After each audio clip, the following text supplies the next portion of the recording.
to fight. That's why I recognize. You know what I like, sweet as apple pie. If heaven was a slice, then I think I've had a bite.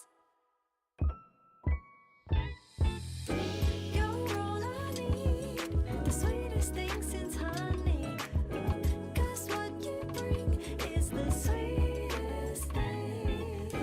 You're all I need, the sweetest thing since honey. 'Cause what you bring is the sweetest thing. The sweetest thing since honey. The sweetest thing. The sweetest thing since honey. The sweetest thing. You know what I like, sweet as apple pie. If heaven was a slice, then I think I've had a bite. Oh, you're all I need, the sweetest thing since honey. 'Cause what you bring is the sweetest thing. You're all I need, the sweetest thing since honey. 'Cause what you bring is the sweetest thing.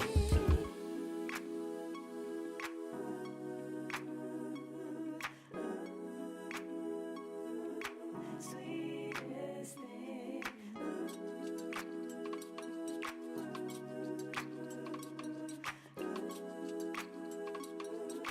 Sweetest thing.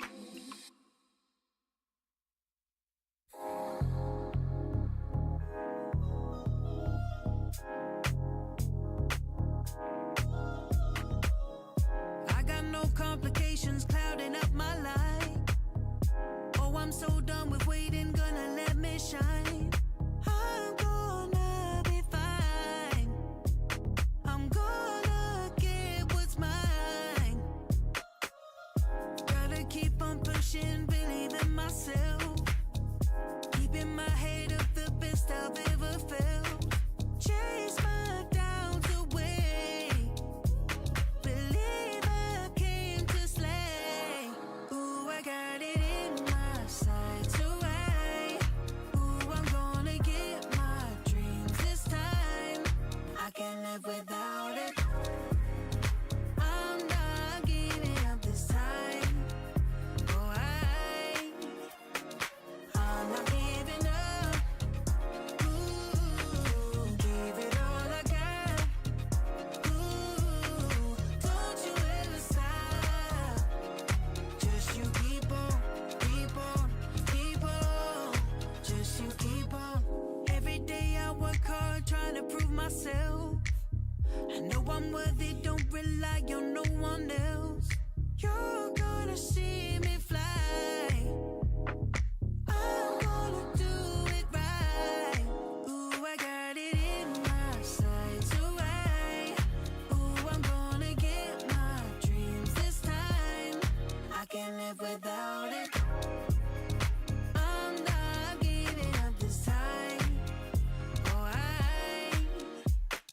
I'm not giving up. Ooh, give it all I got. Ooh, don't you ever stop. Just you keep on, keep on, keep on. Just you keep on. Yeah, I'm gonna keep it on. Manifest this year, your new anthem. Yeah, you gotta keep it going. Stay on the path that you've always chosen. I know that you got the power in you. Believe in yourself, cause you know that it's true. Repeat the same words loud every day. I'm a boss, I was born to slay. I'm not giving up. Ooh, give it all I got. Ooh, don't you ever stop. Just you keep on, keep on, keep on. Just you keep on.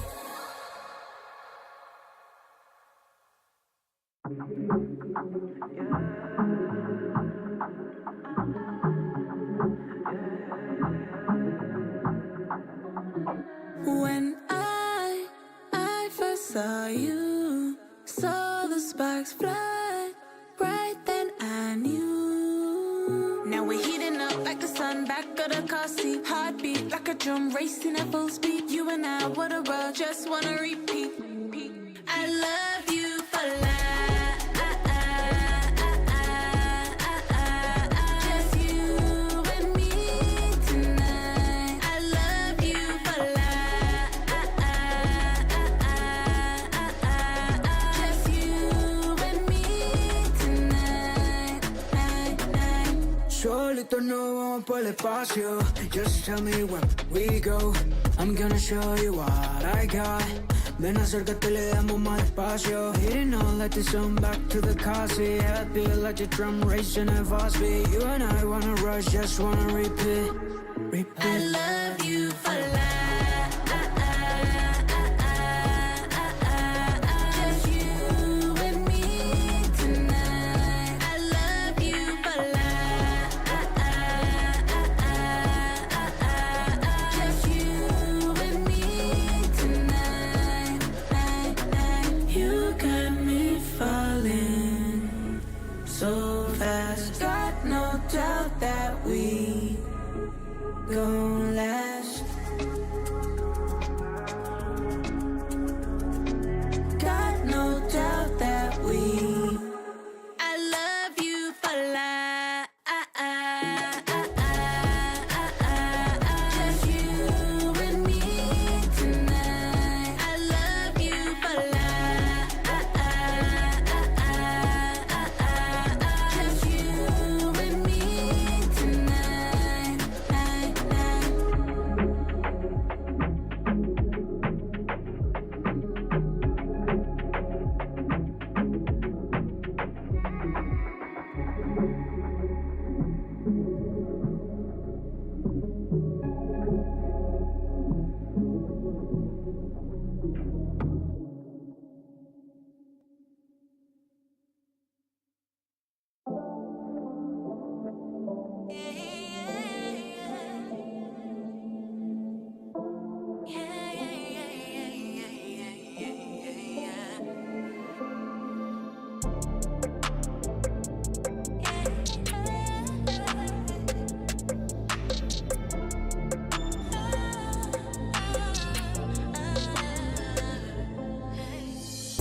Don't take me if you don't know what you want. I'm looking for someone. The Snapdragon Pro Series is brought to you by Snapdragon Elite Gaming, Monster Energy, and DHL.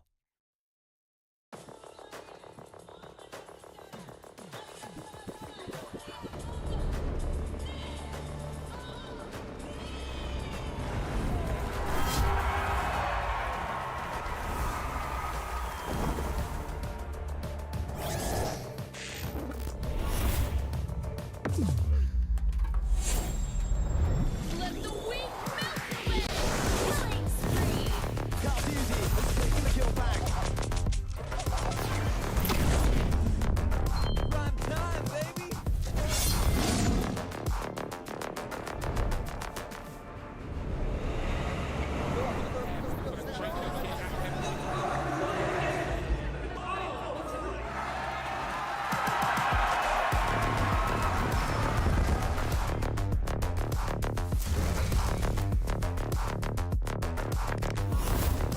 Looks like the players are ready.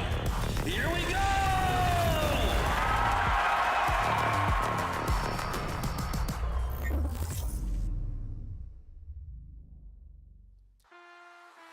Well, welcome everybody to the Snapdragon Pro Series. This is day 2, but before we get into the thick of things, I'm your caster, Moman, and joined with me is the one, the only Faster Bunny on my left. How are you feeling today?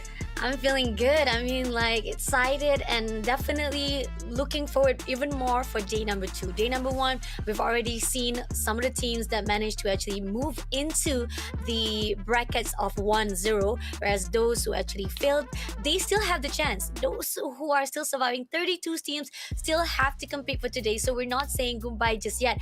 But if they do not do their best for today, then that would be the end for them. And we'll be moving in with those those who will survive for 2 or even 1-1 for their own bracket. Now, this is also another part whereby yesterday we had the lineups or even the teams that is from Cambodia more for the highlights itself.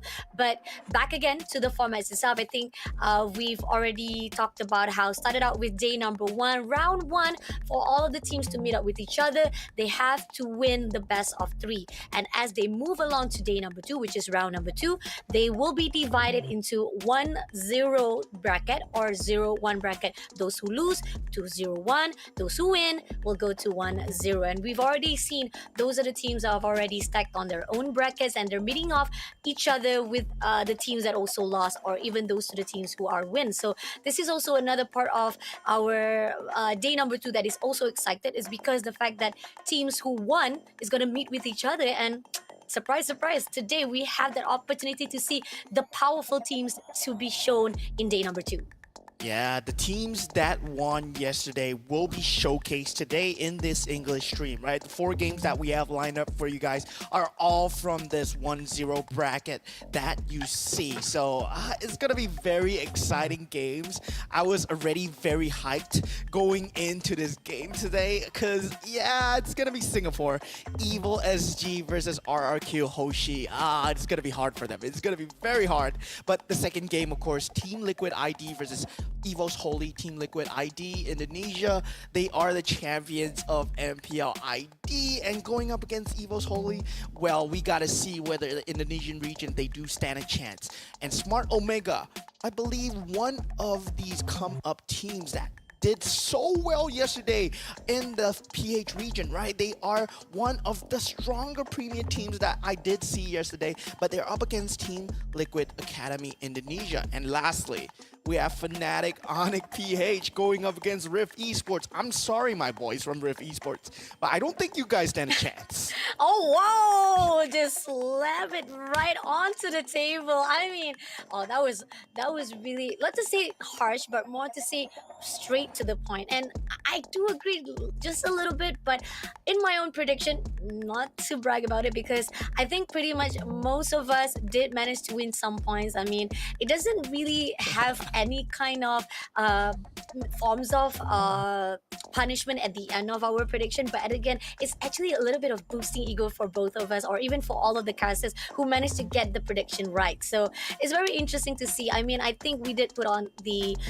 strategy wise, whereby Rift Esport, they had amazing run, but this is going to be tough when they beat off with Fnatic on it. But other stream schedules, for those of you guys who want to check out the rest of the teams that is not inside our streams, we got Rebellion meeting off with Valhalla, we got Team Vamos meeting off with RRQ Kaito, we also have Aurora meeting off with Dark Rise Esport, Alter Ego X will also be meeting off with AI Esport on other stream schedules.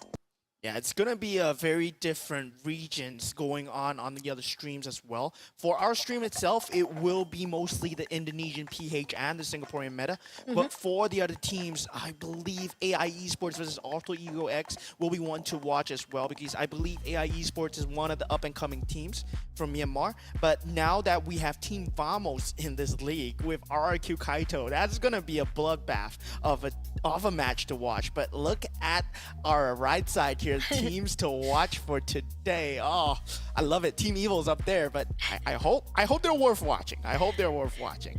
It is. I mean, come on, give it some credit. This is Singaporean teams. This is where you're from. I mean, the reason why we put them inside the highlight itself, because we've already saw what Rift Esport already portrayed themselves, and it was amazing. 2-0. It's something that is already giving a good idea of portrayal of how the team of Singaporeans are rising their standards now to be at the same level with the rest of the regions, and hopefully Evo will be able to actually close in the gap, as we also talked about it before the production wise as well. And moving on to Team Liquid on the other note, I mean, should we say more? I mean, Team Liquid, they dominate even the first day with 2-0 in a very fashionable style, and this is the teams that definitely be watch out for today in our stream as well. And last but not least, Fnatic Onic PH, one to be definitely hold on to. I mean, it's the best closing for our stream. Yeah, it's one of the best teams in the world in one of the best regions. And Team Liquid ID and Fnatic Onic PH, these two teams are powerhouses in their own regions. But the first game itself, right? Evil is the second seed for MPL SG in the recent playoffs. And they are going up against the second seed of MPL ID, which is going to be RRQ Hoshi. So it's going to be very scary for them. But Team Evil, I mean, yesterday itself, right? They did struggle against Vampire Chaos, right? Vampire Chaos was doing quite well against them in the second game, I believe. They ended things at 9 minutes and 37 seconds, which is one of the fastest games in the league. But looking at their stats and their picks, it still seems pretty one-dimensional to me. They will have to up their level of hero pool if they want to go against such a heavy hero pool team like RRQ Hoshi. The combinations that they've been pulling off, they're ridiculous, man. They're ridiculous. I mean, again, seriously, we're talking about RRQ Hoshi, who has been performing really well. And I like how you point out that both of the teams are runner-up at their own MPL, at their own region. And this is where the fine line of how much of a difference for the runner-ups between the two regions itself, between the teams of Indonesia versus the team of Evil from Singapore. And can they actually have that kind of significant gap between each other? So far right now, Evil-wise, I think from what we saw from yesterday, there was potential, but to compare to the side of the team of Liquid Indonesia, talking about how amazing performance from their side, like 100% of with Hilda to be picked off. I mean, we also saw how amazing they were. We got 323,748 damage was pulled off by Team Liquid ID themselves, and that's phenomenal and amazing performance coming in from the team itself for day one of the Open Finals. Yeah, they have a very flexible team as well. Team Liquid ID, you might know them as the team that came from the lower brackets from MPL ID. And Team Liquid, right? Just the Liquid tag itself, they have this trend of going into lower brackets, and somehow they just end up winning the entire thing. That's what happened in MPL ID. The last two games that they just pulled off in the Indonesian playoffs, the Angeline combo, right? We have to talk about them. This Angeline combo is been so prevalent in the meta, but Team Liquid ID, they pull it off to the highest degree against RRQ Hoshi, who took them out in the upper bracket finals. But still, they managed to pull through, and it was not an easy one. 4-3 really shows the tenacity of Team Liquid Indonesia. Oh, that's definitely one of the noted cases when it comes to moving into fighting off with Team Liquid ID.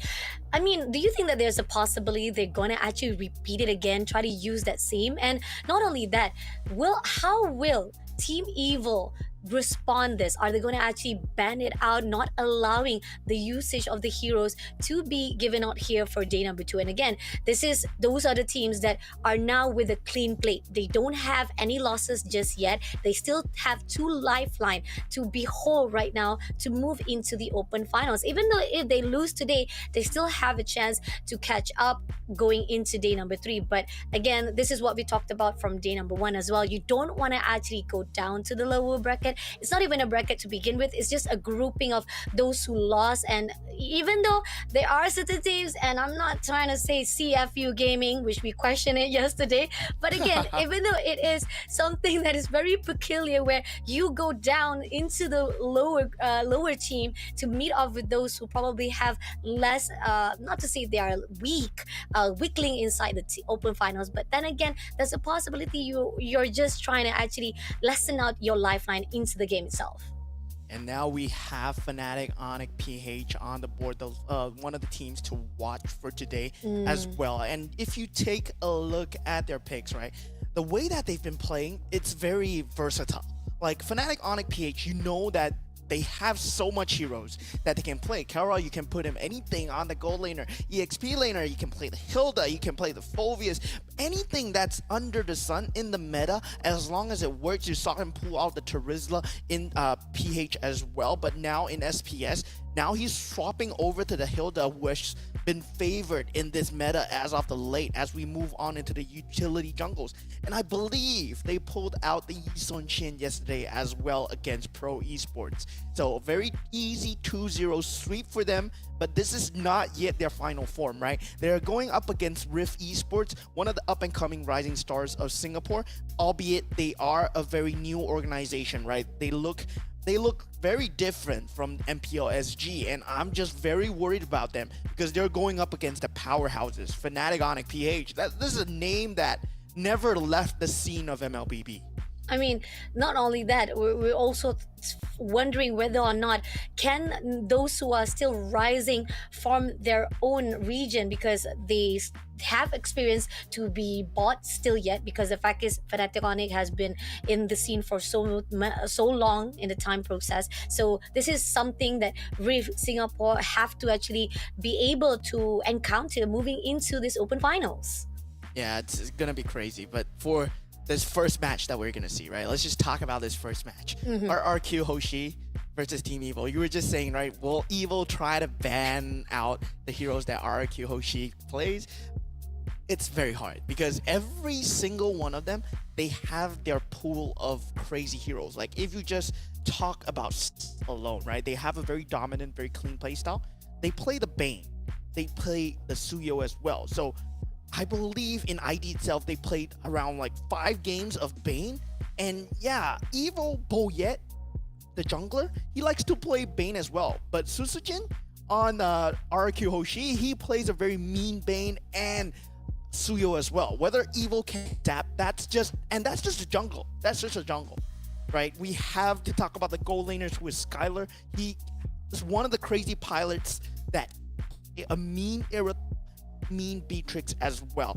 Evo, they have Marky, yes, an ex-superstar from M3 all the way from Blacklist International, but really, it's very hard for him to deal with the new meta hero pool. Whether he has adapted is going to be very crazy, right? Agree, definitely. But before we get into our first match, the first series of the day, we're gonna take a short break. Do not go anywhere. Don't miss out the fight between RRQ Hoshi versus Evil Singapore.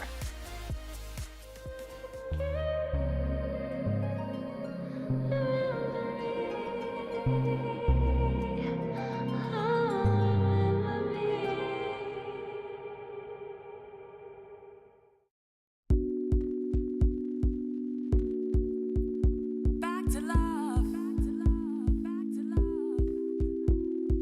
Thought that I would never get over us.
Welcome back, ladies and gentlemen. Sorry we had to go for a little short break, but of course we are going to be heading into match number 1 where Evo will be heading up against RRQ Hoshi from Indonesia. Evo all the way from Singapore. This is the second seed of MPLSG, but RRQ Hoshi, hailing from the land of Indonesia, one of the stronger regions of MLBB. They've been dominant for so long until PH really came out of nowhere and took them out from their thrones. But now, for the team lineup for RRQ Hoshi, Bunny, can you take it away?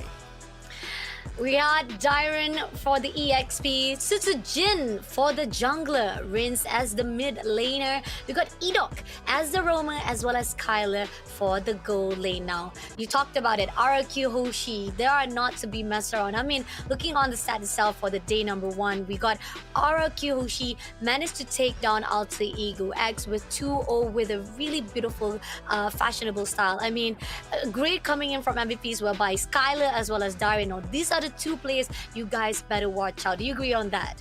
Yeah, I mean, they've been playing extremely well. I mean, if you want to give any one of them the MVP, I'll be like, yeah, it makes sense because every single one of them is so pivotal, and the mid trio itself, they seem very, very synergistic.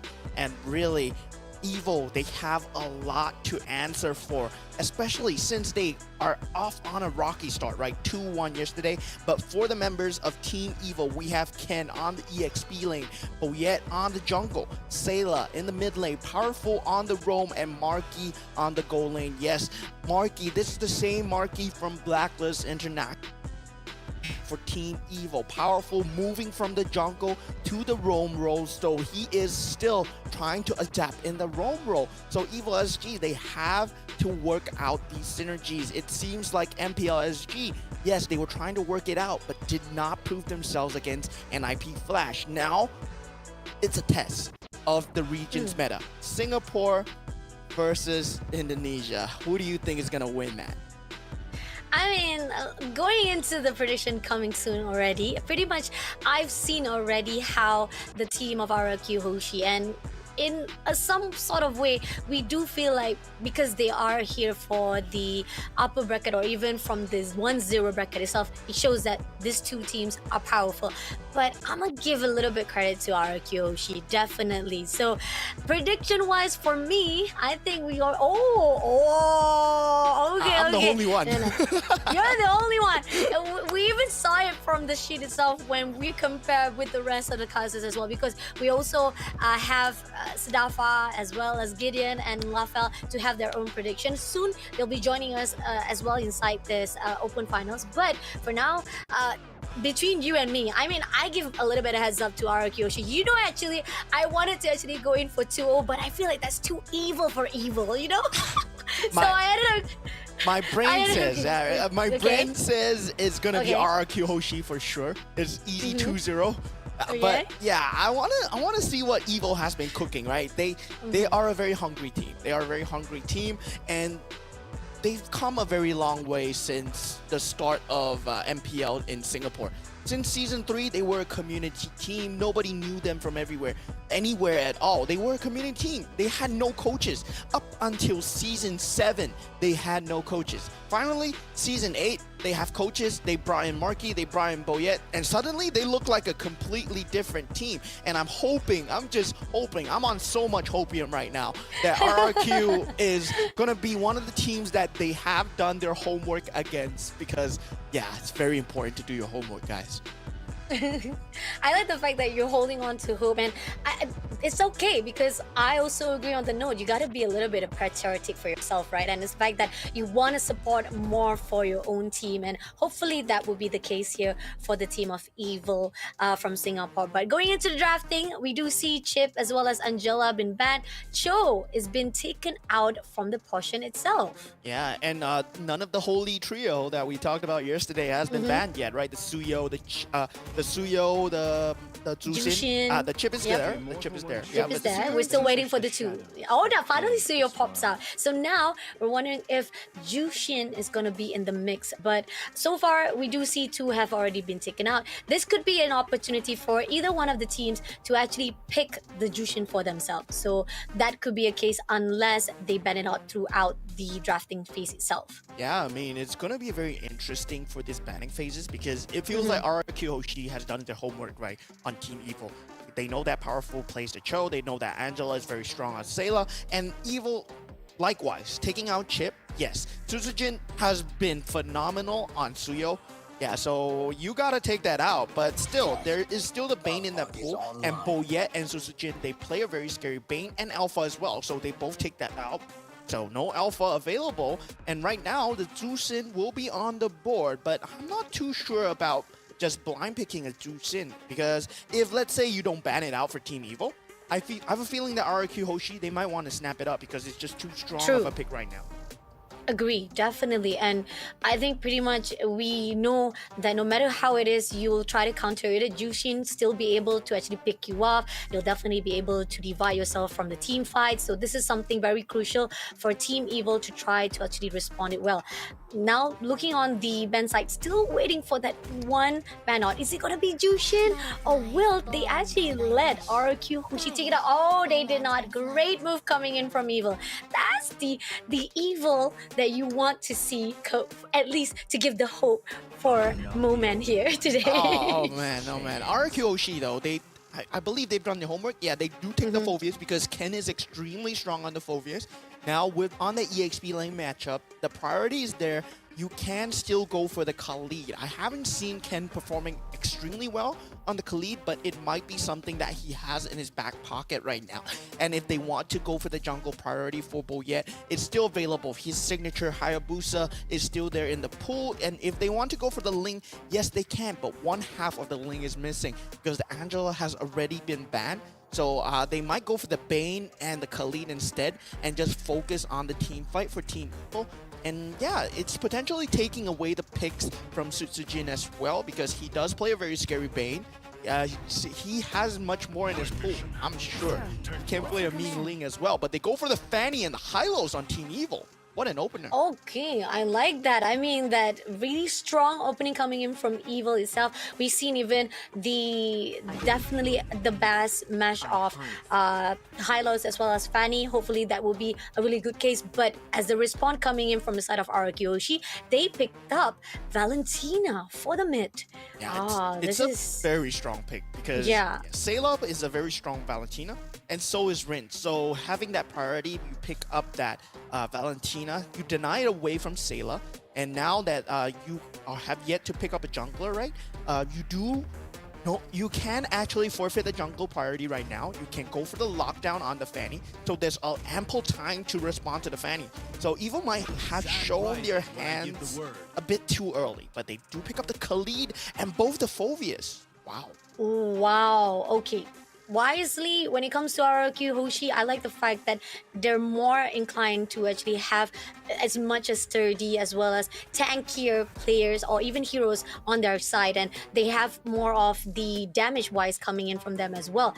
Evil, now this is where the fine line of how they want to actually counter that, because with all the mechanics wise, they need to actually have something to pull through, making sure that they can actually lessen out the defense mechanism. Now they put out Aurora for their mid lane. I mean, yeah, you can actually slow down the tempo, get a really good CC on the AoE on the areas of RQ Hoshi. Just I hope that would be enough to pull through, at least with the fact that they have Fanny. There's a possibility that Evil has an idea, game plan here coming into this first match. Yeah, so for Team Evil, right? I mean, they've yet to pick up their goal laner on the side of RQ Hoshi, and yeah, they do take out the Bane because it's a possibility coming in from Tsujin, and they've secured the goal laner for themselves already. But still, they have to think a lot about what the goal laner for Skylar is going to be, because he plays a very mean Beatrix, he plays a very scary 1-1, he plays Irithel as well. So yeah, there's a lot of possibilities going in. But yeah, RQ Hoshi going for the Hilda ban instead. But I have a feeling that it's Ken on the EXP lane on the Hylos because they rarely put powerful on that Hylos. Oh, okay, interesting. Tal Hilda being banned off inside the RRQ Hoshi. I like the fact that now they're prioritizing more on the side of how they're gonna actually counter evil in the process. But I love the fact that I know that you were saying about ban. They pretty much don't allow either side to actually have that opportunity. But as moving into the ban side, are they gonna actually take more of the options coming in from the gold lane itself, or will they actually prioritize more on the side of themselves instead? Yeah, I mean, they have yet to pick up the goal laner themselves as well, so I'm very worried for Evo. But if the option for them to come to pick the Harif is there, they will pick up the Harif first. And now for RRQ Hoshi, do you ban out the Harif? Because Marquis plays a very strong Harif, right? In the Singapore League, he was one of the strongest Harifs that we've ever seen. I think it's beyond an 80% win rate on that Harif. And yeah, Harif right now, not really performing very well, but it gets boosted by that Hylos with that Glorious Pathway and the Zaman's Force. It has a lot of zones of control. Gato Kacha, a very good ban still, because powerful, he will pick up the Gato Kacha if given the chance. Oh, and with this fact itself, now knowing that we already have all the heroes been banned out, you talked about how Harith, are they going to allow to be given out to RRQ Hoshi, or are they going to actually take it for themselves? That's the question as well for them. And the fact that now we're also thinking about the roamers now. We got the Hylos. Who are they going to actually pick up here in the scene as well for Evil to have that really good backline cover up, or even the front line to cover it up? Yeah, I mean, right now, just seems like they have to pick up the Harif, just deny it away from RQ Hoshi and pick it for themselves. But right now, I mean, with that Fanny, you want to have that frontliner. Yes, they do go for the Tigreal, still very strong and powerful, but RQ Hoshi, they can just grab a very good team fight for themselves right now. Yeah, they're just lacking a jungler who basically, I mean, Jin, he can play almost anything. Yeah, so it's going to be very scary for them. Okay, let's see. So far right now, they still have the Harith. If they actually take out the Harith for themselves, that could be a really good opening coming in to fight with Evil as well. So that also lessen out the opportunity of even Marquis having the less premium heroes to be fighting off with RRQ Hoshi, but they pick up the lane. Yeah, Jin, I mean, on that lane, he's going to be very scary. Now we're left with the Skylar pick. They do go for that Moscow. But I feel that, yeah, RRQ Hoshi, as much as their draft is very solid, it has a very late game timing, right? It's very greedy for farm. Ling requires a lot of farm. Moskov requires a lot of farm. Khalid as well. So it's gonna be, where's the damage coming from in this early to mid stages of the game? Valentina has to do a lot of work together with the Phoveus, and these two will be the strongest damage utilities coming out. Whether Jin joins with the Ling, it's gonna be very important. Agree, definitely. So RQ Hoshi, I think that they're playing it a little bit more smart right now. And the fact that we got the last pick from Evil is, I mean, I was expecting of Harith. That could be a really good combo that you talked about, but they ended up picking Naden for their own gold lane. I mean, this could also help that. I think we've also seen that combination, but as the drafting wise between RQ Hoshi as well as Evil, I think right now, Very for even. me, very even. Definitely. I'm definitely seeing that whether or not the choices of how they actually put out their front line as well as the back line, it's been covered up. They have a really good solid ground. The question is, can that drafting be persecuted properly into the game itself? Yeah, I mean, in terms of jumping the back line, RQ Hoshi, they do have the Ling available, right? So it's going to be very scary for Aurora to deal with, but he does have that passive in terms of having that secondary life. But it's going to be a lot of pressure onto Powerful, given now that their early game is not really there as well. It's all similar to RQ Hoshi's lineup. Okay, but anyway, we hope that it's gonna be a really good fight here. This is our first series of day number 2, guys. Welcome to the SPS Season 6 of MLBB. You guys are watching the team of RRQ Hoshi Indonesia versus the team of Evil Singapore. Yeah, it's going to be very scary. That Fanny, I mean, the same timing as that Ling. I don't really like the fact that you picked the Ling into the Fanny. I mean, Fanny counters out the Ling as a hero after all, but it is Sutsujin, so we have to see. But Skylar ready with the first blood on the top lane onto Marky. Wow. What a timing. Wow, that was really quick. Definitely a really good smooth coming in from the side of RRQ. They want to get it done really quickly.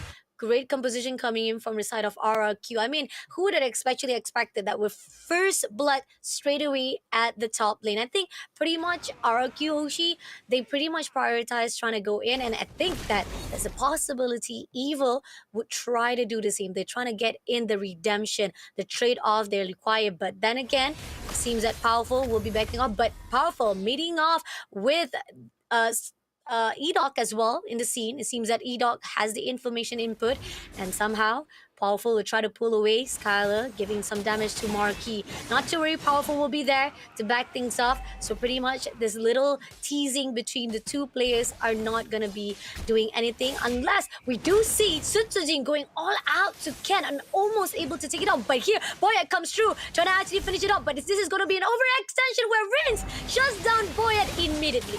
Very good rotations coming out from RRQ Hoshi. They got the priority of the map really covered very well. They sent the roamer to the top lane to deal with Marky because he's way easier to deal with Aurora than at level 1 and level 2, right? Because he only has to purify, no flicker, and he's not level 4, no entropy available. So Indonesia really picking their fights very well. And on the bottom lane, they know full well that Boyet is going to take that timing out of Sutsujin. Right now, Infernal Pursuit is being used on Dyron, and Ken, he's just very low at this point. Oh, no matter how much Ken try to hold out, it's not gonna be easy. So much of the lifeline has already been depleted, and right been taken out. Powerful has to move away as quickly as possible. Flick into the turret, and Skylar, will he actually go in? He goes in, but nope, it's not quick enough as he managed to go right to his own base. Yeah, I mean, Boyet, he has a lot of space that is being denied away right now by RRQ Hoshi. They went with the executive move of taking the enemy jungle. RRQ Hoshi already trying to secure that early game lead, already 2,000 gold up, but Marky in a lot of trouble though. Marquez all by himself. Suzuki coming in for a fight. Powerful. A little bit too slow, try to back things up, but finally managed to actually scare away safely without casualty. Almost close enough for RRQ to get another body for them. But at the same time, right here, we do see that Suzujin will be backing off for a while after that failure attempt. Yeah, it's going to be very hard for Evil to fight this early game right now. They will have to rely on the implosion that has yet to be used from Powerful. Yes, he is known for using implosion on just one target alone, so we might see him trying to open things up, and he does use it. He goes in for a fight, top side right here. Stun comes through. Enoch will be the first one to be taken out by Marky, but Sela also managed to take down Rince. Evil comes through with that 2 trade off, but at the same time, Boyet also was taken out. Yeah, Boyet is not having a good time in the jungle as all. RQ Hoshi, they fight their battles really carefully. They might have lost the top battle, but they stop the momentum coming in from the Fanny. And that's a very key momentum loss for Team Evil, because this second turtle, this is not going to be able to take in by this Boyet here, because he does not have the purple buff. It's so important for this Fanny to have this purple buff. And now with that out of the picture, right, RQ Hoshi, they really secure that first 6 minutes of the game for themselves before the first Lord spawns, before the second implosion timing. He does get the Blade of the Heptases, yes, but it's not enough damage to chunk through this frontliners coming in from RRQ. Let's see if they can try to actually get the second turtle. It seems that it is uncontested. Nobody is watching it.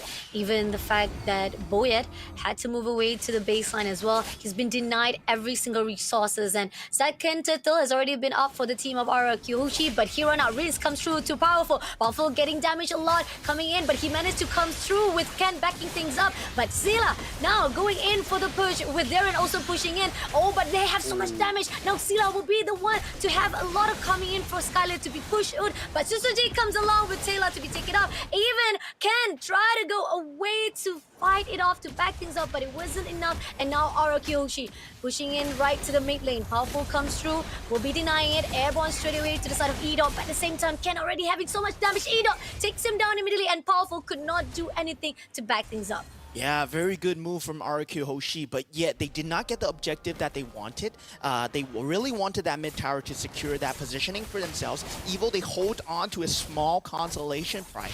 Yes, but at what cost, right? 5 members of RQ Hoshi are running at you, and Skylar, he's joining the fight so early as a Moskov. This is that is very scary coming in from RQ Hoshi. The macro gaming is immaculate to the sense where even though they are not at their power spike timings, they know that they are stronger than you in terms of just having the farm to just beat you down 5v5.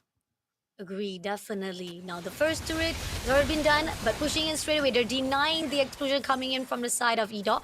Edot tried to actually get a hold of the base territory of Evil. So no stealing coming in. Powerful also try to actually hold it out. Skylar coming in from mid. It's going to be Ken, who goes straight away for the path, trying to actually push in Skylar. Skylar backs away, but Rince comes along, trying to actually connect the thought. But at the same time, it's not going to be enough. This is just a skirmish. Also, try to actually pull away RQ from the position that they put out into the Evil territory.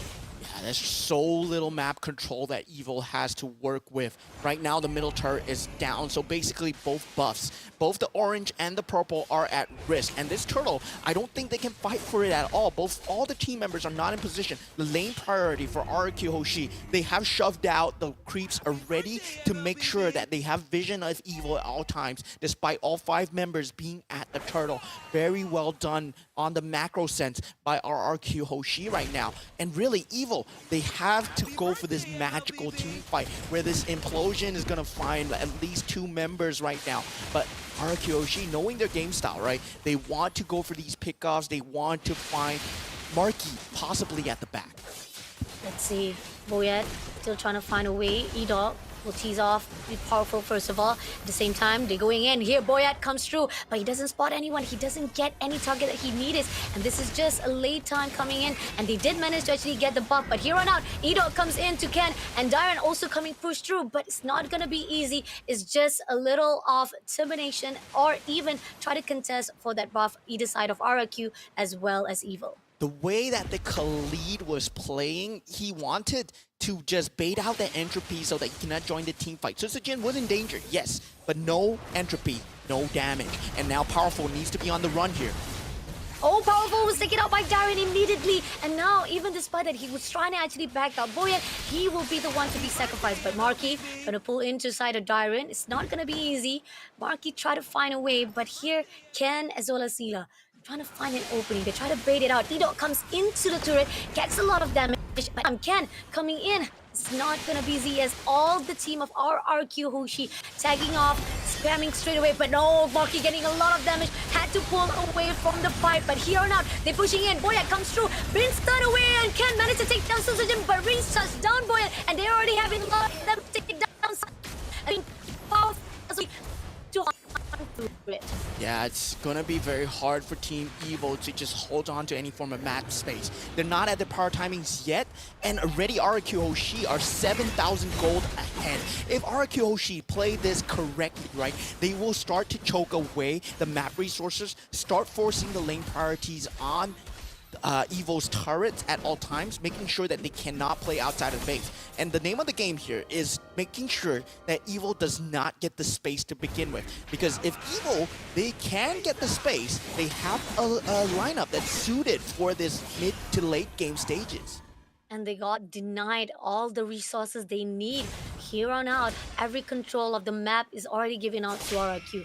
Now they're gonna actually go in for Lot already. This is the opportunity for them to even clear out the last layer of the turret itself. And team from the side of Evil, they will actually try to go in for a fight with Skylar instead. They will deny it, try to push in straight away, but no, unfortunately, doesn't manage to pull through. But it's okay. Here on out, Powerful try to actually steal away. Rince comes in for the backup. Powerful getting so much damage here, pulling through, and they will pull out all the stops to the side of Evil, even though despite they try to get up to Skylar, ended up now losing Ken as well as Sela and Powerful in the scene, making it more horrible situation here for Team Evil. Yeah, it was a rock and a hard place now, but yet the last one left will get taken out by the Inferno Pursuit, right? Evil wanted to go for that bottom fight. Why? Because Skylar is the only one at the bottom, but Skylar was so aware. He was hiding in the push, waiting for the members of Team Evil to go for him. And he knows that, yeah, but yet, as a Fanny, he's going to show himself at some point. And they had a vice grip just from the back lines, and there's no way. Only Boyet can get out because he has the cable. But the rest of Hoshi just pile on to Powerful, pile on to Ken. Now they have the Lord. Implosion is being used though. Stun straight away to Powerful as well as Sela. Sela almost damaging, tries to go away, and as we see, Boyat coming through, but not all the damage will be able to pull through as two of the players from his side of Evil was taken out. Now leaving off, Boyat coming in, trying to go in for the extension, but doesn't manage to go through. Sela still having a lot of damage, try to go in for a fight, managed to take down Sujin though, but here on out, this is the end. Nothing can be done for Team Evil as the first round goes into the hands of Team Hoshi Indonesia. And very good identification of just farm advantage coming in from Hoshi right there.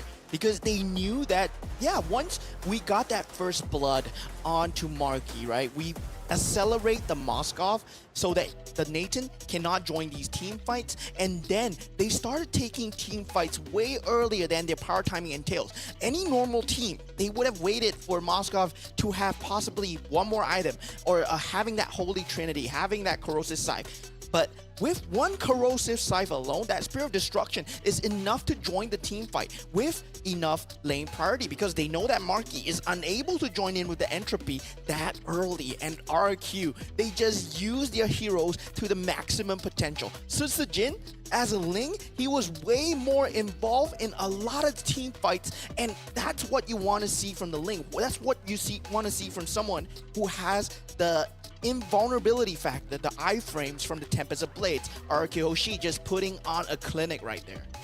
Oh, I mean, it was started out with a really good drafting for both of the side, but when it comes to the knowledge-wise or even the ground cover up by the team of Hoshi was just superbly amazing, to a point that Evil could not do anything. Now, no matter how much they try to give time or even try to actually help Boyet to roam around, try to actually get as much as resources they needed, but it was still not enough. And even so, with Marky try to pull away, try to actually help out on the line, it was just it's just too much of the damage that had been put out by Hoshi that they could not do anything. And I know for a fact that you guys should not be alarmed with this, because there's a possibility that the damage here is a bit confusing, but 42,321 is the total goal. But on the side of the Sujin wise, we do see he is the MVP with 76% of kill participation. I mean, phenomenal usage of Ling itself. Even though you talked about how you don't really necessarily favor how they picked out Ling here, but they used that Ling to a full potential, to a point that there was no way of Evil try to break in and try to shut down one side for the team of Hoshi. Yeah, and the thing is, right, for RQ itself, that Khalid pick came in really clutch. I don't think Evil should have leaked out the Khalid and the Phobius to RQ, because these are the two strongest EXP laners that's available, and now one of them can play the roam, right? Khalid is that flexible, but Sutsujin, together with the help of Khalid, they denied away the space that was meant for the Fanny. Fanny needs space. Fanny is similar to Hayabusa, where you require the farm, you require the items, you require the space, because your kit doesn't give you enough if you don't have the items. Meanwhile, he showcased, Sutsujin showcased how a Link can play even without space. Powerful, yes, he did get the implosion. This is a team fight that Evil won with the glorious pathway, these big ultimates, but still, it was not enough to secure the game, because they only have big ultimates. RQ Oshi, they can keep jumping in time and time again, because they cycle the utility away from the members of Team Evil, make sure that implosion is permanently on cooldown. They take the team fights, and you see, powerful, he does not have the implosion. He's always forced to use it at the worst possible timings. And if you take a look at Team Evo, every single one of the ultimates have been expended. And this is a great cycle utility coming in from RRQ Hoshi.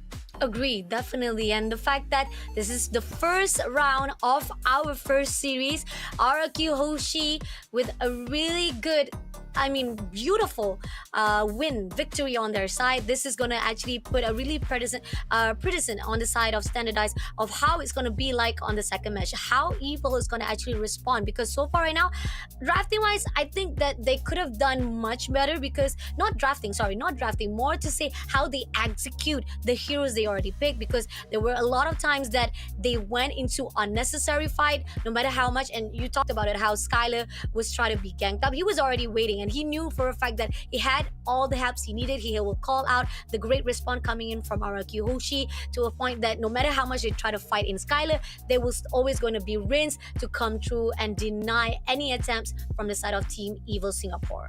Yeah, and this was a case where there's not enough powerfuls, right? There's only one powerful. There's only one roamer that can help. And once Edoc, he became so mobile on that lane because he's on the Khalid. It's just a way better pick, because you have the mobility to be at the top lane. Then afterwards, 1 minute later, you appear in the enemy jungle where your Fanny is suddenly being threatened together with your Link. So you can work with multiple units at once. This is the beauty of the Khalid right now because of the mobility available. And right now, how do you answer that mobility? Evo, they did have the answers, right? You shut down that mobility by being present on your Aurora, by being present on your Tigreal, but it's very hard to read where Edoc is going, but you have to just play that defense game very well so that he cannot even penetrate your jungle. And Team Evo, they are really needing to go back to that drawing board, really re-examine their strategies, re-examine the drafting patterns if they want to take a series against RRQ. Agree, definitely. And hopefully Evil will learn from the mistakes, because the fact is, pretty much on the choices that you've made, I know for a fact that you've already taken out Bane, you've already taken out all the Holy Trinity, as well as those who are being given an opportunity to be in the hands of RRQ Hoshi. You definitely don't want to mess it out. But now there comes a question to a point that, are they going to actually allow this combination that was put out by RRQ Hoshi will be continuing on? The question is, are they going to actually take out Khalid? Are they going to actually take out Lin? Either one of them will be denied by Evil moving into the second match. Yeah, it's just a classic Fanny shutdown, right? There was no space for Boyet to make his moves at all. And already in that early game, I really like Indonesia's mentality going into the game, because they know the key targets identified already at 0 seconds, that this is the target that they're going for, which is Marky, because he's the only one that possibly doesn't have an escape mechanism. He only has a Purify. He does not have a Flicker, no entropy, so that's the weakness of the Nathan. Then afterwards, once we shut down the Nathan, then we go for that Fanny. So yeah, if the Nathan was not touched for that first 1 minute, maybe the game would have looked different, but Indonesia, RRQ, they did not let it happen at all. Agree, definitely. Aggression right on the start, and this is the start of that boost up the RRQ Hoshi momentum pushing into Evil. Now, those are the things that we talked about.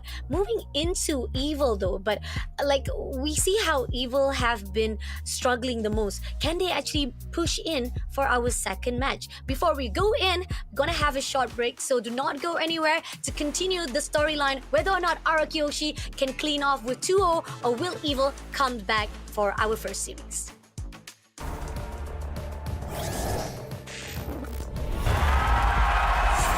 Here we go!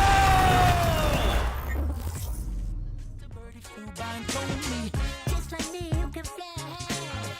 Zoom out, this the first time. But don't miss all the little things, cause if you're going too fast, you won't hear me sing. Relax, don't worry about it, don't stress about it, don't let it get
so good in the hood.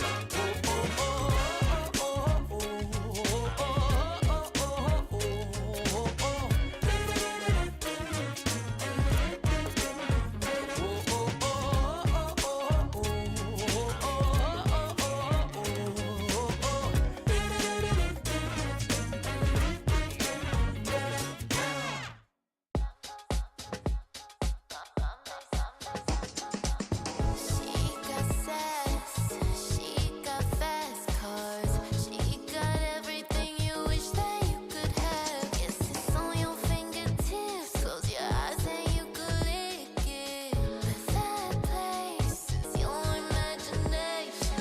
He don't call me pretty, he know better than that. Take a flight to my new city. Bombay sapphire in his bag.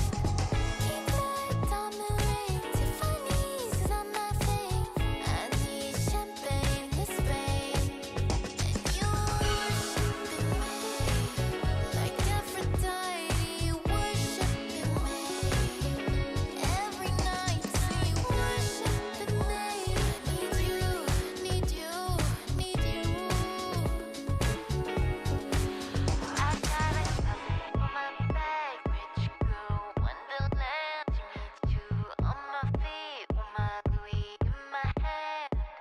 Don't mean to brag, not like that. Nice girls still want stacks, and nice boys give 'em that. He don't call me pretty, he knows better than that. Take a flight to my new city. Bombay sapphire in his bag. He got diamond ring, Tiffany's is not my thing. I need champagne to Spain.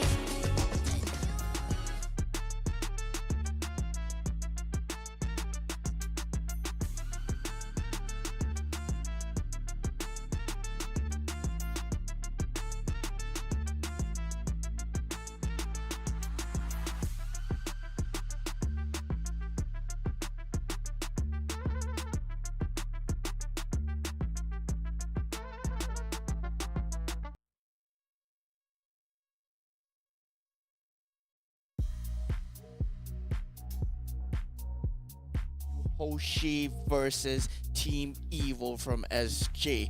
And really, what a statement from RRQ Hoshi, right? Whoever that watched that first game, there was a complete domination from RRQ Hoshi where they managed to really stomp out the space needed by Team Evil to actually go into the series unharmed.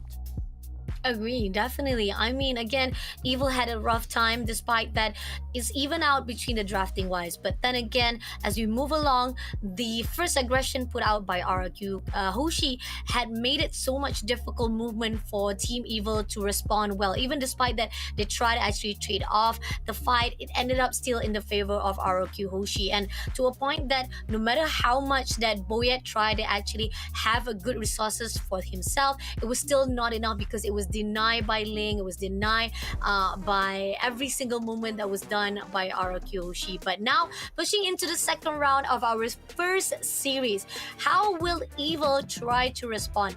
Now, started out with the ban, we do see that it's gonna be Matilda as well as Angela being picked out. We got our two Holy Trinity has already been banned as well by RQ Hoshi, which is Suyo as well as Chip. So we're not gonna see this two, at least the three, two from the three of the heroes that we've already talked about, how you don't want to have that opportunity. Despite that, there is an ability for you to counter them, but you don't want to have that odds of it to be giving your enemy that great win rate in their self. Yeah, and it really speaks to me on how, whether the blue side, you have the first pick, right? So Yeah. are you even more advantaged in this situation? Does picks even matter when it becomes like much more inherent in the game decisions for RQ Hoshi and Evil? Because RQ Hoshi, even if you think about it, right? If they didn't get that Khalid pick, they could have went with another mobile roamer and it would have sufficed. It would have done the same things. But now they do take out the Cho. So RRQ Hoshi, they won't have the Cho to work with. But right now, if you think about it, Phoveus, Khalid, Zusid, still in that pool. Hylos, yeah, still there, but I feel that it's a remnant of the previous meta, and they ban out the Phoveus. Yeah, he will snap pick that Phoveus if given a chance. Oh, okay. So Phobius is already out of the pool, and the fact that I think that despite that team, Hoshi is the one who actually had that opportunity. I think that they are gonna go in with a different game plan here for the second match itself. Now, picking wise, Evil has their opportunity, and they pick out Juicin for their own usage. And I like the fact that they're responding here because they don't want to actually give that opportunity to Hoshi because now it's already open for both teams. So at least maybe with Jushin, this could help out for Evil to come through here for the second round. Yeah, and this is if you pick up a Juicin, this is what you're gonna expect out of Hoshi, right? They're gonna go prioritize the assassin. They're gonna prioritize someone who can segment the fights, take away the fights in the back line. So we're gonna see something along the lines of, yeah, Hilda, yeah, that's really good. And the mid laner secured Eve. So, well, I was expecting something along the lines of possibly picking the Ling again so that you can jump the Juicin when needed, and you don't really need to worry about the Lantern because you have the iframes to begin with, and now you have the Gato Kacha or something else to jump the backlines as well, so that you can split the fight on both ends, and Juicin will not be able to land the Lantern on you. But for Team Evil, they're going with the Alpha pick for Boyet, and yeah, this is really strong because you require a utility fighter, someone who does not really disappear from the fight, to work with the Juicin, because you need to protect your utility jungle as your Juicin. Agree, definitely. And you know for a fact that Alpha will definitely do a great range. And we got Gato Kacha also been picked out here by Evil, but Hoshi responded very quickly straight away, picking up Fanny on the dot. And this is very tricky because the fact is they have all the mobility, all the range that they can cover up, and there's a possibility Hoshi can back things off already. Yeah, this looks very scary for Team Evil right now. Hoshi, they have the correct answer to the Juicin, right? The Juicin opener is always to deny away that utility jungle. But when you pick that assassin jungle, when you go against a team that knows how to play the assassins, they know how to fight a different avenue, and it's going to be very scary because that Fanny is not going to be hindered by any member of Team Evil right now. There's no lockdown, if you think about it. Only Spear of Alpha, and that's not going to be enough. Possibly a taunt from Gato Kacha. And that's all skill shots. There's no guaranteed lockdown coming out from Team Evil. And yes, Hoshi very smartly take out the Ruby, the one that can disrupt the Fanny most in the team fight. Make sure to protect that Juicin. They want to take out factors that can protect the Juicin as much as possible. And meanwhile, Evil, they will be on the lookout to take out the gold laners or the EXP laners for Hoshi, but they might not know that Hilda isn't actually going to be the EXP laner. Okay, that's a good choice as well. Now, Khalid been banned off as well. That's good idea coming in from Evil. They saw how, when it comes to Hoshi, was able to actually pull through with great composition, how there was so much mobility that was given out when you use Khalid. So, great respawn-wise, but then again, it still portrays a great possibility of Hoshi. But now, as they also ban out Nathan as well as Hylos in the scene, could be an opportunity for at least Evil try to respond back, get anyone to actually hold out to cover the back line, because again, Jushin is still not it's not gonna be easy to actually tackle off. And again, this, oh no, they got the Jawhead in the scene of Hoshi. You got Fanny, and then you also got Jawhead to actually separate you, pick you up against into your own team. Now, Evil, this is getting even more scary to meet off with Hoshi. Yeah, Hoshi, they are playing to their strengths right now. They want to really segregate the team fights. And yeah, Evil, they have a very good response in going for the Akai pick to try and zone away. But it's all about Hoshi to try and take away that heavy spin as much as possible. And that 1-1 pick, it brings even more to the table, right? There's a lot of iframes. There's going to be so much chaos. And Evil, they want to take a proper structured team fight. But RQ, they will be taking these guerrilla fights where Jawhead is going to combine together with a Fanny or possibly together with the Hilda. And it's going to be a very scary avenue of team fight for Hoshi. Oh no. I mean, again, going into the pick just now, yes, I do feel like Evil had a really good start out with the Jushin. They know they're going to deny it, but then again, moving into how Arakyoshi responded, started out with the Hilda as well as Eve. Okay, not too bad, but the moment when Fanny picked out, that was already a scary move. And then as we progress, moving along with the pick outs, this is where the fine line of how Evil can actually shut down, at least making sure that Sutsujin does not pass through in every single movement to cover out the angle. This is where can Evil be able to have a really good defense mechanism, or will RQ yet again cover every single map into the second round? This is it, guys. Our first series of the day, Team Evil Singapore versus RQ Hoshi Indonesia, round 2.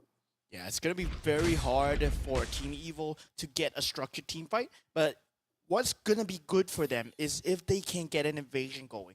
But at the same time, Gato Kacha is not really a hero known for jumping the back lines, right? Not a hero really known for invading into that back lane jungle. So it's going to be very scary for Fanny to really get that space. RQ Hoshi, their space is all secured right now. And Susujin, he's level 3. He's gonna hit level 4.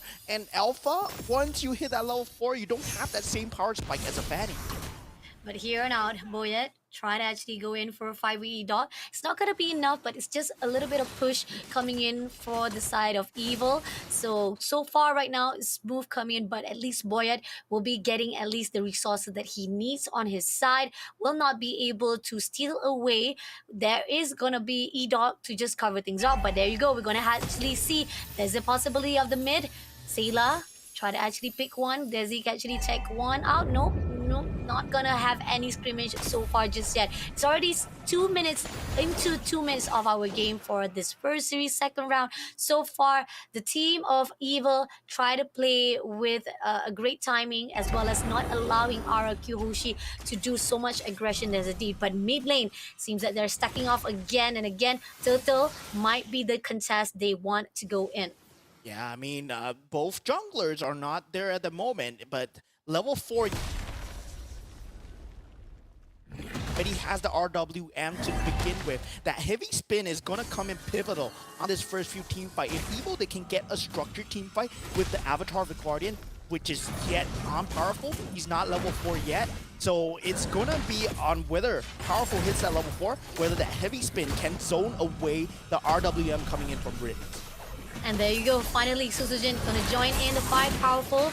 Also try to push into Susujin. First of all, E-Dot comes in to fight with Boyet, but it's coming along. Ken getting a lot of damage, but here comes True. It's gonna be Ken who gives in for fight. Boyet takes down and steal away the turtle, but at the same time, E-Dot was shut down, and immediately with a trade-off, Ken was taken off as well. But here on out, they continue on to give a lot of pressure to Rain. Powerful doing so much of an extension, but they know for a fact they already had the win they needed. The trade-off and the turtle was already done, but still a little bit of even on the side of both teams. Oh. But no! Darren comes along and takes down Sela as well. And here on out, they're gonna actually try to punish Darren for all the overextension. Boyet comes through, but Darren managed to pull away from the side. Unfortunately, there will be no trains off for the team of Evil for now. Yeah, and there's a lack of lockdown from Evil, but already in the mid lane, 1-1 has joined the fight. Powerful is in a lot of danger, and Rins will be able to take him down. And already on the top lane as well, Marky falling extremely low to the Fanny at this point, and he is still yet to be safe, right? Edok. He's finding the spot. Edok coming in. He's trying to survive it up, but Sayla comes along to finish it off. He will be the one to able to take down Edok instead. Oh, great cut timing coming in from Sayla with that backup, but Skylar, waiting for the opportunity. Spotted out. He goes in for the closure, but no, it's not going to be easy, as there's going to be Skylar to have that denial of Marky to be able to help away moving to the baseline again. All things said and done, they do not manage to take away the purple buff from Sutsujin, and now Ken is in a lot of trouble though. Ken has already been slain straight away. Unfortunately, even despite that they try to actually deny the buff, it's still not gonna be easy as RRQ still have a really good ground being covered up for their own maps. Their territory is not being slayed off, but still we do see that Sayla try to actually tease off E-Dog. But somehow it's not gonna be easy as we do see that we have Susujin along the line. They gotta be careful here if they wanna actually go in for that team fight.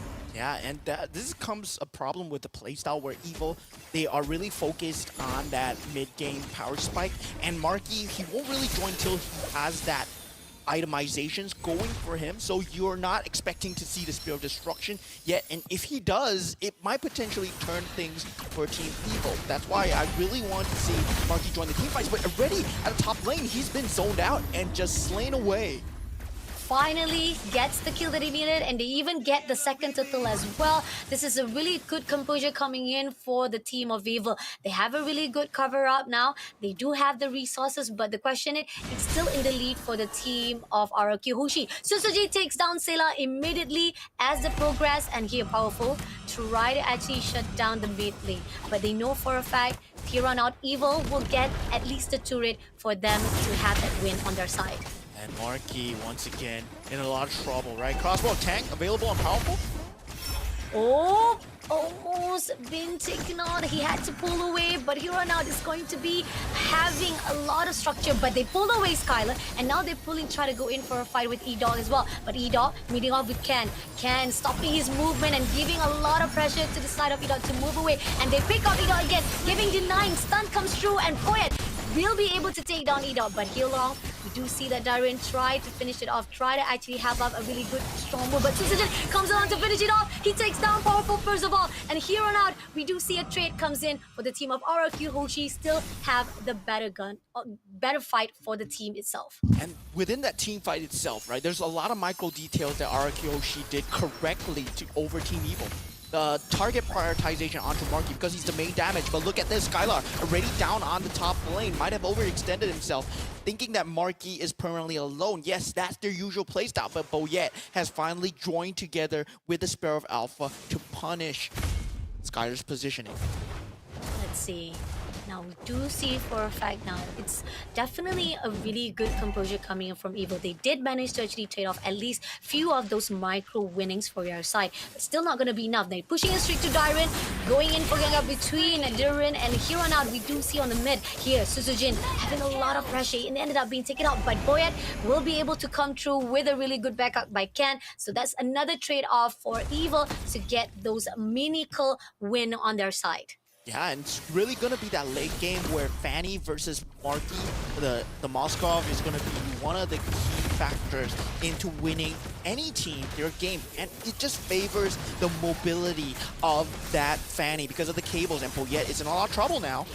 Oh, Boyette will be chased off, but he did manage to actually scoot away. Here on out, they will try to actually contest for the turtle. Boyette comes along, spotted up. Powerful will be able to shut down Reinforceable. Now pushing it straight to the E-Dog side. E-Dog will be slain off by Marky, and now they're going into the side of Boyette. Boyette has already been traded off by Scarlet, but as comes along right here, Darren will have so much pressure to a point that Powerful takes him down. Susujin, a little bit too slow, goes in for the team fight, ended up giving all the favor for Team Evil to get this turtle for themselves. And he will be prioritizing for the turrets instead, getting at least all the cover on the side of the map on the territory side so that he can have the farm. They have their own win that they're looking forward to, but the turtle will be taken out by Team Evil. And look at that, right? 3 turtles by Evil, but yet the net worth advantage still on RQ Hoshi. They might have lost the team fight, but yes, this is the name of the game for RQ Hoshi. All they want is that macro gaming going for them because taking on a 5-on-5 team fight is never going to be an advantage, but Ken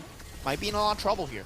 Ken going for the pressure. Skyler comes through, takes down Ken immediately. Powerful also try to go in for the extension. He moves back away, try to survive it out, but at least he pulled through without being a casualty as well. But again, those miracle, those trade-off that was done by Arkyoshi, still putting them as the lead, despite that Evil prioritized on the turtle, try to actually gang up, but it's still not enough to be on the same length with the team of Arkyoshi.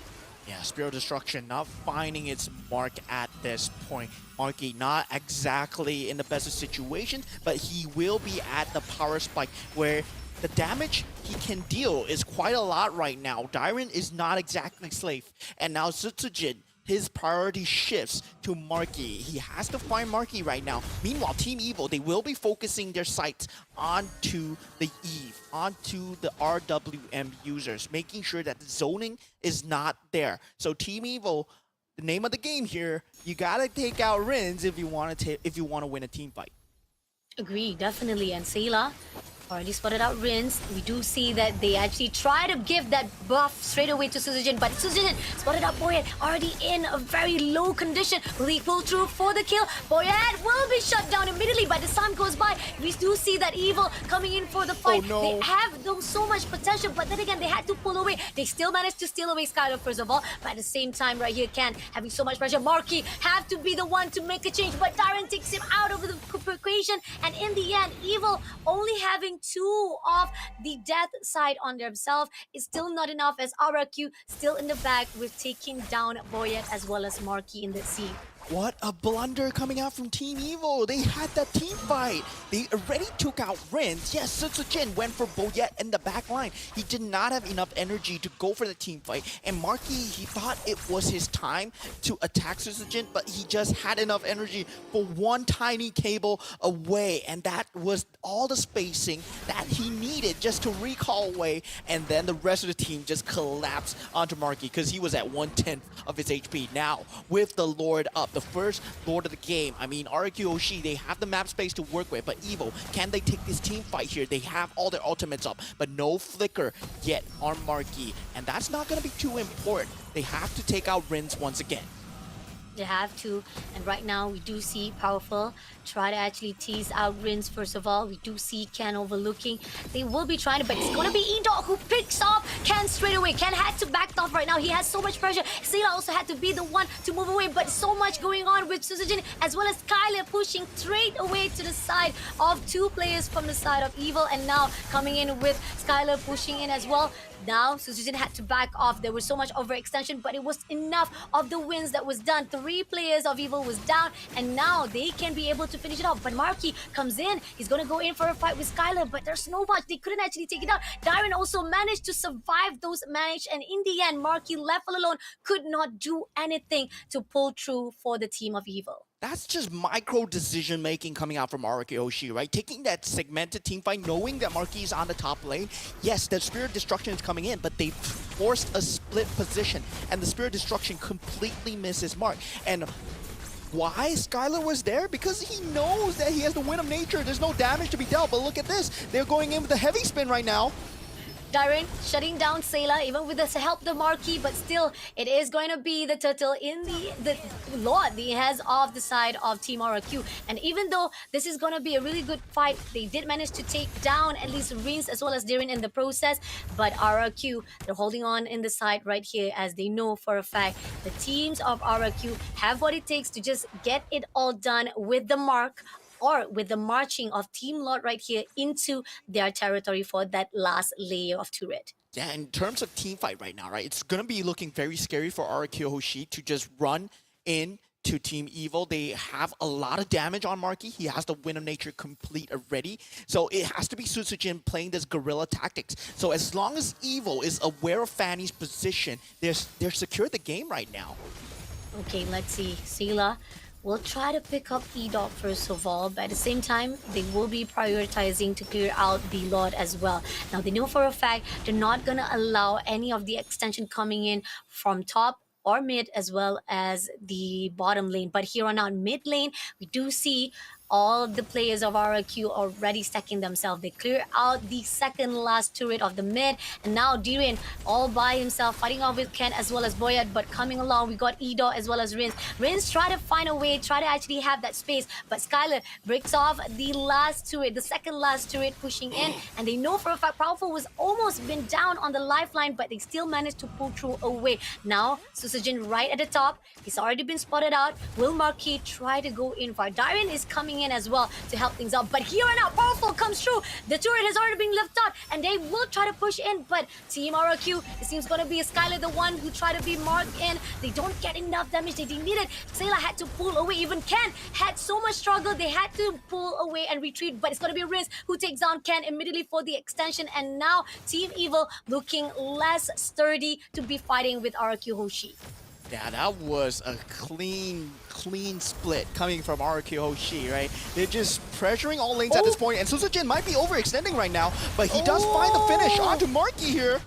He got the overextension he needed. He takes down Marky immediately, and they will be closing off already with shutting down all the turrets. But Sayla will be trying to pick up Skylar, but no, Rins will deny that entrance. And now Boyet left all alone to defend it off. The turret is coming on. He tried to fight it off by Darren, but Darren is a mistake. Darren Susujin comes in to take down Boyet, but as we do see, Ken try to pull away, try to push all of the players of RRQ, but it's not gonna be easy. This is the end as RRQ Hoshi makes the 2-0 on our first series. Yeah, what a clean game from RRQ Hoshi. They just put on a clinic on how you deal with that first pick Jusin, right? When you pick that first pick Jusin, it's really a test of your drafting skills, whether you are able to deal with that pressure of that mid lane coming through. And their response is very simple, yeah?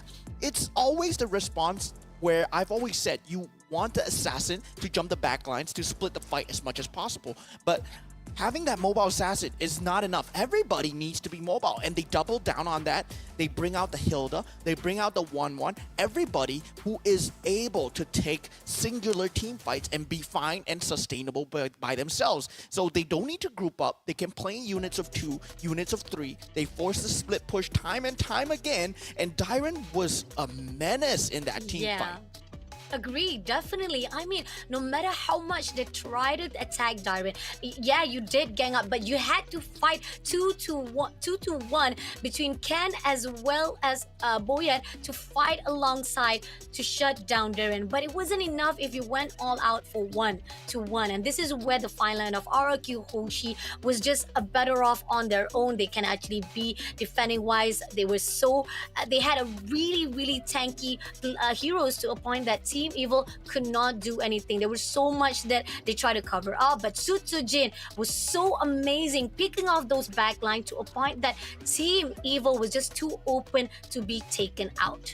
Yeah, and this is why I don't really like the Akai on the EXP lane. Yes, you have that heavy spin utility for that big team fight, right? But for RQ, it's never about the big team fights. It's about the small little team fights, and they want to take these small little skirmishes. Even if they lose the skirmishes, there is another unit that is doing something else on the map. You saw them losing the mid-turtle fight. Yes, they lost the turtle fight. They lost that 5v4, but Sutsujin took out the mid lane turret at 6 minutes into the game. That was the most important turret, right? We always say that mid turret is that opening towards the enemy jungle, and they got it so early just because of Sutsujin's split push utility. But Skylar, on the other hand, on that 1-1, if you think about it, right, this is not a 1-1 game where he should not be having a good time at all. He should not be able to kill anyone at all, but yet he's able to join all these fights and do all this damage is just because of mechanic skill alone. There's nothing to help him set up.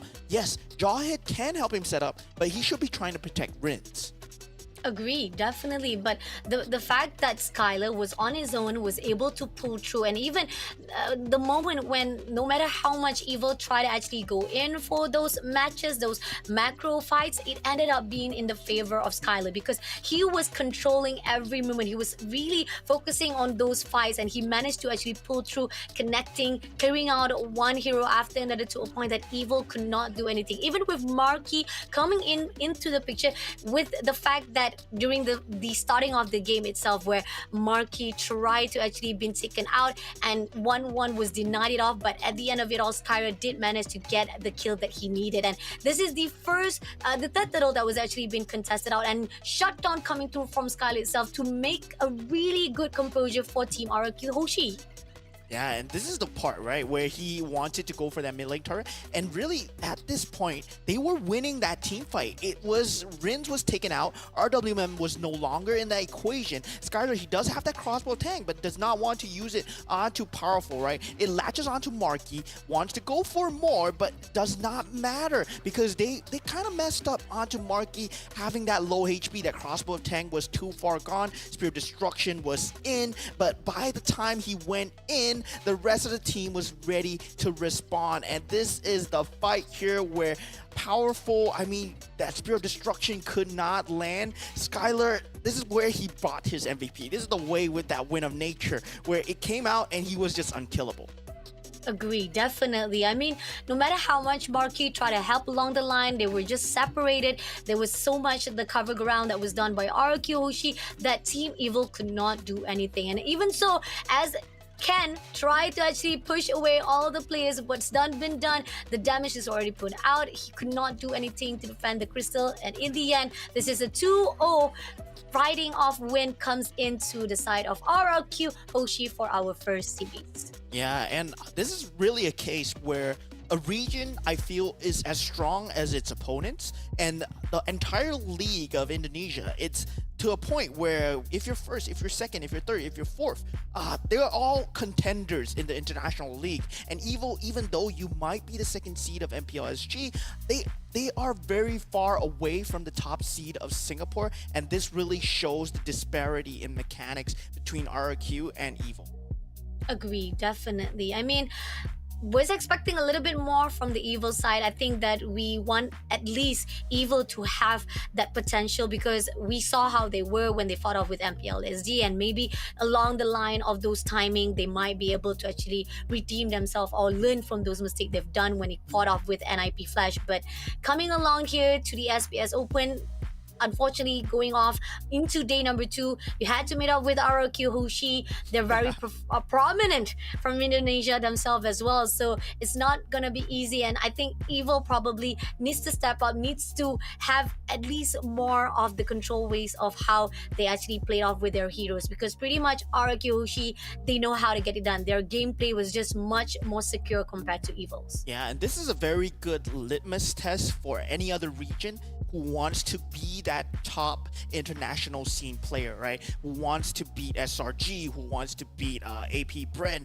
who wants to beat Falcons AP Bren, who wants to beat Fnatic Onic PH. I mean, they have a good area to test themselves right now against the region's meta, because you know how you want to fare against that region. You've never gotten the chance to play against the region. You've only been playing in possibly only Singapore and only in Myanmar, only in Cambodia. Now you're outside in this Swiss system. You can test your theories against the Indonesian region, and this is where it has to be a learning curve for you. You have to be a sponge, soak it up, and make sure that you go stronger for the next game. Agree, definitely. So for now, we're not saying goodbye just yet to Evil. They won yesterday, but now they lost for day number 2. So they're still in the lead. They're still inside the Open Finals. The continuing journey on the side of Evil is that now they will be pushed into the 1-1 bracket. They're going to actually meet off with those who might also be having the loss into this day number 2 as well. So we're going to see them again tomorrow, how they're going to be able to actually have that one lifeline less to do the best to survive here into the Open Finals. But this is it. This is the wrap up for RRQ Hoshi versus Evil. Congratulations to RRQ Hoshi. We'll see you guys again tomorrow as well as Evil. For next setup, we're gonna actually have a short break, so don't forget to come back again. Have your snacks, have your breaks, but be right back for our second match of the series.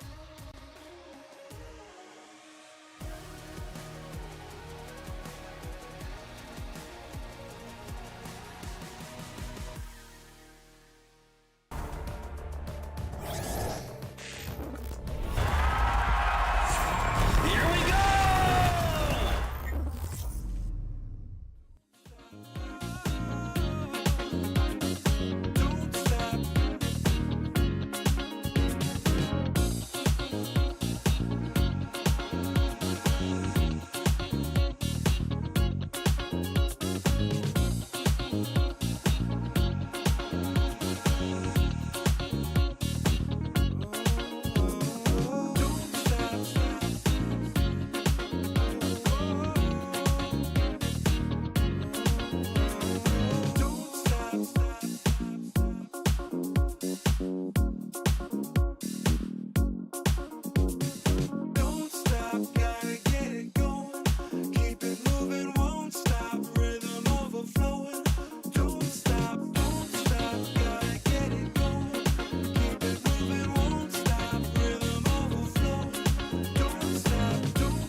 cutie, dressed up and I'm glistening. I'm the gift, don't wrap me like it's Christmas. Want some yours, you'll know what you've been missing. Feeling like we should get into mischief. Listen, you've been looking like you're down on your luck. Need a girl like me to come through, lift you up. Hold me in your hand, I like when you touch me. Keep me around or you might get lucky. I'ma keep you with the good mood. Keep you up all night. Never, never around you. Baby, this is so vibe. Got me dancing like a soul train. Laughing the whole time. Got me singing in the shower. Baby, are you all mine? Baby, I'm your four-leaf clover. Your rabbit's foot, your charm bracelet, horseshoe. Baby, I'm your good, good omen. You wanna keep me with you. Keep me with you. Yeah, it's not hard to see. There's a pattern forming when you got me. 777 all wins, big money. The tramp over here never see me coming. I was in your back pocket the whole time. A quiet power, a silent gold mine, a big old confidence boost. You never delude. Just know that you'll be winning cause I'm with you in the building. I'ma keep you with the good mood. Keep you up all night. Never, never around you. Baby, this is so vibe. Got me dancing like a soul train. Laughing the whole time. Got me singing in the shower. Baby, are you all mine? Baby, I'm your four-leaf clover. Your rabbit's foot, your charm bracelet, horseshoe. Baby, I'm your good, good omen. You wanna keep me with you. Keep me with you. You been looking like you're down on your luck. Need a girl like me to come through, lift you up. Hold me in your hand, I like when you touch me. Kick me around and you might get lucky. Baby, I'm your four-leaf clover. Your rabbit's foot, your charm bracelet, horseshoe. Baby, I'm your good, good omen. Yeah, you wanna keep me with you. Oh yeah, keep me with you.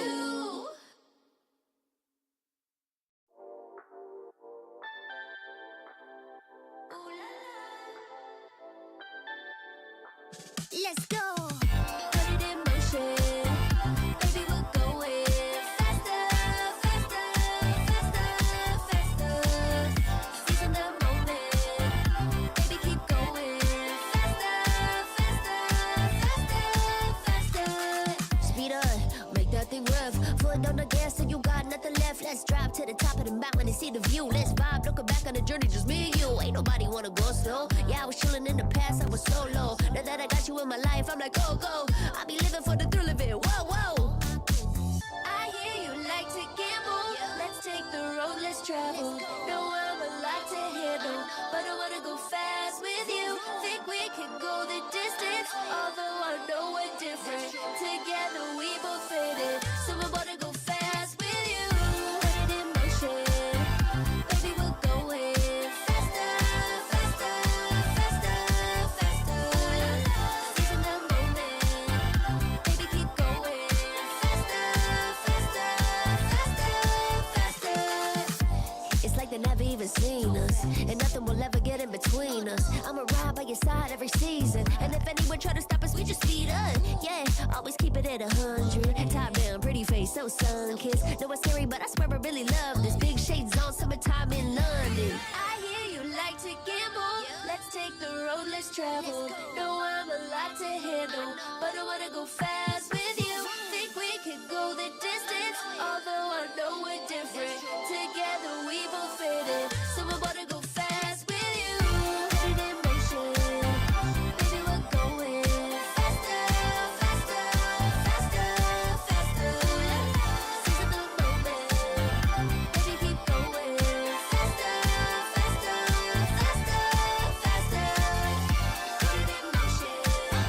Baby, we're going faster, faster, faster, faster.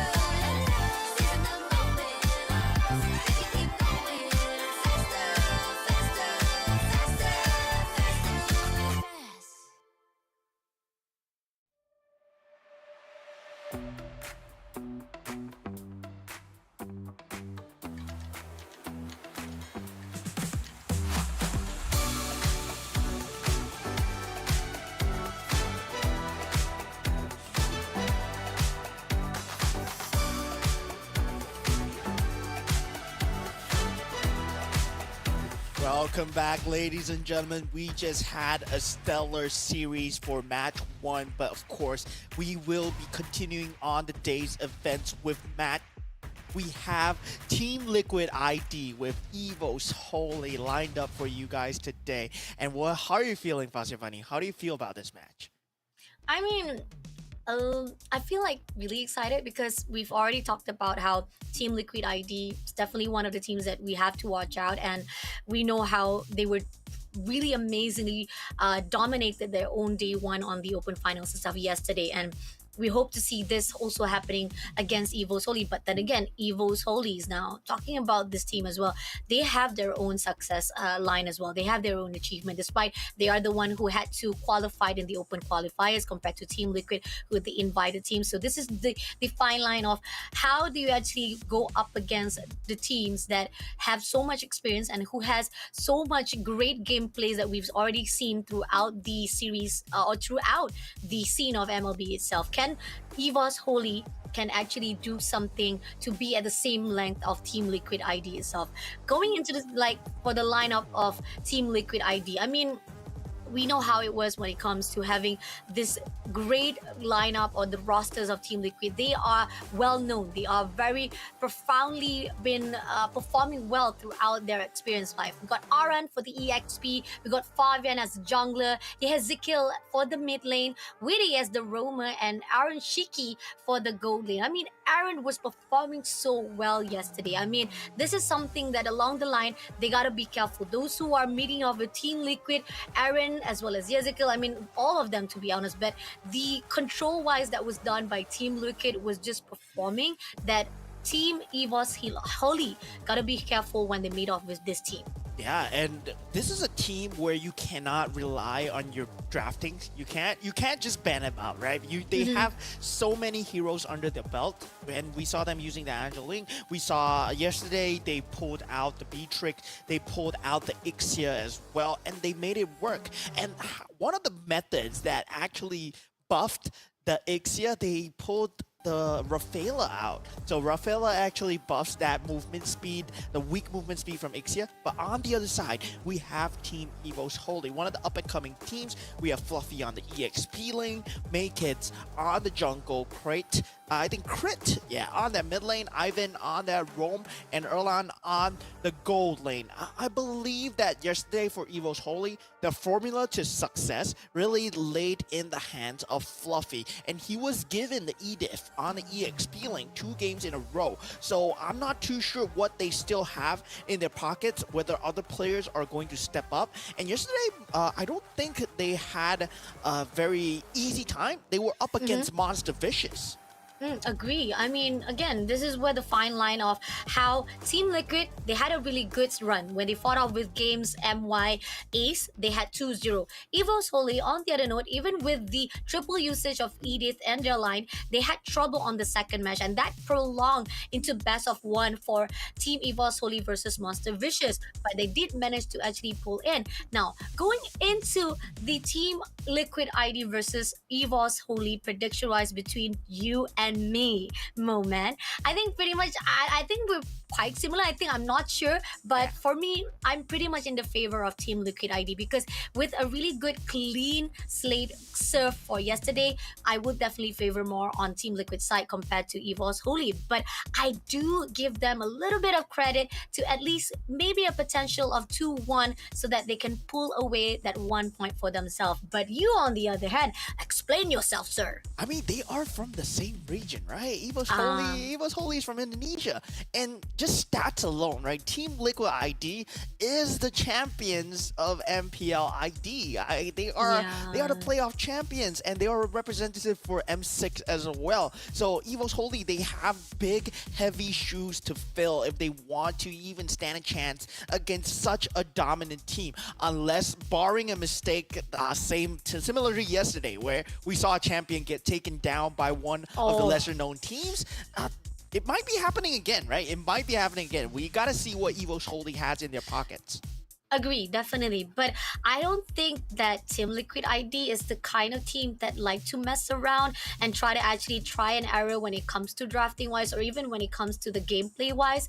Because we know when it comes to Indonesia, they're very disciplined. And this is the difference on the region side. It's not just Indonesia, it's Philippines, it's also on the side of other regions as well. But no excuses will be given out because the fact is, Team Liquid, they will definitely be a little bit more structured compared to how Evos Holly is. The question is now moving in forward, will Evos Holly be able to actually step out? Because so far, I do know for a fact that they had a struggle with Monster Vicious, and Monster Vicious is a big name inside the scene as well. And if you already have a struggle to meet off with Monster Vicious, let alone to fight off with Team Liquid, who has already been prominently big in MLBB. Yeah, so I mean, in terms of winning Monster Vicious, I would rate Evo's Holy quite highly, right? Because when I went to MPL MY, all the other casters were telling me that, yeah, MV, they are one of the contention for the top two. They're really strong. And yeah, they really did prove themselves,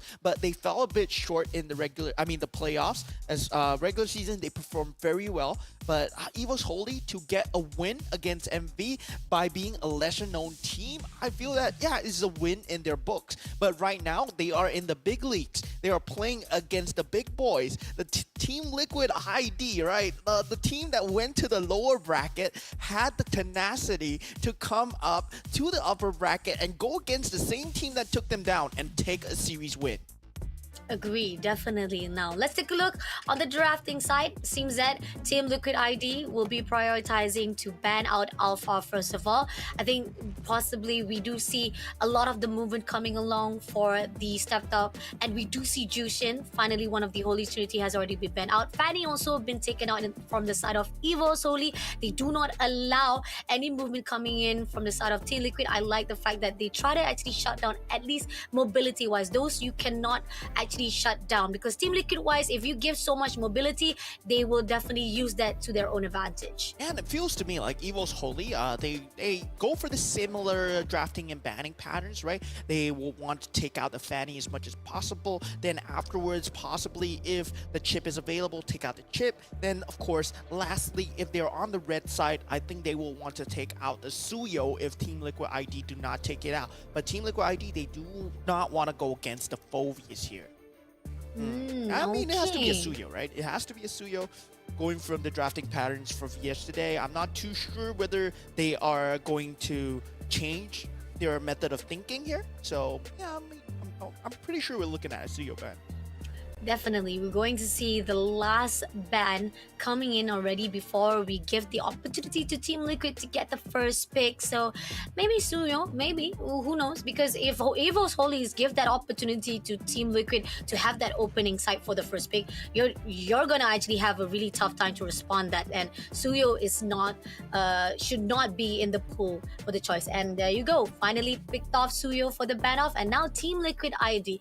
Yeah, you got the Holy Trinity been already put out, but Team Liquid comes back with the Hilda, and we saw the double dosage of Hilda yesterday from Team Liquid ID, and this is where the fine line of how Team Liquid, they were amazing when it comes to the fight all by itself, giving that hard time to the opponent side of Team Liquid to actually pull through. And hope this is a great case, Team Liquid, knowing that the strategy that was already put out, if you're not broken, why fix it? Just use it as much as you could and try to actually shut down your team opponent. Yeah, and now we want to see whether their jungle priority will be given towards Maykits, where perhaps he might pull out the Lancelot once again. Or, I mean, the Alpha is being taken out, right? Edith is still pretty much an opportunity for them, but it's not too much in the meta. When we talk about meta, yes, there will be things like Eve, there'll be things like Khalid that's still in the pool, and they do go for the Eve and Cho, a very different look from them yesterday. Okay, Eves and Cho. I mean, yeah, definitely a really good combo coming in from Evos. Holy possibility they try to actually make sure they have a really good back line as well as front line, so that there's a pull way coming in from the side of Evos Holies to shut down Team Liquid. Now, how does Team Liquid respond to this? Oh, they pick up Lin and they got Angela.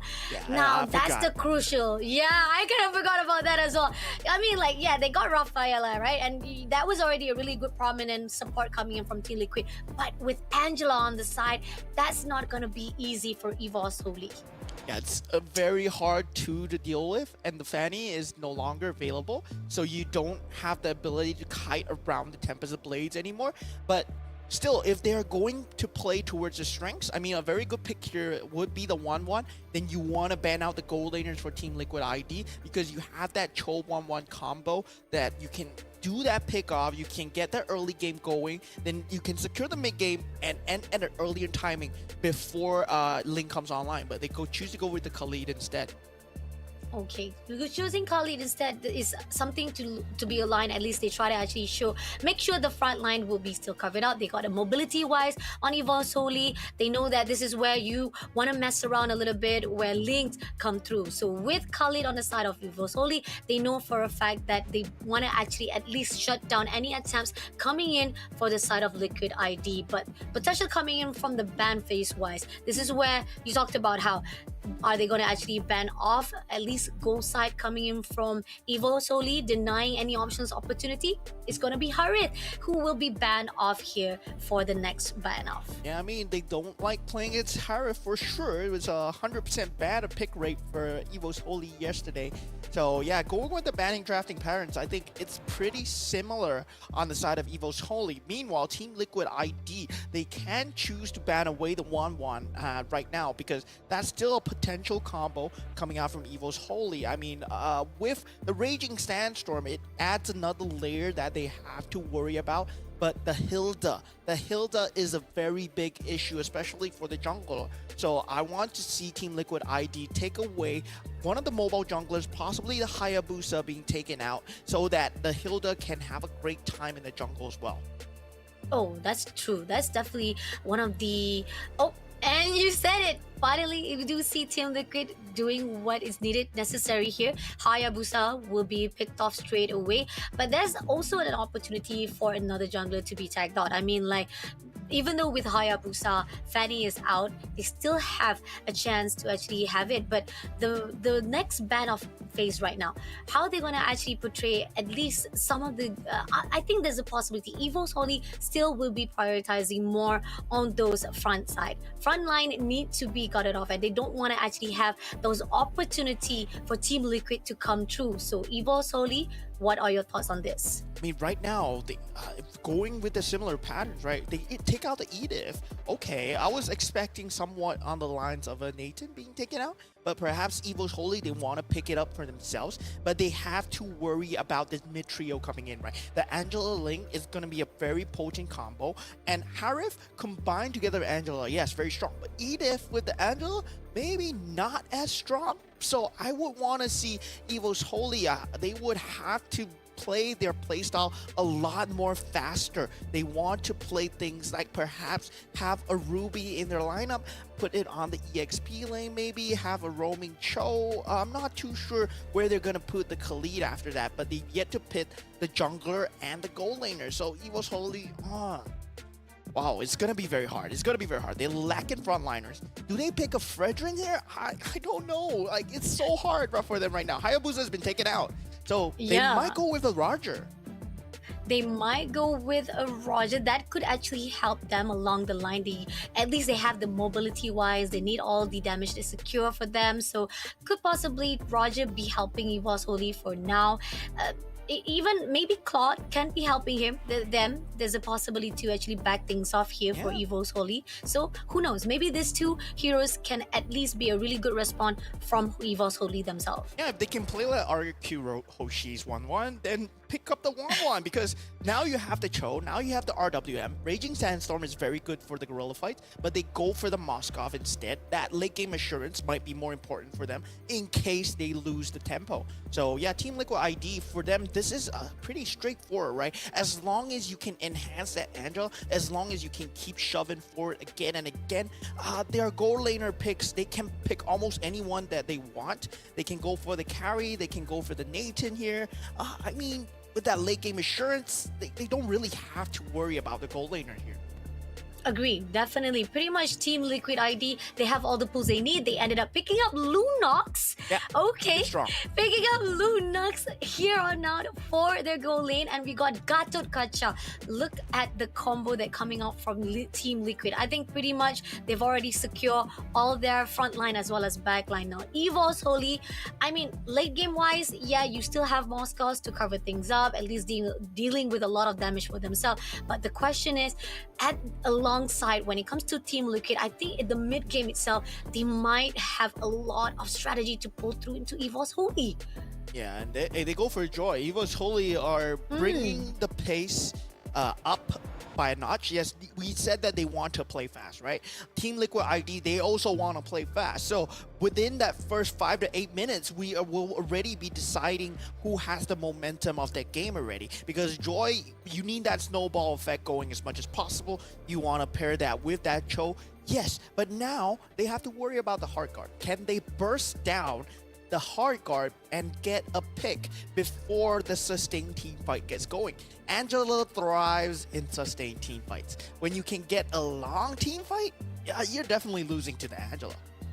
Oh, agree. Definitely. That's a risk coming in from Evos Holy, and they don't want to they got to make sure that they don't actually give that opportunity to Team Liquid ID, because with so much potential of Angela moving around, covering off the map and helping off, giving all the support that's needed for Team Liquid ID, Evos Holy, they got to make sure at least to shut down those opportunities. But here on out, this is it. This is our second series of the day. Evos Holy Indonesia versus Team Liquid Indonesia for the first round.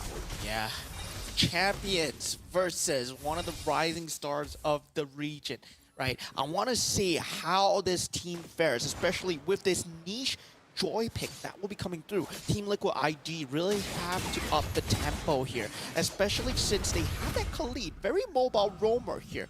And the EXP laner, Fluffy, he's on the Cho this time. It's not that roaming Cho, right? I expected the Khalid to be on the EXP lane, but yeah, roaming Khalid seems like the meta now.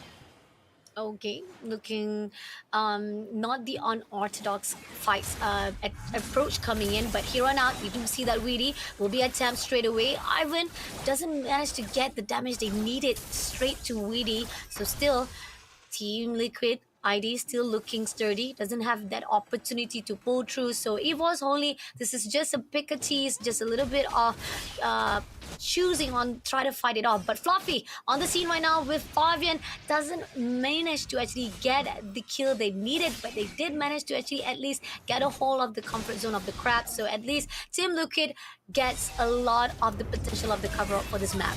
Yeah, and Erlan ready with the first blood onto Aaron Shiki, and that's a Moskov versus a Lunox. It shouldn't be happening. That was a skill matchup. This is a skill difference. Oh, but here, Yezekiel will be going for the push right now. Ivan will be taken out immediately by Weedy. And along the line here, they're going to go in for Cryde as well. Cryde pushing through, will be taken out by Fabian. And now they're looking for Maykis, the next victim along the line. They know for a fact that Maykis is on the lead, but they don't go for the Aura extension. They have already 2 wins they needed in their hands. They traded off already. So at least the numbers or the resources still stacks up for both sides. Even despite the fact that, yes, Alan was taken out, but Team Evos Holy was taken also by the Nile of Team Liquid ID. Yeah, Team Liquid ID, once they have that level 4, which is now that hard guard will be available, their pace and their tempo will go up by leaps and bounds. Now their survivability for the team fight gets way more enhanced, and they don't need to be scared anymore as long as one member is going in at a time. As long as they don't take multiple fights on multiple fronts, Team Liquid ID, they are very much secure the next few team fights. And now Maykits, he has to find the pickoff of the century, right? If he can find Fabian, if he can find Witty, that would be huge for the side of Evos Holy. Let's see. Going in for the contest. Airborne comes through. Fluffy denies all the movement coming in for Witty's side. Goes in for the push right this instant. Immobilized straight away Witty, but takes down Makers with the Ezekiel, and Fluffy was also shut down. Aaron pushing in straight to Ivan, leaving only Cry to defend on his own, and Fabian will be able to take the turtle straight away for the hands of Team Liquid ID. Great push, great denial to a point that Team Evos Holy could not do anything. And that's the storyline of going against a Ling and an Angela, right? As long as you cannot burst someone down, you're not gonna be able to win that team fight. And Angela just sustaining everybody. Witty was kicked in, but he would not die because he had the revitalization. The Heart Guard was used on Fabian, mind you, was not on Witty, but the burst was enough to just sustain him through, and he got out of there alive with a minimum HP. Well, let's see if this is going to go how Evos Holy wanted. They gotta actually try to contain all the team fight that was done by Team Liquid ID. I mean, pretty much all the attempts that was done, try to actually push in, was still not in the favor of Evos Holy. Yeah, so far, they only have that one late game assurance, right? Yeah. They only have that Moscow. And the Khalid, yes, it does translate very well into that late game. But yeah, in terms of high ground defense, they can defend the high ground very well with RWM, but they just need to stop taking sustained team fights. They will be forced to turtle, try to trade farm as much as possible. And the problem with Joy is that in that late game, she doesn't scale that hard, but if she has enough farm, then it will be scary. okay, now going into mid, we do see Fabian and Yezikel right on the scene. Will not go in for the team fight just yet. It's just them try to actually shut down any momentum that is done by Maykis himself. And as time progresses, we do see Fabian will be taking at least some of the gold plate that is needed for the turret itself. Clears out immediately that first layer for the Team Liquid. And pushing on as well for the buff, it seems that Team Liquid will try to steal it. Managed to steal away, and now Aaron, is he going to actually have that in contingency because of that overextension? Not to read the buff, still surviving. Aaron pulls away, but no! Ivan tried to actually defend it wise, but still surviving along the line with the help of Weedy. And still, Team Aaron with the help of Yezikel coming along the scene. That buff was just fruitful for the side of Team Liquid, and they managed to move away without any casualty. Yeah, the fact that Aaron could not die, but luckily consolation prize goes towards Evos Holy. They do get the turtle for the troubles, but still it's just a very bad look, right? Your next few team fights are telegraphed, where you can't even pick off the Hilda. The Heart Guard was at 110 of its HP like 99% of the time, and you still cannot finish him off. But now, Ivan in a lot of trouble. Ivan finally was taken out by Aaron Shiki immediately. Good company coming in from the side of Team Liquid. Evos Holy Fluffy comes through, taunted out as well as Airborne, two players of Team Liquid, but doesn't manage to get anyone off. So Evos Holy will be backing off from the fight itself, knowing that they don't have the right target they want to mark off here for the fights. Still holding off on that high ground, and we do see that pushing straight away. It's going to be Team Liquid, try to pull through. Does it actually get into connection? We do see Aaron giving a lot of extension so that Weedy can finish off the job to carry out that turret. And now finishing off, they move in for the overextension. Doesn't need it much, but Weedy comes along. Cry takes down Weedy immediately, but as we times go, Ivan also denies Aaron Shiki. That overextension was unnecessary, but at least it gives Evos Holy a little bit of the minuscule of win for themselves. Yeah, that's breathing space for Evos Holy right now. And this is a litmus test, right? You're ahead and you are fighting the champions of MPL ID Season 14, Team Liquid ID, and Evos Holy as just another team. How do you stand up? You're from the same region, and this is a very good test for Evos Holy to really push the limits of themselves, and they are really doing very well. They can scale into the late game very well, but the Raging Sandstorm from Ivan not finding its mark yet, and RWM not available from Craig. Okay, pulling away, and we do see that Fluffy will be pushing in Aaron. It's not gonna do anything as they try to actually hold it out. At least they get the turret as well to trade off for both of their side. But the question is, right here, we do see Evos Holy will be trying to stick together for a while to find the composition of Team Liquid themselves. They will try to get a farm off, and they know for a fact that they want to go in for the next turtle for themselves. And here on out, we do see Ivan pushing in straight to Ivan, but at the same time, Fabian managed to pull him off. And Pride, gotta be careful there. A little bit of the exposure might get him into trouble, so he pulled away from the situation. But Fluffy comes along to push into Aaron Shiki, as well as Aaron pushing on Turtle. Will be able to take off, but at the same time, right here, Evos Holy getting a lot of pressure. Fabian takes down Pride, as well as Willie takes down Fluffy, and double kill comes through with making shuts down Ivan. Try to pull away as fast as possible, but been denied by Ezekiel, making a triple kill or even a team wiped out in the hands of Team Liquid. A 5-on-5 team fight is just not in sight for Team Holy right there. Team Evos Holy, they did not have the required tools. And RWM, yes, it was available, but Krite's HP was extremely low, right? You see that Krite's HP already 1/3 of the bar. And once this turtle fight erupts, you see the target prioritization coming out from Team Liquid is to take out their RWM. And you see Ling in that backline, making sure that Krite is dealt with. That's the main mid-game damage dealer. Once that damage is gone, that sustain coming out from the Angela is just free. Everybody's alive. Everybody is alive, and the fact that no matter how much they try to go in for the fight, Team Liquid, great marks wise, no matter how much Evos Holy try to separate things off, is still not enough. Now, with the fact that they got the second turtle in their hands, now they're pushing in straight to Evos Holy. The over session will be done. Ivan, unfortunately, will be taken out by Arishiki, and they move into Krite as well. Double kill comes in with Fluffy, and Aaron also been shut down. A minute comes into the side of Joy. They're pushing into Makis as well. It is unstoppable for the side of Team Liquid because they get another team wipeout here into their own side. Yeah, already a 7,600 goal lead for the side of Team Liquid ID.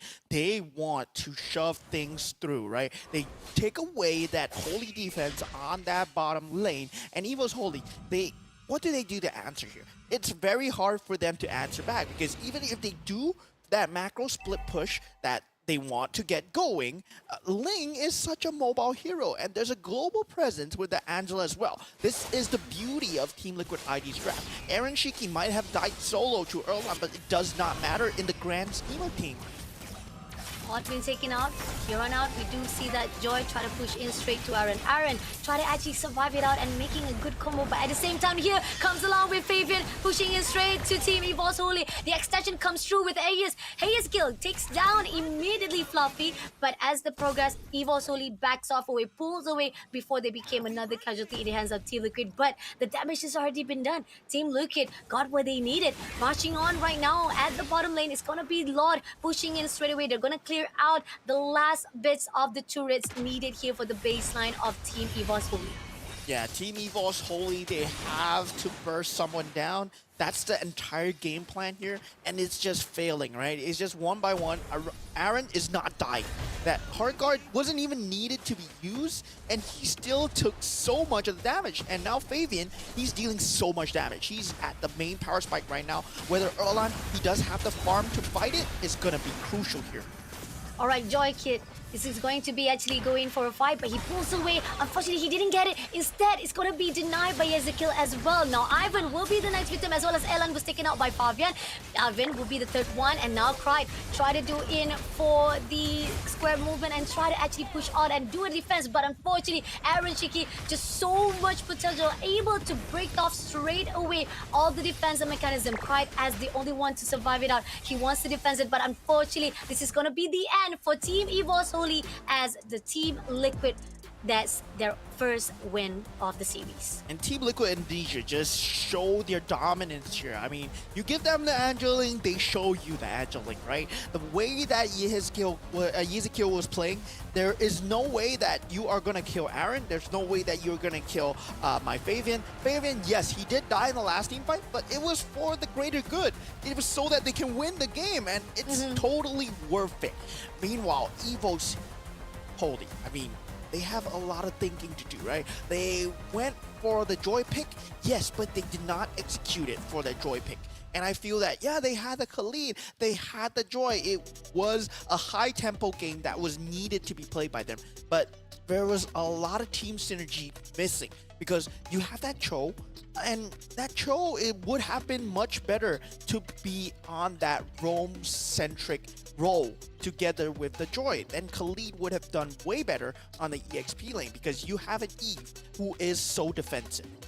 Agree, definitely. And it keeps on coming to a point that Fluffy tried to actually pick off one, tried to actually find an opening, and it was still not enough though. There was not a lot of the fights or even the game plan that was portrayed on Evos only somehow was not in their favor because they have been making a lot of wrong choices when they put up a fight with Team Liquid themselves. And now looking on the side, MVP right here, Fabian gets it done with the 6-0 and has 888 gold per minute. And Aaron Shiki should also have that mention as well because he was the one who had so much tenacity that nobody from the side of Evos only could pick him up because Aaron Shiki was just so immortal that they could not take him down first of all. Yeah, and that was the main playmaker from Fabian, right? And Team Liquid ID just seems to me like they're one of the teams that you cannot just ban out.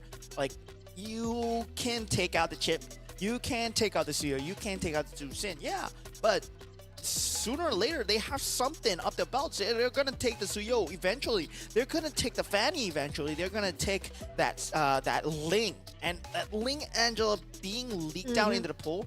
It just went swinging in their favor because that was their signature playstyle. And Fabian, he just shows us why they won MPL ID.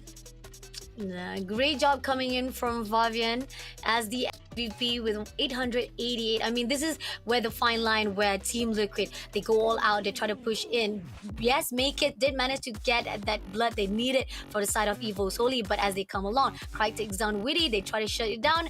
That was the ultimate overextension that was done by Team Liquid that make Evos Holy look at least they had a space to play around a little bit. But as time goes by, this is where the fine line of Team Liquid didn't even bother. If they lost that overextension, they will pull through with that first lot. And no matter how it is, they try to take down Aaron, even Fabian as well. It was not enough because Yezikel was just giving all the sustainability that needed for the Team Liquid.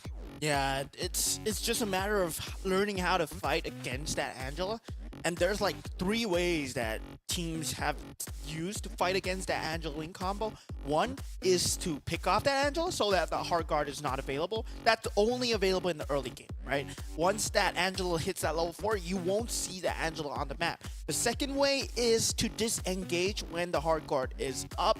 And that's not going to be possible because Evos Holy, you see that they are much slower when it comes to trying to protect Cry. Eve does not have that mobility to easily disengage unless the positioning is godlike. And yet again, Cry, he has to be in that position to deal that damage. And lastly, the third way that teams use to deal with Angela is to burst down that members before to make it a 4v5, right? Make it as hard for the team to be possible. And that's what Evos Holy were going for. With that joy pick, they wanted to burst down someone as fast as possible. When they bursted down Aaron, it worked out. One team fight worked out for them.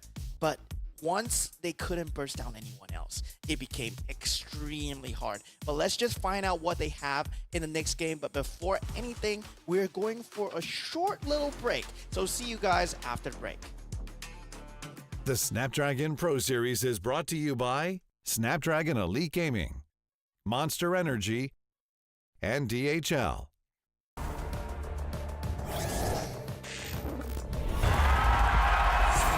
Here we go! Steady jump design. Think I know your kind. Yeah. Steady jump design. Think I know your kind. I'm about to break another code now. Pretty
Give it more, give it more, give it more right now, right now.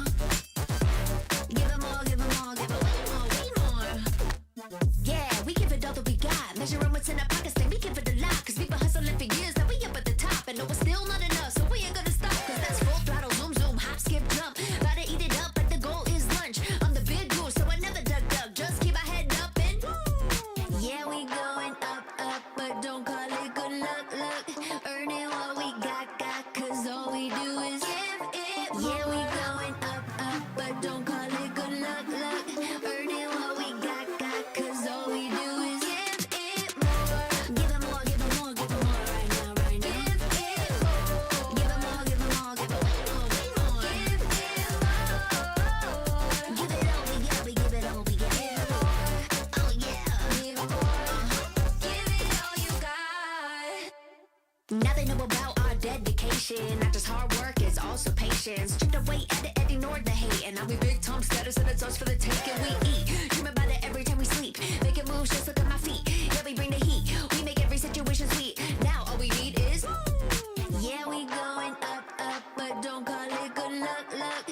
Earning what we got, cause all we do is give it more. Yeah, we going up, up, but don't call it good luck, luck. Earning what we got, cause all we do is give it more. Give it more, give it more, give it more right now, right now. Give it more. Give it more, give it more, give it way more, way more. Give it more. Give it all we got, we give it all we got. Give it more. Oh yeah. Give it more. Give it all you got. Give it more, give it more, give it more right now, right now. Give it more, give it more, give it way more, way more. Well, welcome back, ladies and gentlemen, to the Snapdragon Pro Series Day 2. We had a dominant series coming out from Team Liquid Indonesia versus Evos Holy. And yeah, we are feeling good about Team Liquid Indonesia right now. But whether Evos Holy can actually ban out that Angeline combo from Team Liquid Indonesia. And just look at that. Rebellion. Yeah, and we are seeing other streams result right now. Rebellion, who had meet off with Valhalla on the other stream, Rebellion managed to take 2-1 for their own fight. I mean, we saw how Valhalla was yesterday. I mean, talking about how they fought off with CFU Gaming, I mean, pretty much most of the picks was actually quite prominent on the side of Valhalla itself and how they fought off with CFU Gaming. It was a question why CFU Gaming was giving a lot of leeway for Valhalla. But as they meet off with Rebellion, this is where Valhalla was having a little bit difficulty, I think, because Rebellion-wise, they are not to be messed around. But congratulations to Rebellion. They will be maintaining that 2-0 in their hands, progressing on day 3 later on. Yeah, Rebellion Esports is also one of the teams from MPL ID, right? If I'm not wrong, they were in the regular season. They didn't really get a good placing, but still, Indonesia is one of the regions that has very scary teams. Valhalla, they did win against CFU Gaming yesterday. So, well, I mean, they're not exactly out of contention yet. They are at No. 1-0, right? So now it's 1-1.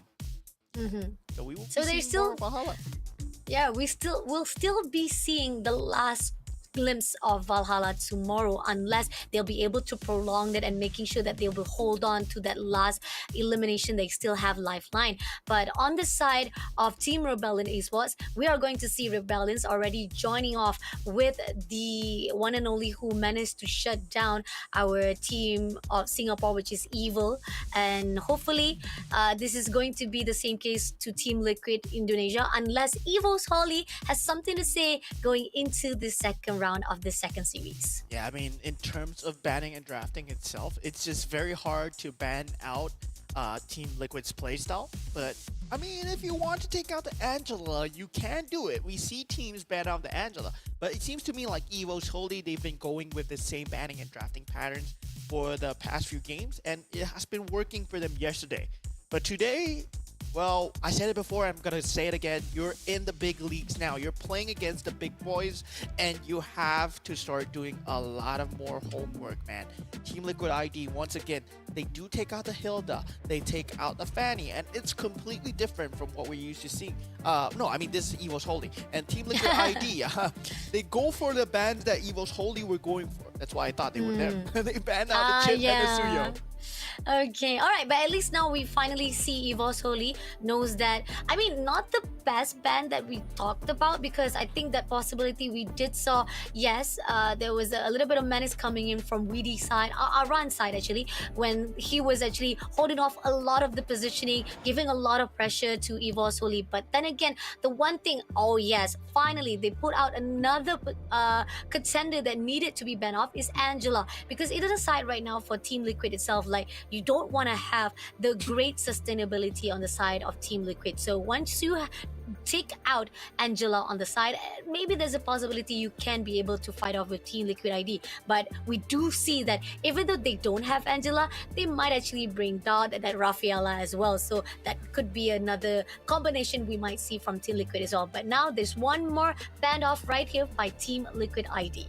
Yeah, Team Liquid ID will be taking out the Holy Trinity, all three bands, right? The Chip, the Suyo, and the Jutsun. They do not want to do with that anymore. But for Evos Holy, right now, they do have the Edith available if they want to choose it, right? We saw them going for that triple Edith pick yesterday, whether or not they will want to pull it out again, whether it's a comfort zone for them. And now, I mean, for them, the alpha is still on that pool, so they can take the alpha. That first pick, it will be very strong. And right now, Matilda is on the board too. Oh yeah, definitely. Okay, definitely those are the two choices that they want to actually pick out, unless Evos Holy, what are they actually prioritizing right now? They know for a fact that so much of those put out just now is pretty much on the line of mid lane instead. They pretty much picked out Eve. And this means that Liquid ID, you have the Matilda Alpha, right? At this point, you can go for the Matilda Alpha, and yeah, it's pretty much secured for you. So whether or not they wanna pull it.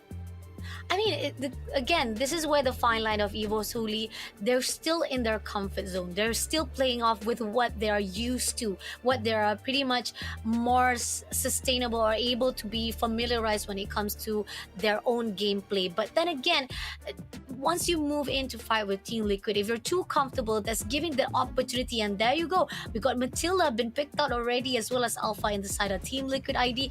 This is giving so much of space for Team Liquid to dictate how they're going to move on into the next phase. Yeah, and how are Evos Holy gonna answer to this, right? Because usually you see the Alpha, he has been the answer towards the Suyo, but the Suyo is not available in the pool anymore. So Evos Holy, for the jungler, you have to pick something crazy out of the bag.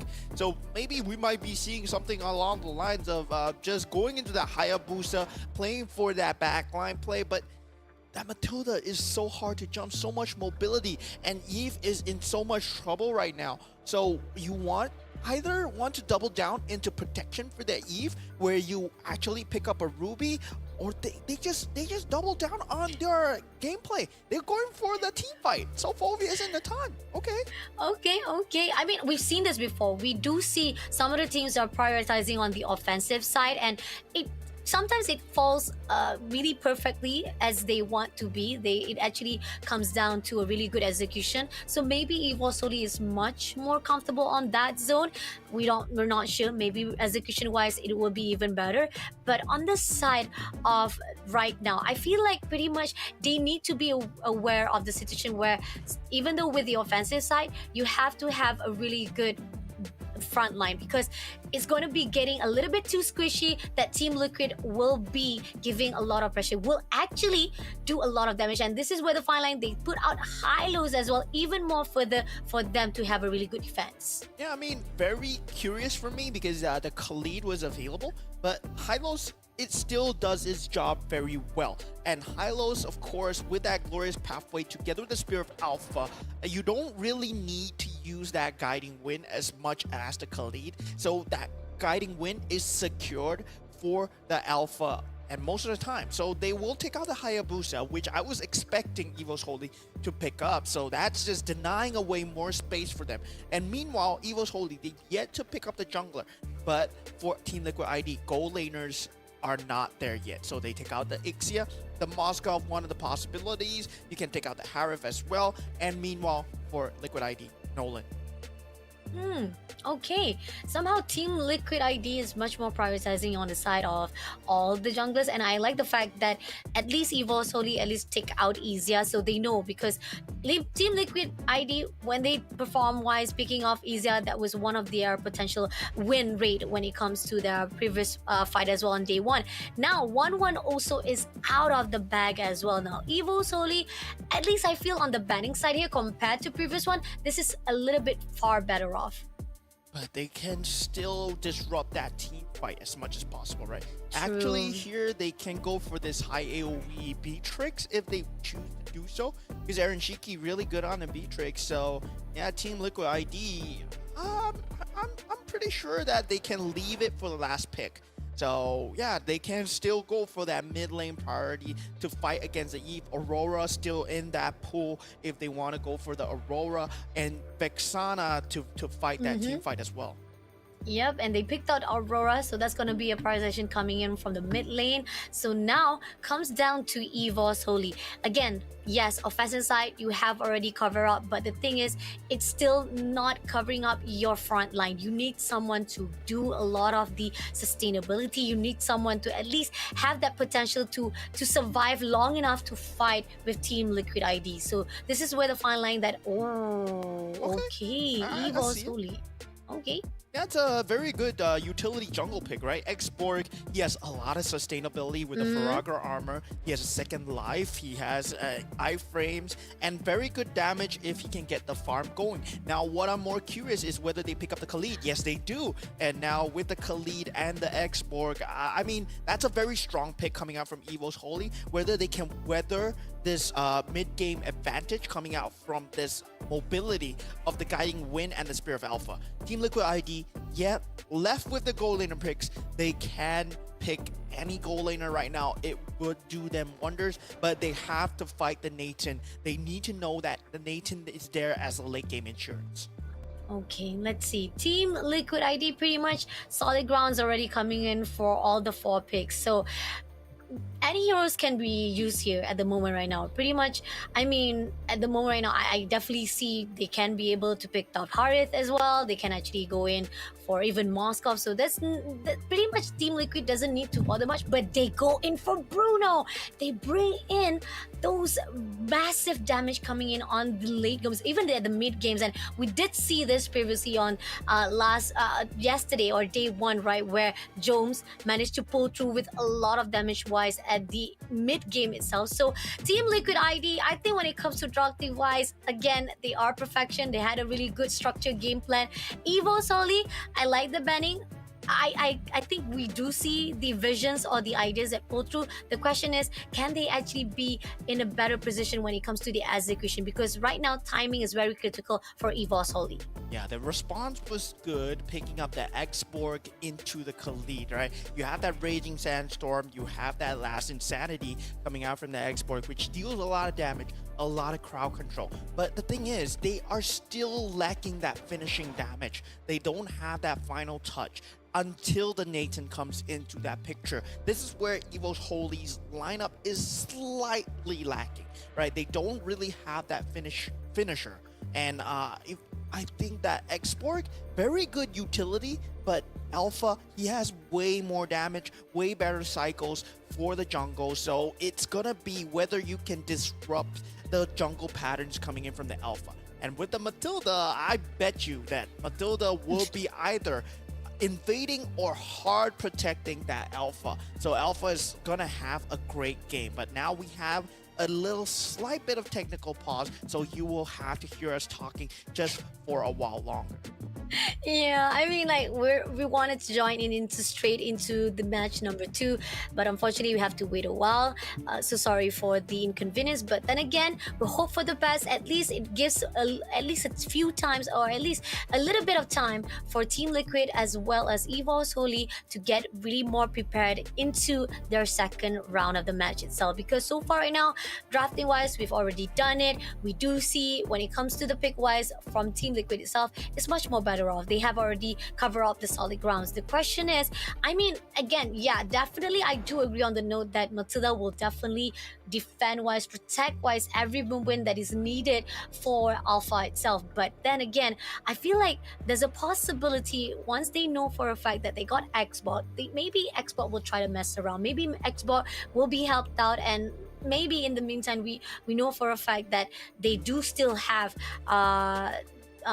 Nathan, as well as the fact that, I mean, the question is a part of the side of Team Evos Holy is that most of their equation is that at least Eve can help along the line from the back line. At least if nobody catches it off Eve, there's a possibility maybe the execution that Evos Holy wanted could come true. That is if they don't catch off Eve off guard. That's it.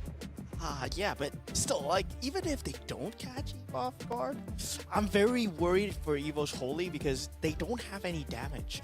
Like, if you Yeah. think about it, Last Insanity, yeah, it's damage, but not enough. It's usually not a sustained form of damage. They have a lot of burst damage, right? It's where big AoE into big AoE. So it's very important where a hallmark of a good Eve player is that real world manipulation discipline. How well you can hold your real world manipulation until it's needed. Because we see a lot of Eve players where they will just pop their box extremely early, and it seems like Team Liquid ID, they are planning to just bait out that RWM because they have the Hylos. They already picked up that Hylos, and what they want to do with that Glorious Pathway is to weave in and out of the RWM. And of course, that Glorious Pathway is going to be used as a tool directly towards Eve if he pops that box. Yeah, so Oh. TLID, they have so many answers already. Oh no, that shows how much of a lot of the decision making from Evos Holy is not going to be easy. I mean, I want to give credit to Evos Holy, but then again, I mean, Team Liquid ID is just far better off. And we're talking about the fact that, okay, you've already got it down on the early runs. You already put out a lot of the offensive side. This is where the fine line, if Evos Holy, can they actually have that finisher that they needed to fight off with Team Liquid? Started out right here. This is already coming in to our second round, and it seems that Fabian already taking off straight away. I think this could be the moment, a little bit of a highlight actually. I thought it was a game. Sorry, my bad. It was just a highlight due to technical pause. Now we're going to actually see how it actually happened to Team Liquid ID fighting off with Evos Holy on the first match itself. It started really good for Team Liquid. They really had a really good dominance on their side, no matter how much Evos Holy tried to break down, and even with Witty comes through shutting down every attempt that Evos Holy was doing, it's still not enough for them to defend themselves. Yeah, it's just really a hard time for Evos Holy because you leaked out the Angela Ling, and Angela, it's just very scary in the meta right now, especially in the hands of someone like Ezekiel, who knows what he's doing with the hard guard at all times. And everybody in TLID was playing for the hard guard, right? You can see that Aaron, he's no normal Hilda would run up 1v5 like that, because they know that, yeah, they're probably gonna die if you do that, but he has Ezekiel. So he can just play up in the front, just be that damage factor, just peel factor, take away so much damage from Evos Holy. And TLID, they are a team that plays to their strengths. They know the strengths and weaknesses of the heroes. They know what to do with their picks. And right now, Evos Holy, whether or not they know that their opponent is smarter than them or as smart as them, right? A lot of teams, they don't give the respect where yeah, I want to play this playstyle, but your opponent is not stupid. They need to know that your opponent is not stupid. They know how to play against you. And yeah, sometimes it's going to be about rock, paper, scissors, whether you can pull out the correct moves at the correct time. Sometimes even itemizations matter. When you're playing against an Angela, do you build towards that Seal Halberd? Do you build towards that Necklace of Durance? And yeah, we saw in the first game of the series itself, right? Even battle spells, the smallest of details, it matters. Like whether you have that Purification versus that Tigreal, it's a very crucial battle spell towards only one utility, but that utility might take you out of the game. Agree, definitely. And coming off on the side of Team Liquid itself, we do see no matter how much that Evos Holy try to shut them down, this is where the mechanism of Team Liquid itself, they will try to actually make sure that you waste all of your resources, waste off all your skills to a point that you could not do anything. And when the time comes by, they will punish you for all those as overextension. Even so, despite the fact that we do see there were certain overextension coming along from Team Liquid as well, where they wanted to actually pull through to see what can they actually pull away from Evos Holy as well. It was still just a little bit scraps coming in for Evos Holy. Pretty much, again, Team Liquid still have all the grounds they already covered, the control still in their hands, no matter how much overextension they put out to Evos Holy. The question is, Evos Holy, what are your answers to that situation, to all the Team Liquid's strategies? Because so far right now, Evos Holy is being outsmarted by Team Liquid to a point that they could not have the better response or even the reflex they needed to have a good sustainable fights when it comes to Team Liquid. Yeah, and these teams, there's still a lot of stakes here, right? Whoever wins this series here will move into that 2-0 bracket where they are going to join RRQ Hoshi that we saw from previous matches. Then, of course, we already have that other stream ending their game. Rebellion Esports will be there as well. So already 2 Indonesian teams there, right? So TLID looking like they will take that 3rd slot as well. So in the end, there will be, I think, a total of 8 teams. So we will have 4 matches in that 2-0 bracket, and whoever wins that 4-0, they will be able to get out of this Swiss brackets and get their slot in the challenge season. Oh, so, and yeah, we're gonna actually drafting again. Unfortunately, we're gonna actually draft back again. So going into Team Liquid ID as the one to actually have the opportunity for the first pick. We got already our bans. Now we see Alpha been banned. Now Jushin, Vovius as well. Prioritizing on the side of Evos Holy is going to be Chip as well as Funny. So we did not get to see the potential of drafting that was put out previously. I mean, okay, never mind. At least Evos Holy can avoid the Matilda combo with Alpha. But Suyo now is in the open as they picked out Angela as the last ban. So now the respawn coming in from Evos Holy. You can still counter Suyo. So they picked up Hilda instead. Okay, at least I feel like there's some way that they know for a fact they can counter off Sunyo, that a possibility of messing off all the junglers that did to the side of Team Liquid ID. I like Evo Soli. They're much secure. They know what they can do to respond well. Do they pick up the Matilda though? Like, do they deny away it from Team Liquid ID, right? Matilda is still in the pool. Team Liquid ID, they can pick up the Matilda. Matilda Suyo is much more potent than Matilda Alpha because you know that Suyo is going to be playing like that. They pick up the Aurora. And now that seems to me like it's just a clear-cut pick where they go for the Matilda once again and they force themselves into the same situation.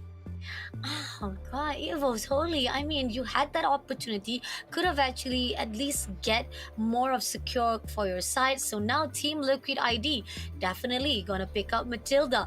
Not only that, I mean, they might be able to actually get another one for the mid lane as well. I mean, one question is that Evo Soli, are you prepared to the fact that the combo coming in from Team Liquid, can you actually hold off, have any of the backline? Yeef will be picked out, and Cho ended up being picked up by Team Liquid ID. So still, there is a chance that Evo Soli might be able to pick up Matilda, since Team Liquid says that we're not taking off that Matilda. We're going to actually use Cho and Yeef instead.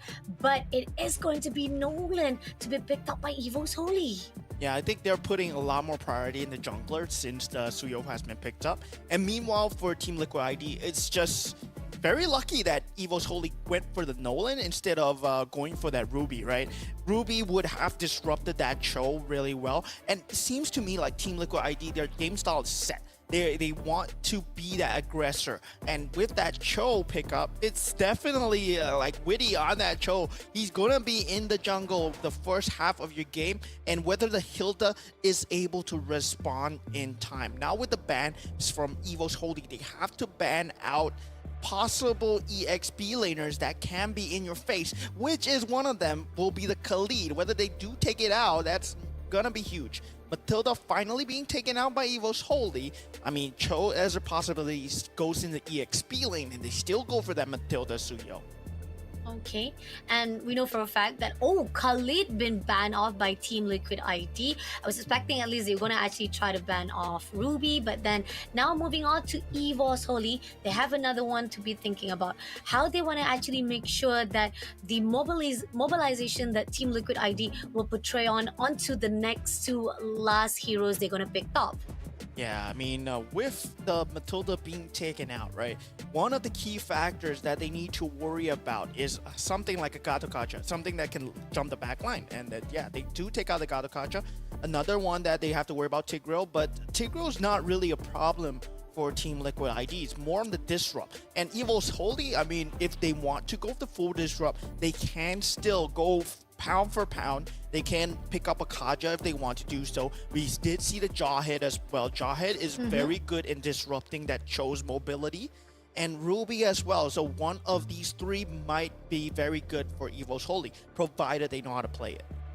Okay, let's see. Is it going to be Ruby or is it going to be Kaja? They got to actually have one of the players that can be able to pick off Team Liquid ID. And they ended up picking Hylos instead for Evos Holy. I think, yeah, definitely it could help burst out, try to move around and slow things down for Team Liquid ID. Not the best ideal situation, but I think Evos Holy, they're playing off on their own comfort zone right now. They know maybe Hylos will be a better off defense mechanism for them to pull through or even counter off Team Liquid ID. In the same way that how Team Liquid ID picked that Hylos versus Evos Holy's Eve, because that Glorious Pathway is very good with dealing with that real world manipulation, right? It's an easy getaway path, or it's an easy initiation path towards that Eve. So yeah, Hylos is really good, but only at level 4. And I really love this pick from Team Liquid ID, because a lot of teams, when they see a Hilda on the EXP lane, when they see a Hylos on the EXP lane, they kind of shy away from the fight. But one thing you can do is you can pick a Glue, you can pick a CC, bring the fight to the EXP laner, and just crush that lane. And with the stick coming out from the Glue as well, there's a lot of team fight potential now for Team Liquid ID. It's gonna be a very aggressive early game start.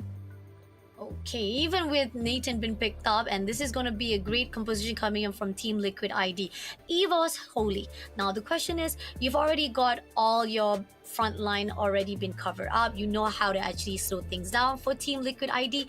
The one thing that you need more is the sustainability, and you have Harith to be picked out. And I mean, yes, definitely the combo between Harith as well as Hylos is a really good mechanism to be pulled through, and that could actually give the damage that is needed for Evos Holy. I like the fact that they want to play around again with the comfort zone, with all the metas combos that we've seen so far in the scene of MLB. But the question is it gonna be enough? Because so far right now, Team Liquid ID, again, the drafting wise is much more cover grounds. And what's very interesting that we're gonna see, right? It's Aaron's choice of battle spell on the glue, right? Whether he goes for the revitalize so that he has that sustainability, or he goes for the petrify in terms of having that aggressiveness, in terms of having that early game stun available. And this is one of the key things if they want to go for this early game style, you will see him pick up the petrify. But if he wants to go for more of a mid game to a late game power spike, you will see a revitalization. But he goes for the sprint. Oh no, that's even more aggressive than the petrify. Oh, okay. This is gonna be interesting to see. Team Liquid ID versus Evos Holy. Indonesia versus Indonesia. This is our second series and second round. And now attempts coming in for the mid lane. Ivan already having a lot of pressure. One more shot to go. Oh, managed to skirt away before becoming a casualty. But that was a really good attempt coming in from Team Liquid. Now Aaron try to push away Fluffy. Gets a lot of damage put out already, knowing for a fact that he can just push all of the attempts that comes in from Fluffy's side. So far right now, Team Liquid a really good cover grounds to a point that, again, they know for a fact most of the plays, most of the heroes on the side of Evos Holy are a little bit squishy in the early game, so they can do as much damage as possible if they need to. But time goes by, it might give at least the Evos Holy time for them to breathe just a little bit. Yeah, and the thing is, they want to shut down this Hylos as much as possible. Will be the first casualty of the game. Traded out for Witty. Roamer for Roamer. Not too big of a deal, right? But still, Team Liquid ID, they are having that upper hand, having that first blood. And also, Cho dying at this point is not too big of a deal because his ultimate is just a one-man pickup. Meanwhile, Hylos is much more impactful in the game because he has that glorious pathway. Now, Fabian in a lot of trouble, though. Faven is a lot of trouble, had to pull away straight away before becoming another casualty. They spotted out. Cry shuts him down immediately. Now getting on straight away to Aaron as well. Now Cry needs to back things up, but as he slowed things down to Aaron, and now it seems that Maykis finds the opportunity. Maybe this is the opening they needed to get the turtle as well. But Ezekiel just overlooking. They find a way. Maykis will be able to get the turtle. Finally, Evos Holy looking a little bit better than they did on the previous game. Yeah, both neck and neck at net worth right now. Only a 200 gold difference in this early 2 minutes. But they still have to worry about the power spike when Ezekiel does have that real world manipulation together with Fabian going in. And we've yet to see Witty hit level 4, right? The Way of the Dragon has not been used. And who's his target here, right? His main target is going to be Harith, does not have a Purify, or it's going to be either Ivan or Fluffy in that early game. Let's see. Weedy overlooking, making sure that at least they will be able to allow Maykis to get the buff, the creeps that he needed. And it seems that will be covering up the ground. I think Evos Holy knows how to get it done, at least for this matchup. They're not going to allow all the overextension or even the cover grounds that was done by Team Liquid on the previous game. But so far, we do see the movement momentum coming in, and Cried will be trying to pull away Ezekiel for now. But as we go along right here, right at the bottom side, we do see Fabian try to push away to Fluffy side. Does a lot of damage with the help as well by Aaron, but not going to be enough to pull any casualty. Yeah, I mean, in terms of power spike right now, Evos Holy, they seem like it's their time, right? They have all the AoE mechanisms to actually take this team fight. Now, Frigid Glacier being used on the Ezekiel. And here on out, Joy managed to take down straight away Ezekiel. That's the good attempt coming in with Cry just freezing it out for Team Evos Holy getting another body in their bag. Yeah, and that Nolan 2-0 right now, that snowball is slightly starting to get going for Evos Holy, but still they have to worry about the late game power spike. Evos Holy, they need much more of an advantage than this. They need to keep forcing fights again and again and make sure they take objectives off of this, because currently right now, it seems like they haven't taken any gold plating despite winning the fights. And the turtle, I mean, it's only the second turtle of the game, but the glorious pathway being used right now, they're trying to fight. Ivan takes the title straight away, but at the same time here, Ivan as well as Ellen try to push in straight to the side of TL. But at the same time right here, it's going to be Fluffy to take down Weedy immediately, pushing in straight to Fabian. That Kratos also, even with the iceberg, will not be able to break through, but Make coming in. Cried, pushing in straight away with the icebergs again, but not going to be enough to shut down Fabian. So still, it's just going to be a trade-off for Team Evo Soli as well as Team Liquid. And very smart coming in from Team Liquid ID, just separating the fight on two fronts. They are very strong when they are all five together because of the immense amount of AoE that Evos Holy has. But once you split the team fight up, the AoE is all segmented away and they are just weaker, way weaker. And Team Liquid ID just take full advantage of that, and they do get some gold advantages going for Aaron Shiki. Now Fluffy, he might be in a lot of trouble here, but Aaron Shiki though, but he go in for the overextension, but unfortunately, he did manage to go in. Now comes through with Widdy as well as Aaron. Yezikel will be the one to shut down Fluffy, despite tried to fight off with Aaron Shiki with so much potential of Team Liquid to cover the grounds. Fluffy could not do anything. So that's a trade-off coming in from Team Liquid ID as well. But Fabian on the line as well at the bottom was taken out by Team Evos Holy. Yeah, Evos Holy really have to pump up the momentum right now. They did get that turret. Yes, that's step one out of the way. But there's step two and step three to this, which is the other two out of turrets. They have to slowly keep taking more out of turrets and keep forcing the fights out of Team Liquid ID's favor. And at the same time, they cannot get segmented once again, right? Team Liquid ID, that sprint glue, that's meant to just segment the fight away. They are wanting to just fight the fight on two fronts, but Winnie, Will be shut down by Ellen completely, shutting down Aaron as well. Ivan pushing it straight to Aaron, a little bit too ambitious as well as overextension. By the same time, Arishiki will be the one to shut him down. A trade-off, but at the same time, lose track of the target that they needed. And now, Fabian has already been spotted out by Fluffy. That's going to be an information trigger, but at the same time, Maykis knows it doesn't matter. They'll get the turtle for themselves. And even though they trade it off for 1-1, it's still a great neck-to-neck between the two teams. yeah, and the good thing that Team Liquid ID is doing is making sure that Evos Holy is always down one member. Like, we might lose one member, right? But we're gonna force that team fight to the fight where we can trade that constellation and just keep the trades going, because they know that their mid game, the late game, really favors them because they have that nature, right? They have that glue, which favors them at the once they get to the sustainable stages. And Witty's just playing keep away, making sure that the Nathan has space, using that Wave Dragon onto Fluffy so that he cannot connect on the bottom lane. And as we saw, we see at the top lane right now, we know for a fact that Fabian's coming in for a push. It's going to be Ezekiel to take down Arlan. And as we push in, we do see that shutdowns come through from Aran to shut down Maykis. One more play to go is going to be Cried. Aran pushing straight away, half of lifeline.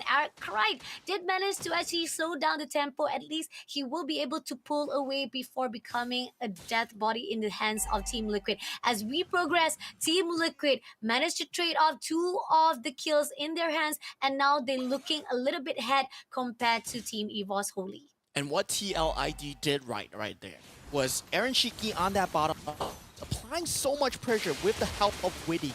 He used that Way of the Dragon, he used that Entropy. Now the Entropy is off cooldown, he can use it again to get out, and there's so much pressure, right? They don't have any lockdown. All they have is AoE, all they have is damage. Team Liquid ID, they know the extent of the heroes, so they force the pressure on the bottom lane, force a team fight on the top, and Evos Holy, they're just looking like they're falling apart right now. They don't have the map control. They don't have the ability to control Aaron Shiki anymore. He's level 12, the same level as May Kids. That's the jungler, mind you. Oh, this is tough. Definitely coming in for Team Evos Holy. Now they're gonna actually try to contest or even try to push for the team fights here for the mid though. Not gonna allow it, gonna clear it off, and we do see that Fabian gonna tease the lot as well. Now, Make it just overlooking from a distance. It's going to be Ivan who gets a lot of damage, but Glorious Path comes through. And here on out, Aaron will be slowed down a little bit tempo, but Aaron Shiki takes down Fafi immediately. And as time goes by, we do see Ivan trying to pull into Aaron, but Aaron is a little bit too slimy to a point that he could not do anything. And Team Evos Holy could not break into the team of Liquid, and they're going to get away with that win, and they will take that lot for themselves. And Evos Holy, their fight is, they're sustainable. They're not supposed to die in that kind of situations. And Fluffy just picking up that Radiant Armor, it shows how behind he is in terms of having that farm, right? In terms of just being squishy as a Hilda. It's just that glue effect where glue is able to fight that Hilda one-on-one. This is such a great pickup from Team Liquid ID. Now, Evos Holy, they have one more chance of a team fight. They can't force a 5-on-5 here when Suyo is not available, but can they withstand the damage from Aaron Shiki?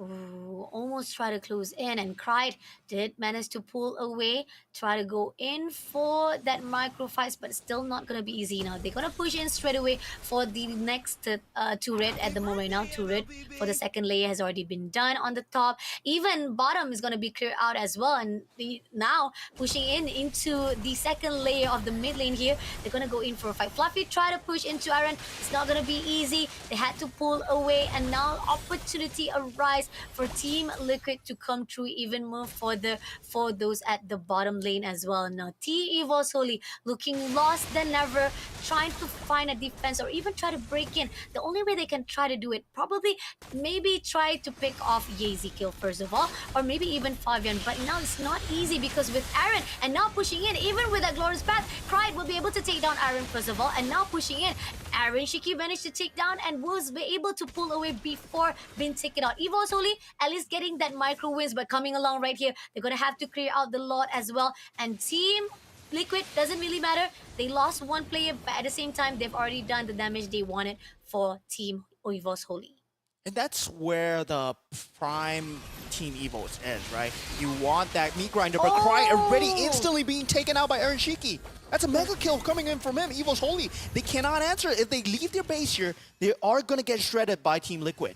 And they do disengage. Very good call from Evos Holy and Liquid ID. I mean, in terms of having that farm, in terms of having that scaling in this late game right now, they are there. 7,000 gold advantage. Evos Holy, yes, we did see what they can do, but Liquid ID, they have the damage too. And now, No, they're pushing in. Ivan getting a lot of damage. They go in for the Glory Pass, but unfortunately, Arishiki takes down early, and Fluffy will be almost getting to be the victim, but nope, still surviving it out for now. Even so, right now, they clears out all the turrets, now only left with only the top, but they don't need better. They're going in for a fight, and Aaron pushing in straight to Ivan. Not to worry, Mo, because Team Evos Holy still have it back, and Team Liquid decided not to go for it overextension. They know for a fact time is ticking. They don't need to push too much further as Irvin is coming in. So what matters right now is for them to get the next lot, and the fact that Team Evos Holy, they're bare. They only have the crystal for them to defend, and this is the critical timing for them to try to defend it out. But what can they do, as life is always been depleted with Team Liquid always shutting them down on that front side? yeah, it just seems to me like they didn't make full use of that advantage that they had in the early game, right? Where they were winning the team fights, they got the snowball going in Nolan, but there were no objectives being taken. And until now, there's only 2 outer tier turrets that were taken. Even before 5 minutes, there was no creep advantage at all. It just seems like Team Liquid ID, they read them on all fronts. Witty, not even finding a good way of the dragon, but his way of the dragon is not to catch people, it's just to force the team fight away from the main character, which is Aaron Shiki in that background. That Nathan will be doing so much damage here. Oh, coming in right for the box. Arishiki straight away get the kill first of all, and now Cried trying to survive it out.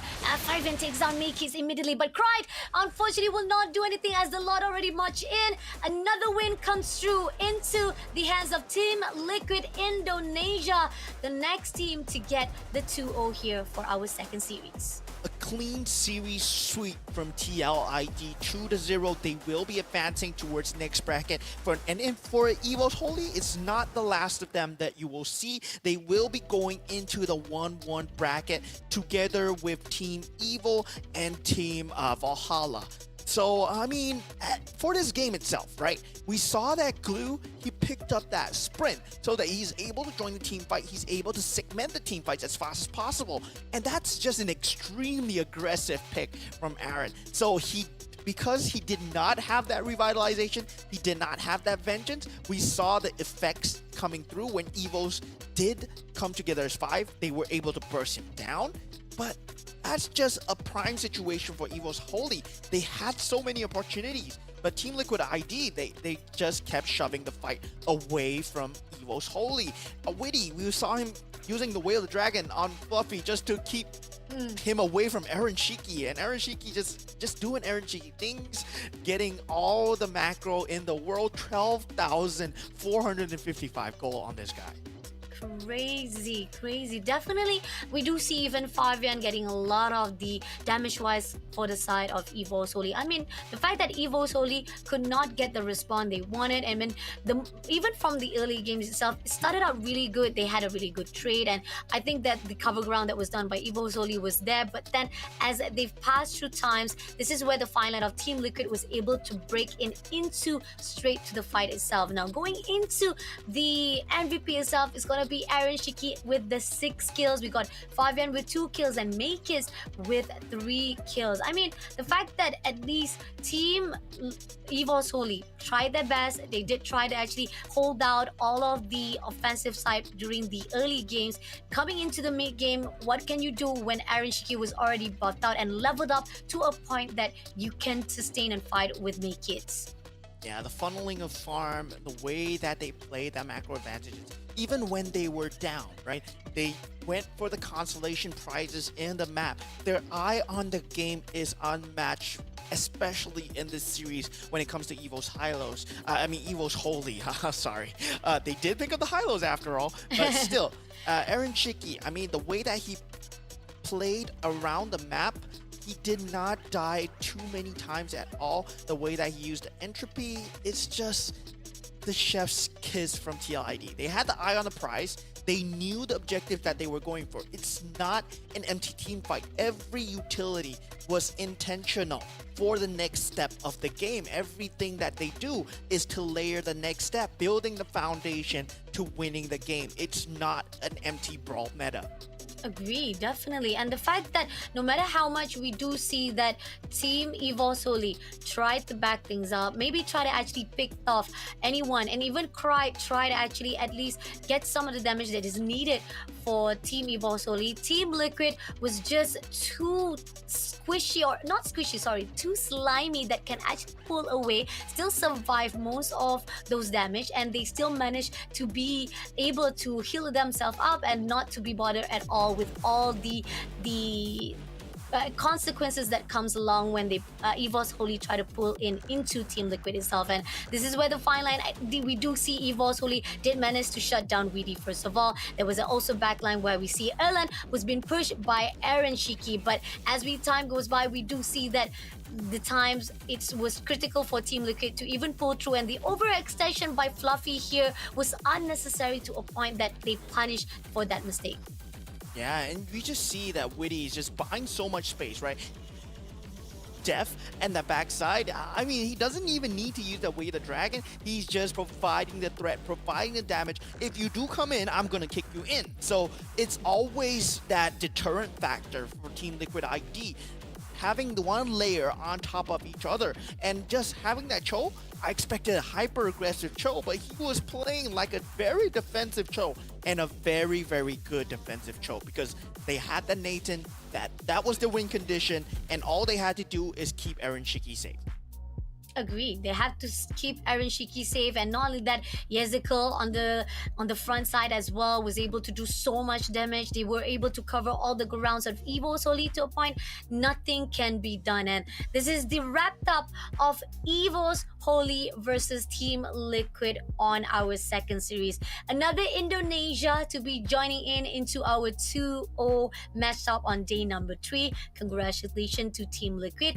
Evos Holy, we're not saying goodbye just yet. This is also the same case to Team Evil as well, because they still have one more lifeline to go. We'll still see them for day number 3. The question is, going into the bottom bracket, whereby you're going to see those who have won and have lost. So those are the conditions they need to worry, because if you have those one loss and one win in their side, there's a possibility of 50-50 situation to fight off between the teams that are at the downside. Can Evo Soli be able to pull through once they push into day 3? We'll find out tomorrow. But for now, Team Liquid Indonesia definitely have been performing so well to a point that is perfection. Again, what we see from day number 1, it has been portrayed again here for day number 2. Yeah, really, both teams performing very well. Team Liquid ID just having that mind games to be on top, right?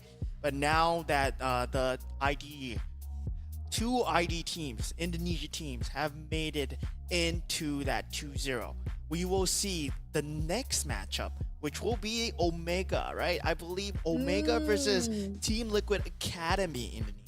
So whether or not Team Liquid Academy Indonesia can replicate the same success from Team Liquid ID, right? Whether they have learned from the big brothers, like, because yeah, of course, like Academy Indonesia, you want to be in that ID, but now we take a look at the heat map of Aaron Shiki, and you can see that, yeah, of course, he's the goal laner, he's gonna be there at the goal lane, but the fact that he's able to traverse the entire map and get so much objectives for himself as a Nathan, oh, it's just disgusting, because as a Nathan, you're not supposed to be able to get so much space, but this is the rest of the team enabling him, right? If you take a look at how Witty is playing, it's always around Aaron Shiki. It's to a point where the Whale of Dragon, I'm just gonna kick you out and just have make sure Aaron Shiki is safe. If I die, it's okay.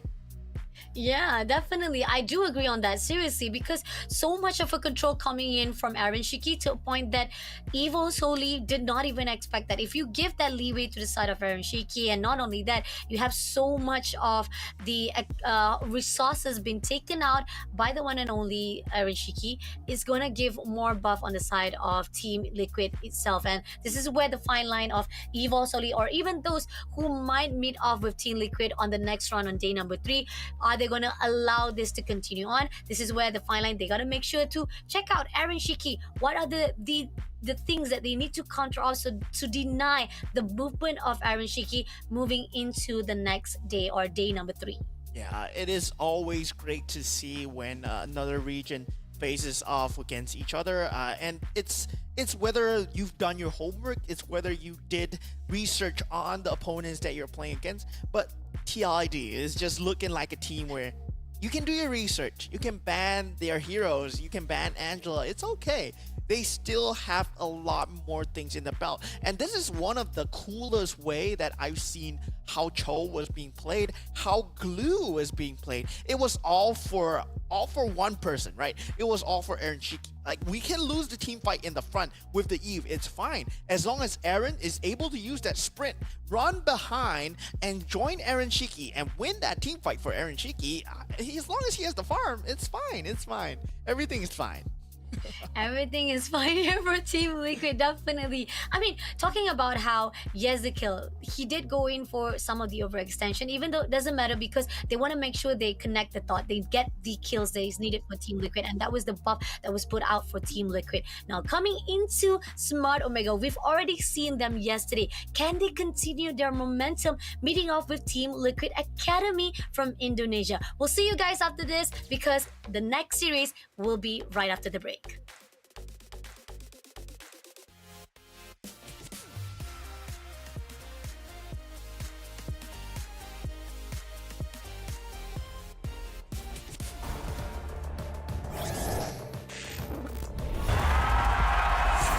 Here we go!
Don't stop.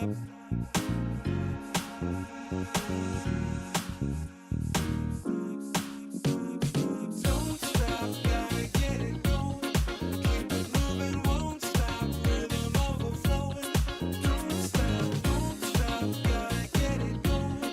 Keep it moving, won't stop. Rhythm overflowing. Don't stop, don't stop.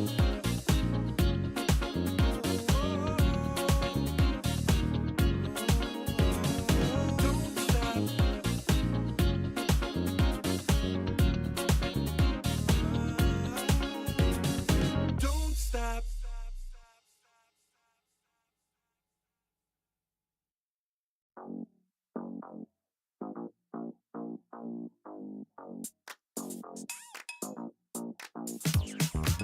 Cutie, dressed up and I'm glistening. I'm the gift, don't wrap me like it's Christmas. Want some yours, you'll know what you've been missing. Feeling like we should get into mischief. Listen, you've been looking like you're down on your luck. Need a girl like me to come through, lift you up. Hold me in your hand, I like when you touch me. Keep me around or you might get lucky. I'ma keep you with the good mood. Keep you up all night. Never, never around you. Baby, this is so vibe. Got me dancing like a soul train. Laughing the whole time. Got me singing in the shower. Baby, are you all mine? Baby, I'm your four-leaf clover. Your rabbit's foot, your charm bracelet, horseshoe. Baby, I'm your good, good omen. You wanna keep me with you. Keep me with you. Yeah, it's not hard to see. There's a pattern forming when you got me. 777 all wins big money. The tramp over here never see me coming. I was in your back pocket the whole time. A quiet power, a silent gold mine. A big old confidence boost. You never delude. Just know that you'll be winning cause I'm with you in the building. I'ma keep you with the good mood. Keep you up all night. Never, never around you. Baby, this is so vibe. Got me dancing like a soul train. Laughing the whole time. Got me singing in the shower. Baby, are you all mine? Baby, I'm your four-leaf clover. Your rabbit's foot, your charm bracelet, horseshoe. Baby, I'm your good, good omen. You wanna keep me with you. Keep me with you. You been looking like you're down on your luck. Need a girl like me to come through, lift you up. Hold me in your hand, I like when you touch me. Kick me around and you might get lucky. Baby, I'm your four-leaf clover. Your rabbit's foot, your charm bracelet, horseshoe. Baby, I'm your good, good omen. Yeah, you wanna keep me with you. Oh yeah, keep me with you.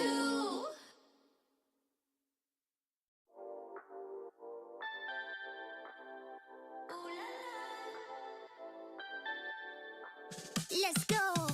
Put it in motion. Baby, we're going faster, faster, faster, faster. Seizing the moment. Baby, keep going faster, faster, faster, faster.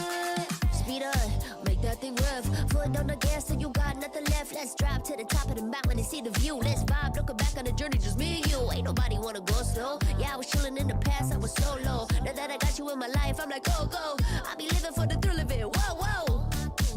I hear you like to gamble. Let's take the road, let's travel. Know I'm a lot to handle, but I wanna go fast with you. Think we can go the distance, although I know we're different. Together we both fit it, so I wanna go fast with you. Put it in motion. Baby, we're going faster, faster, faster, faster. Seizing the moment. Baby, keep going faster, faster, faster, faster. It's like they never even seen us, and nothing will ever get in between us. I'ma ride by your side every season, and if anyone try to stop us, we just speed up. Yeah, always keep it at 100. Top down, pretty face, so sun-kissed. Know it's scary, but I swear I really love this. Big shades on, summertime in London. I hear you like to gamble. Let's take the road, let's travel. Know I'm a lot to handle, but I wanna go fast with you. Think we could go the distance, although I know we're different. Together we both fit it, so I wanna go fast with you. Put it in motion. Baby, we're going faster, faster, faster,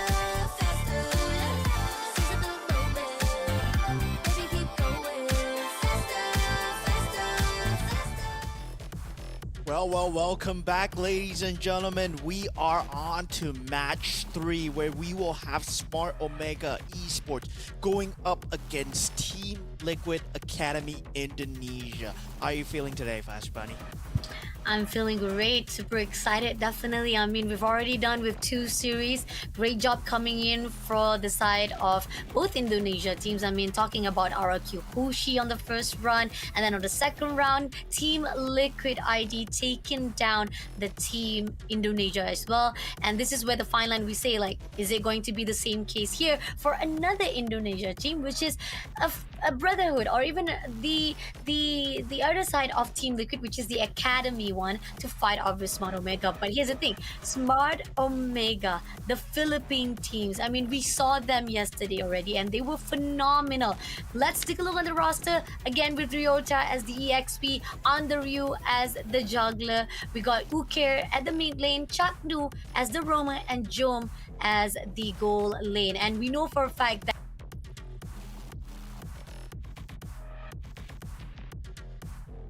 in controlling the map wise, it's not gonna be easy. I mean, even the fact that Uke was one of the MVP on yesterday as well is one of the reason why Smart Omega needs to be watched out very carefully here for the third series of the game.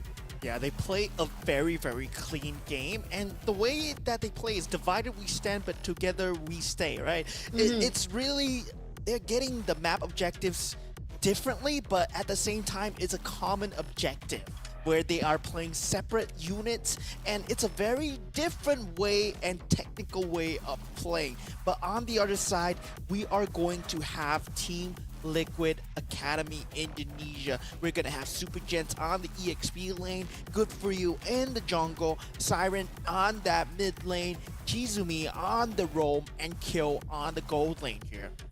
Oh, okay.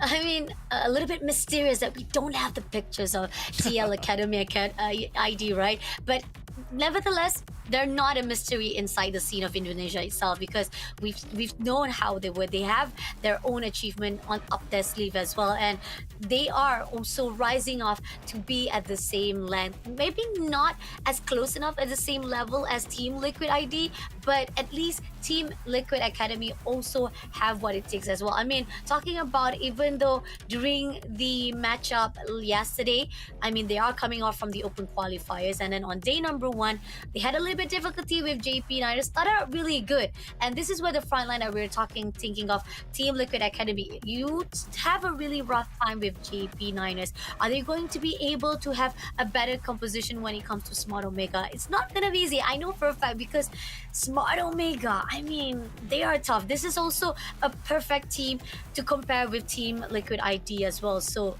Academy wise, they need to be very careful. But on the side of prediction, we are the same page. Yeah, okay, we're on the same page. I mean, yeah, both of us, I think we feel that Omega will come on top, just of the fact that they have been in that meta a lot longer, right? They're much more experienced, and really, experience is very important when it comes to these kind of international leagues. And Team Liquid Academy ID, sure, they produce champions. They produce, I mean, Ezekiel, Fabian, Aaron Cheeky, they were all from the Academy before they went to Team Liquid ID. So Academy, it's the birthplace of these champions who come out from this Academy, this school. And I want to test what they have learned in school so far. Like, have they done their homework in school? Yeah, that's important. Agree. The homework has been done. Can they actually pass the test as well, going into fight with Smart Omega? This is the third series. We're going in straight to the drafting wise. How they're gonna actually put that. So far right now, we do see bans up already been done. We do see Fanny, Matilda, Fovius, as well as 1-1 been banned off. And here on out, we do see on the side, we have Suyo, Chip, the Holy Trinity, as well as Jushin, and we have Valentina also been banned out. Yeah, the funny thing is, right, the Angel Link is being used by TLID Academy. So it's gonna be one of a comparison, right? How are you compared to your big brothers, like on the other side? Are you gonna be able to play it as well as your counterparts. And now with PHI, they went for that Gato Kacha into the Hilda and Alpha. I mean, the Matilda is not on the board. Alpha not that strong without that Matilda, but still, Suyo will not be there. So utility jungle-wise, you can be a very tanky frontliner for the side of Philippines. Agree, definitely. Smart Omega, okay. There are a certain amount of the assistance that you are needed has been denied, but at the same time, we do see the last ban out being put out. Farmis as well as Airtel has been banned out, and I like the fact that Team Liquid is trying to actually mirror out their big brothers in the scene, and even so, they even had Cho on the side. Now picking off another heroes, they can actually have another composition when it comes to their EXP, right? And not only that, the fact that we do see there's a possibility of maybe picking up oh no, maybe on the side of Roger or even Moscow. I don't know, maybe that could be a case, but here on out, Nathan will be picked out, and it gives even more a sturdy movement for the team of Liquid Academy in the scene here to fight off with Smart Omega. Yeah, and one of the picks that usually we see fighting against Smart Omega, I mean against to the TLID side, would be that they are gonna pick up possibly a Moskov to fight that Nathan, but they do pick up the Harif, right? They do pick up the Harif. That's what we saw right before we headed into our faces. That was the other stream. Surprise, by the way. It's us. That was the multiverse of us streaming in every single place, guys. But here on out, this is the drafting, and we do see now they're picking up Aurora as well as Harith here for the Smart Omega. Now they already closed it off. Team Liquid Academy ID. Now, what are their response here to fight it off? They got already Nathan. What they need to actually put out so far, I mean, in all the bases right now, I do feel that the fine line of Smart Omega having a really ground system for their front side is already been covered out, and even with Harry to give a lot of the burst, it could actually potential be a good fruit. But at this time goes by, I do feel that Angela League could be that question, that answer that Team Liquid Academy would be expecting more. Yeah, they've yet to pick up an EXP lane or roamer depending on where Cho is going to go. And in terms of having the Khalid, the Khalid is going to be one of the picks. Yeah, so Fovius was out, so it had to be either Khalid or a very strong roamer, right? You can pick up a Tigreal still. It does work quite well against Smart Omega when they want to force these team fights. That implosion would put them under the threat of death, or you can choose to pick up Purify on your Harif, which might be the case. So Khalid will be the stronger pick here, who will be on the hands of Super Gen. So it's an EXP Khalid and a roaming Cho, which I really much prefer over the roaming Khalid and the EXP Cho.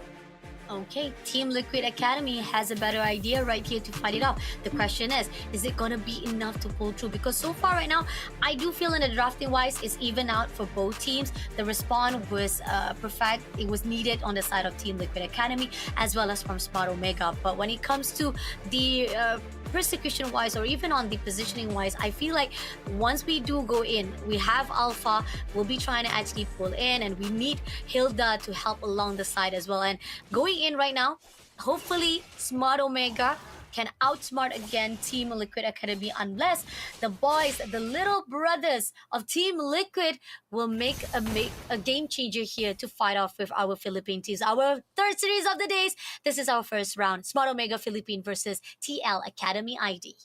Yeah, and really, in terms of that sustained team fights, right? Having that Angel Link, it's always that early game pressure. And Chaknu, he's really putting the pressure onto Chizumi right now. If he gets the first blood here, it's gonna be huge, but he does not actually convert it towards a kill. But still, that's a lot of space given. You want to take away that space, and Andrew, he might be in danger here.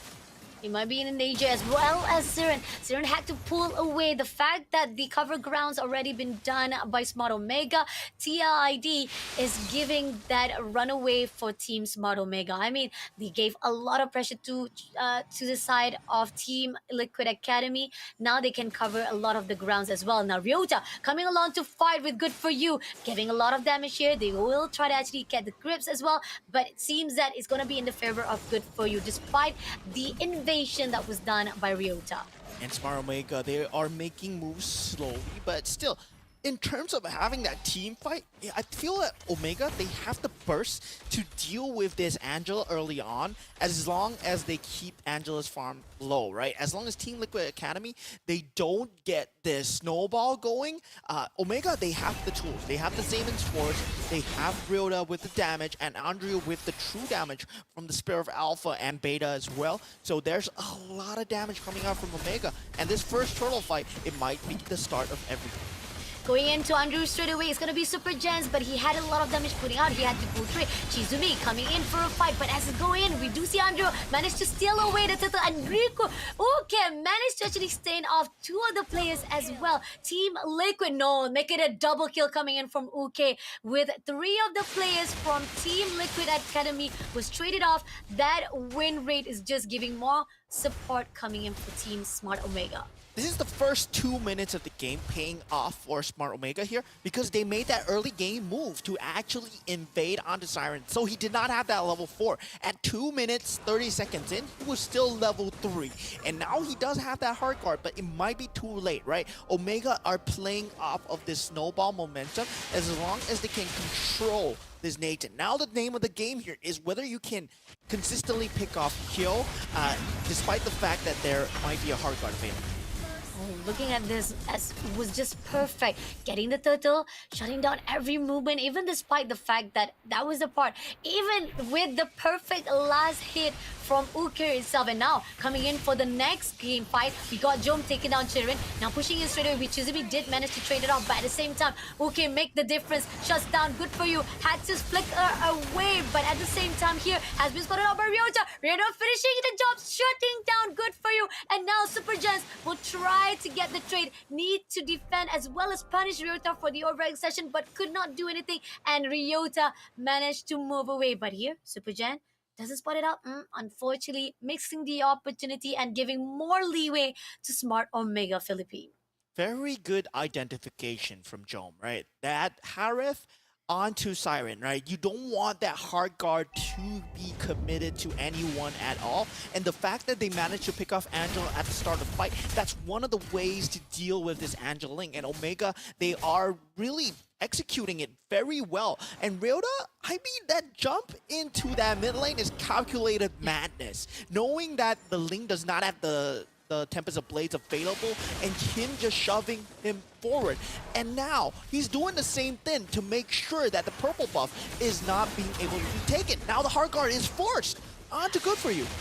Hard guard coming in right now, and we do see that Jens as well as Chizumi try to pull away to save away Chart. No, but at the same time here, Andrew coming in for Super Jens. Jens will be taken off first of all, but at the same time, we do see Chizumi a little bit too slow to try to push in into the fight, and it's going to be Team Liquid still covering the grounds, dominating all the baseline of Team Liquid Academy. Now, Smart Omega, we do see getting all the buffs they needed, and they're going to push in straight away for that second layer of the turret as well. Clearing out, and the turtle will be open for Andrew to take off. Team Liquid Academy still haven't found the respawn they want to get into Smart Omega. Yeah, Omega, they have very calculated team fights. That was a very well calculated team fight, and that mid turret down right now, that's so much map pressure. That mid turret is the most important thing in that first 8 minutes. Now Chaknu, he gets found out by Chizumi. Spirit of Alpha is being used. Interview takes down Kyo immediately, going in for Chizumi. Chizumi was shut down by Jom. Even despite the overextension, they try to punish it out. Smart Omega still come through to the top to take him down, and that's gonna be the top turret to be targeted off again to clear out. That's the first layer of 2 lanes already been covered up by Smart Omega.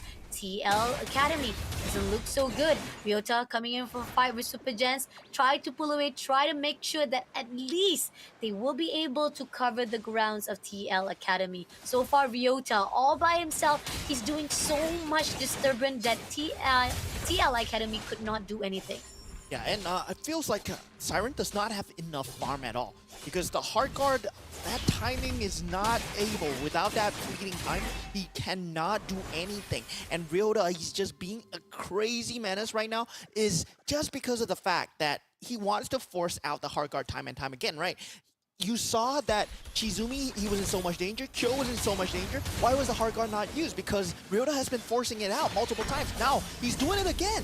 He's doing it again, straight to good for you, and had to actually go in for the hard guard. And now, again and again, Siren has no time and space to take a breather. Team Liquid, again, giving the opportunity of Team Smart Omega to cover all the grounds.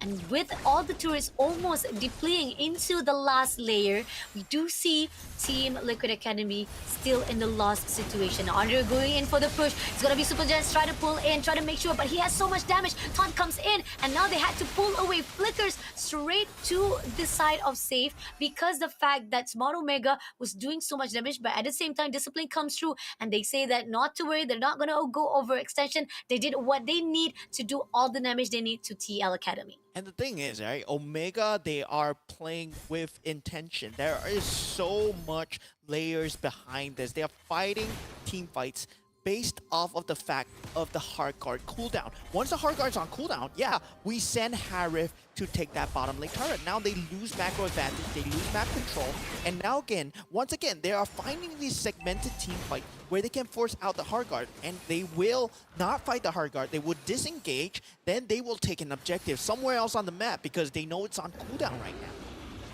And look at this, getting all the cover they need, invading all the territories of TL Academy. Lord will be spawned, and this is the time where Team Smart Omega will know for a fact that they already cover all the grounds. They don't have to worry much of Team Liquid Academy will try to disturb them. So this is open for the take, but they spotted out at least good for you, and they might going in for the fight and ganging up. Changno goes in for the opening. Good for you will be denied with the hard guard coming in from the side of Chirin. He still survived it out, but still, this is a potential of Team Smart Omega pushing through, giving the cooldown that he needed, and Ruker shutting down straight away Chizumi. And this is the opening for Team Smart Omega. They pull through into the top side. Q giving so much damage here. Chirin doesn't have what it takes to cover things out, at least sustain.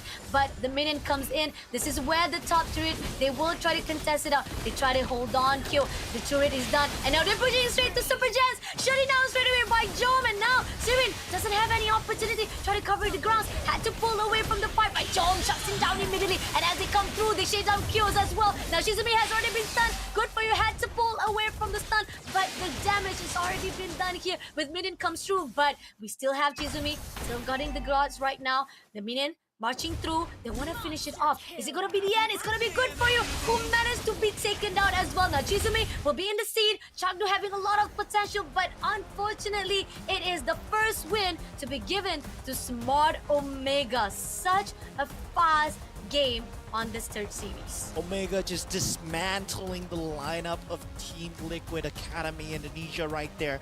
They might have gotten the Angeline, they might have gotten the Khalid, but it's the skills behind the heroes that matter, right? Having the intention, having the objective mindset, the win condition in their heads whenever they go for the team fight. They are really sly players. They know what they're going for. Making sure that the hard guard is permanently on cooldown. That hard guard was never used in a team fight. It was always to save good for you, because 90% of the time you see Ryota running into good for you, making sure that his HP is definitely low. And 4,700 gold on Ling versus, Alpha with 7,000 gold. And this is a 9-minute, 26-second game. So that's just 50% just itemization advantage towards Andrew at this point. And he went for a Winter's Crown because he wants to force it out even a lot more, because he now can go for the Spear of Alpha, force out the team fight, and yeah, with the hard guard gone, you can take more team fights. Agree, definitely. And this is where the fine line. Yes, Jom was the MVP, Andrew as well as Uke did so much of the damage that Team Liquid Academy could not do anything, but it has to be given out an honorable mention as well to Ryota, because he was a disturbance. He was so annoyed to the side that Team Liquid Academy was pushed, was forced to do all the survival attempts to make sure that they will be able to survive it out. But as time goes by, once you have been pushed to use all your resources. This is where the fine line of Smart Omega will punish you and will take advantage against you. And I really like how Smart Omega was just, again, smart as they are, they will be able to shut you down. And I mean, good for you, did manage to try to pull away the fight, and they try to go in for the back lane, but still he was denied immediately and gave so much potential to Smart Omega to just immediately take down that crystal on the first run. Yeah, and the fact that John was able to be so aggressive was very much enhanced by Ryoda's presence, right? Ryoda was always in the enemy's face, making sure that hard guard was used, but when it came down to the game-making decision, John, he flat down the Zamon's force whenever he sees Siren out of position, or anybody out of position for that matter. And the fact of the matter is, he took so many towers, he took so much objectives when Ryoda was doing this. So it's just a matter of just winning that game or winning the team fight, and they're doing both for Omega right now.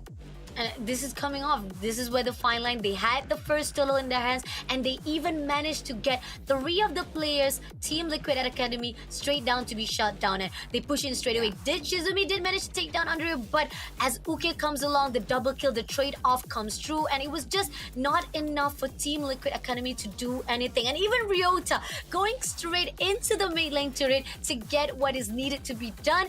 It was just that moment of critical thinking and the micro decision making that was done by Smart Omega that was just perfection to the touch of this game.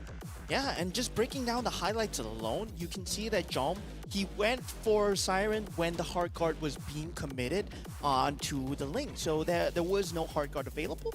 And in that first fight, right, why did they win? TLID, what did they do right? How did they counteract that Ling and Angela? Is because in that first 2 minutes, you saw the aggression coming out from Alpha and towards the enemy jungle. And that's just the power of the Alpha. Because you have such fast jungle rotations, you can apply the pressure into any lane. And which lane is the priority? Angela will be the priority because you don't want him to get the level 4. First turtle fight, no level 4 on Angela. And that's just surprising. 2 minutes 30 seconds already, no hard guard. Wow. Agree. That was a really tough positioning coming in from Team Liquid Academy. I mean, when it comes to the cover grounds of all the maps controlled, definitely Smart Omega was there, and you did see how Ryota, like every single time when at least Sirens tried to actually go in for the buff, try to actually get as much as needed creeps that can actually give at least the boost as needed, the resources that is required for Team Liquid Academy, they always messed around. They always give a lot of disturbance. They denied any resources in the hands of Team Liquid Academy to the point they could not do anything. Yeah, I mean, that farm was a bit too far gone.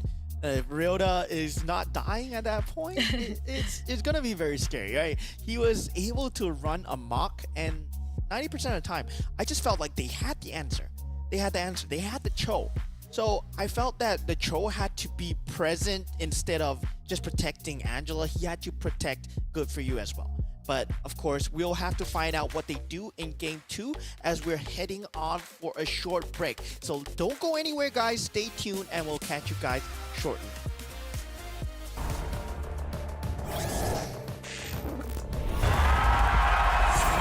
Here we go! Seizing the moment, baby, keep going faster. It's like they never even seen us, and nothing will ever get in between us. I'ma ride by your side every season, and if anyone try to stop us, we just speed up. Yeah, always keep it at 100. Top down, pretty face, so sun-kissed. Know it's scary, but I swear I really love this. Big shades on, summertime in London. I hear you like to gamble. Let's take the road, let's travel. Know I'm a lot to handle, but I wanna go fast with you. Think we could go the distance, although I know we're different. Together we both fit in, so I wanna go fast with you. Put it in motion, baby, we're going faster, faster, faster, faster. Seizing the moment, baby, keep going faster, faster, faster, faster. Put it in motion, baby, we're going faster, faster, faster, faster.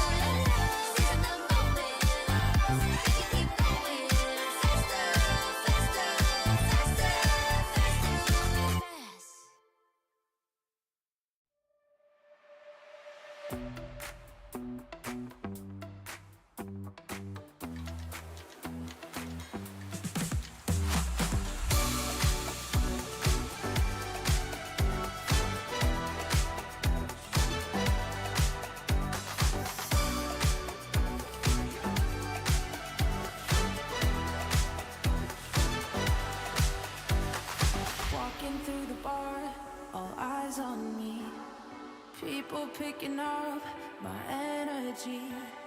The music never stops. They play my song on repeat, on repeat. I'm flying till I hit the sky. The melody is getting high. You know how to free my mind, my mind. When I'm with you, my world is golden, so golden.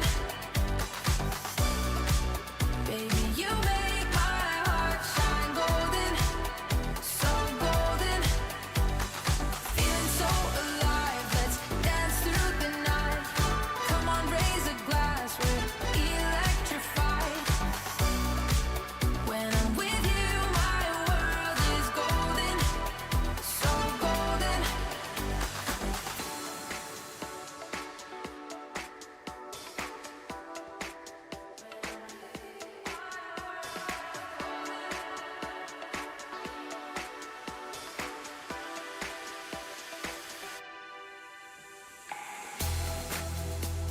I'm flying till I hit the sky. The melody is getting high. You know how to free my mind, my mind. When I'm with you, my world is golden, so golden. Baby, you make my heart shine golden, so golden. Feeling so alive, let's dance through the night. Come on, raise a glass, we're electrified. When I'm with you, my world is golden, so golden.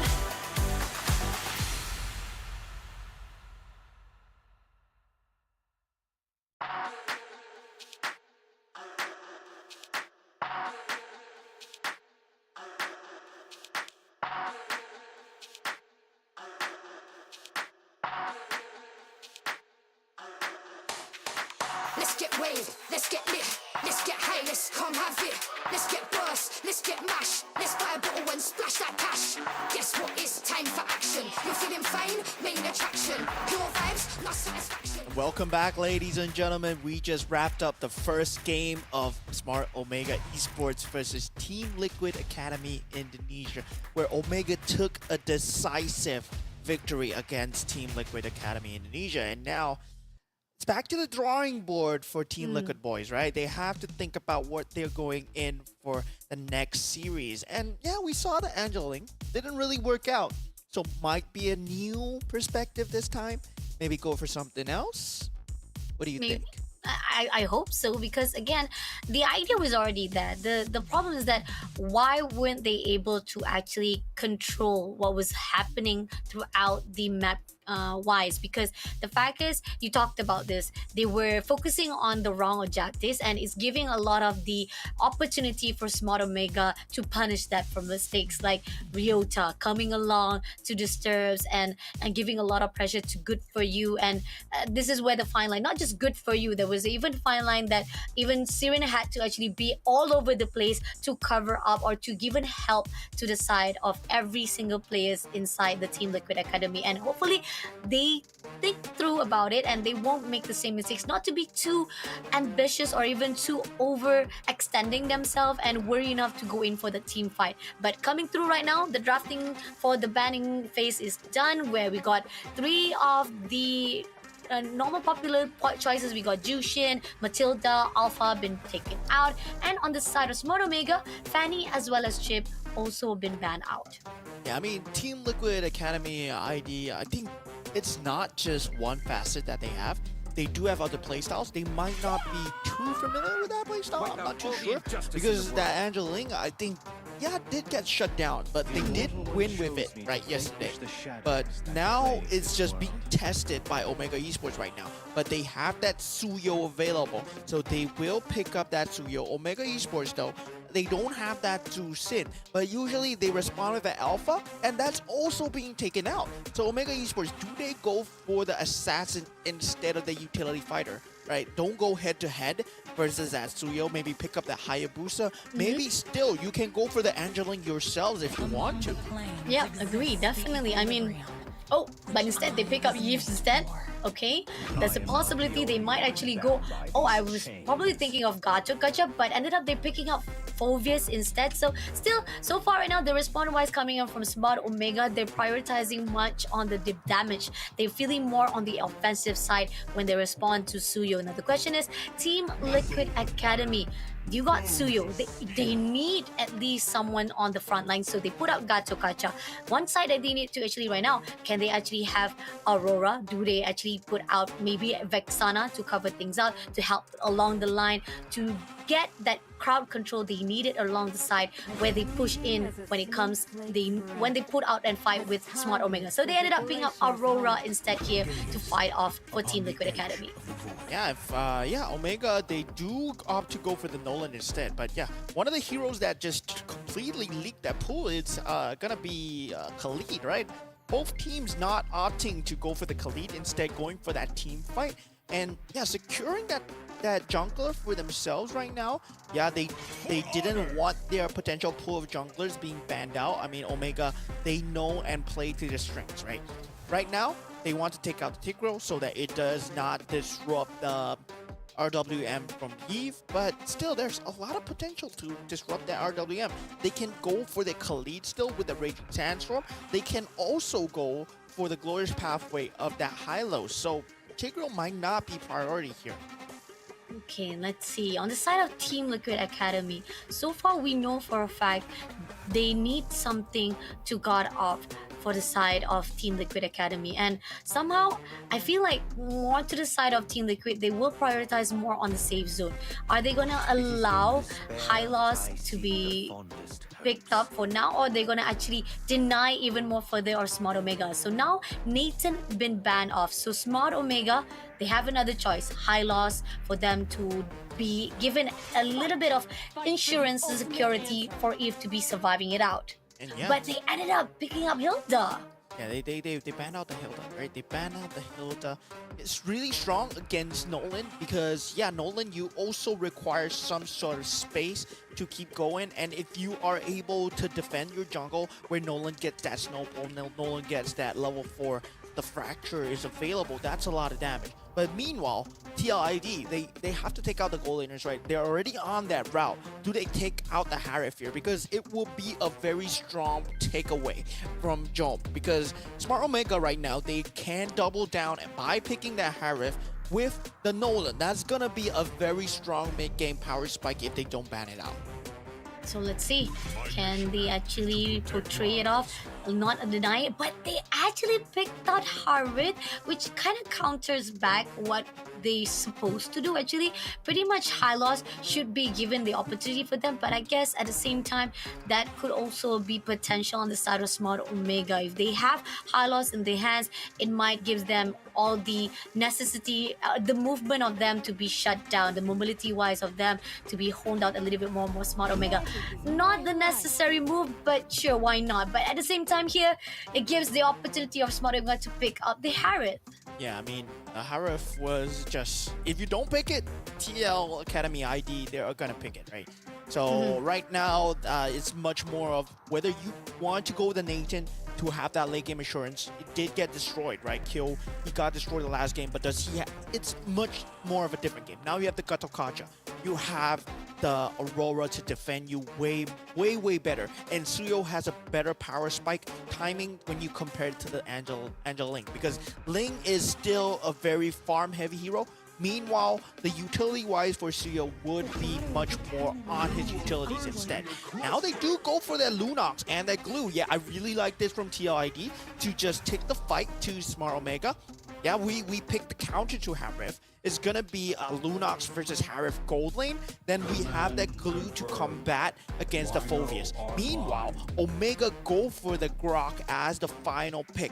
I don't really like this Grok, but the thing is, like, it's just all down to execution, right? If he can get that barrier wall before the after the jump utility has been used by TLID, then he's essentially gonna just section them off. So it's very much on timing here. Agree, definitely. This is could be a critical thinking coming in from Smart Omega.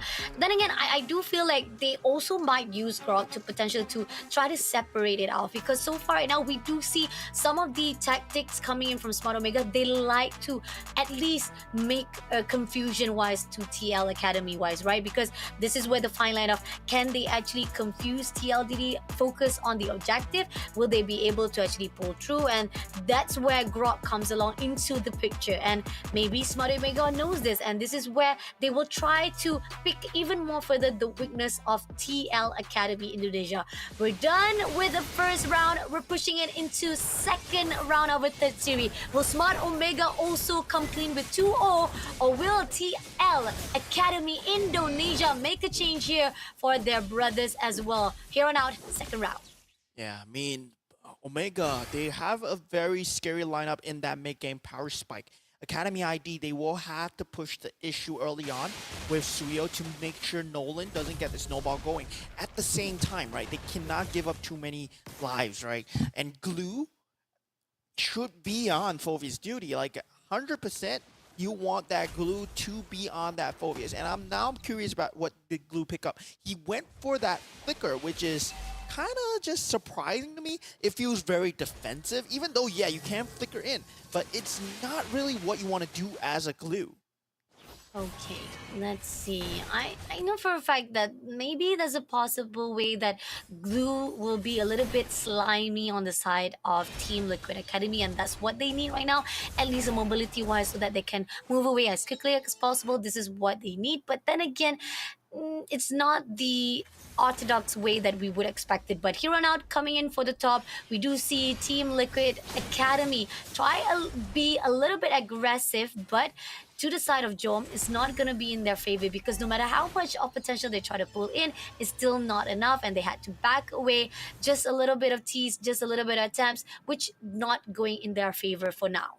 Yeah, still, Omega, they are wanting to push the space for Nolan just to make sure that he has the farm available. And right now, since already he's at level 4, he has reached his power spike in terms of that Suyo as well. So both are neck and neck still. But first turtle going the way. Was going the way of the side of Smart Omega. They're gonna get it off straight away, and Team Liquid Academy could not do anything, but at the same time they're gonna pushing into Ryota straight away. Ryota getting a lot of damage, stun it immediately. They gang it up, giving all they want, but unfortunately the push comes through where Ryota still survive it up no matter what it is. Chizumi finally breaks it in. So much resources had to be put out just to take down Ryota in that process. Is it going to be enough investment? No, because at the top lane, we do see Jom comes through with taking down kill for the trade. Was that a 1v1? Yeah, I think that was a 1v1, right? I think it was 1v1, but it had help with Andrew as well. Yeah, but oh my god, Lunox should not be losing. But Ryota, you see, at this point, right, it's just very scary for Team Liquid Academy ID. The fact that, Ryota is able to survive so long is gonna be that storyline for the next few team fights as well. If Ryota's able to survive this long, and his team members can actually join the fight in time, Omega is gonna be in a Academy is gonna be in a hard situation. Agree, definitely. I mean, like, you took 4 heroes to just try to take down Ryota, and it was not even a great composition. I mean, it took too long, and now they try to do it again. They're trying to actually see what was the mistake, and maybe they try to cover it up again, forcing it down straight Ryota, mobilizing him as well. But finally, it's looking a little bit better, but still that gang up still takes a lot of time to shut down Ryota. But at least this is the Marco wins that TL Academy is focusing more. But right at the top, we do see the engagement coming in from Jom, try to do again the attempt to the side of Q. Will he be able to do so? Unfortunately, Q had to back off, and this is going to be the opportunity for them to try to cover up that only. But with the help of Chatno as well to cover things up, this is going to be interesting whether or not that top lane can be measured up. But good for you, taking down the turtle. That's going to be a win for TL Academy for now. And Q making a really comeback right now to shut down Chatno. And we do see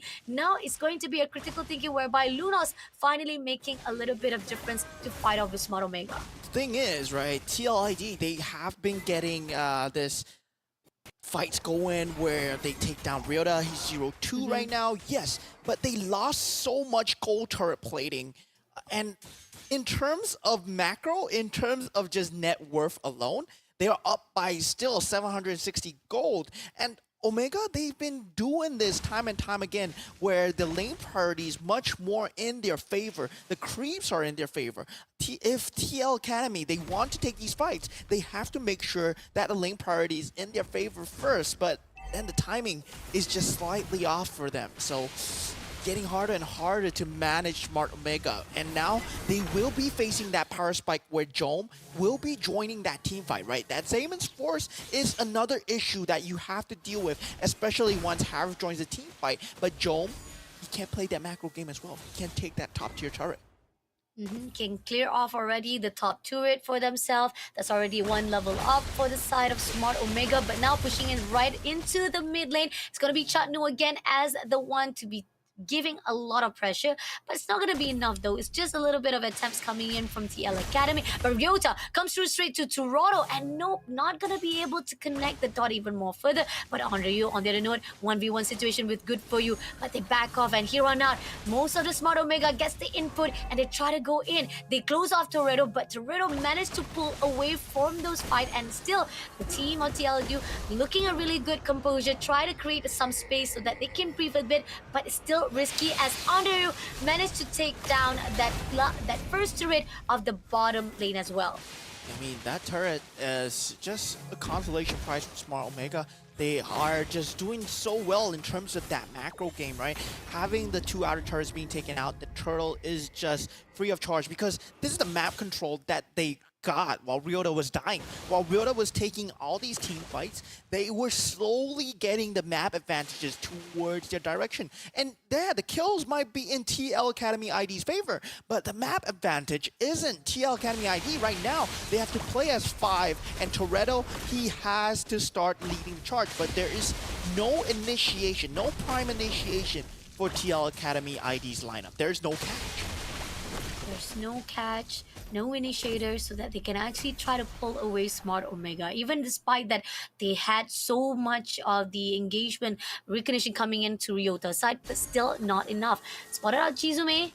Definitely Smart Omega cautioning every single awareness here into the map territory. But at the same time, we do see Kyo going to attempt to fight with Onryu. Not gonna do anything. It's gonna go in for the moving in on the Older Chaos. As we pull away, it seems that TLID Academy still in the loss in idea of how they want to actually go in fight with Smart Omega. Yeah, thing is, they want to fight, but this is not really a fighting or catching lineup for TLID. What they had to do was win the lanes, and really they didn't really win the lane because now the macro is on Omega's favor, and it's their power timing right now. This is all favored for Omega.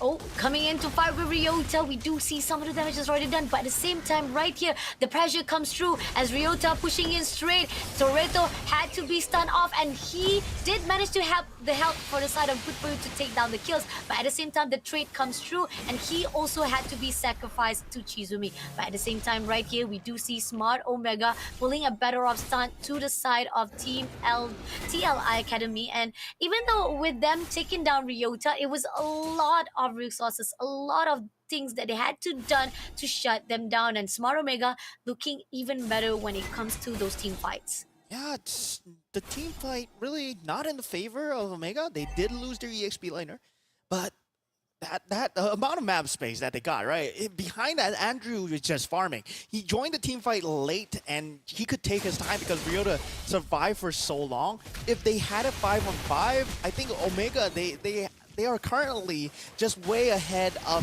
having that map advantage already. They will be looking to take this Lord. Then they want to just progress on this mid-tier turret here. And the fact of the matter is that barrier wall has been distracting them so much. And Chaknu, he can just run around because he's just controlling me. Okay, let's see.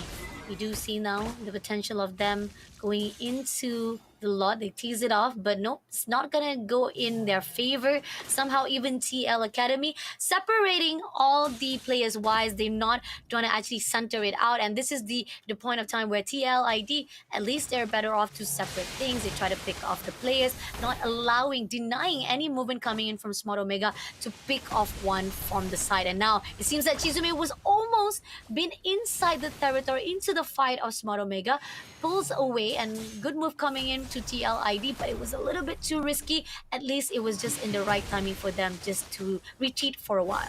Okay, key itemization picked up from Kill right now. The Holy Crystal is up. They can fight if they choose to, right? But there's still that problem where who's going to be the one going in first? And if Smart Omega don't make that first move, if TL Academy ID, they don't get that counter initiation, they don't exactly have a prime catch tool, right? They don't exactly have someone to just pull someone in or lock someone down. It's always that AoE damage, that counter initiation from TL Academy ID that's going to destroy Omega. So Omega, all they have to do is just either pick someone off first or don't really fight into them as 5. Yeah, definitely. And Changnu try to go in for the barrier walls, and here on up, pushing in straight to Toretto. Toretto trying to pull off. Andrew takes down with the lot itself, but as they come through, it's not going to be a trade-off. As they push in, they still manage to get the lot without any casualty, and TLID, they didn't overextend. They know for a fact that they don't want to mess up and give more bodies into the hands of Smart Omega. Good move, great space to breathe, but at the same time, they need to be watching out for that lot marching in into that top lane. And pushing on forth, we do see at least good for you. Had enough time. They are level up on their side with Andrew. It's just that a matter of whether or not he'll be able to put the stun here when it comes to the team fights. There we see the cracks in the small little decisions that TL Academy ID they have set for themselves. That flicker on that split, right? That glue using that flicker, it's not really the initiation tool because they can just run away from that flicker target.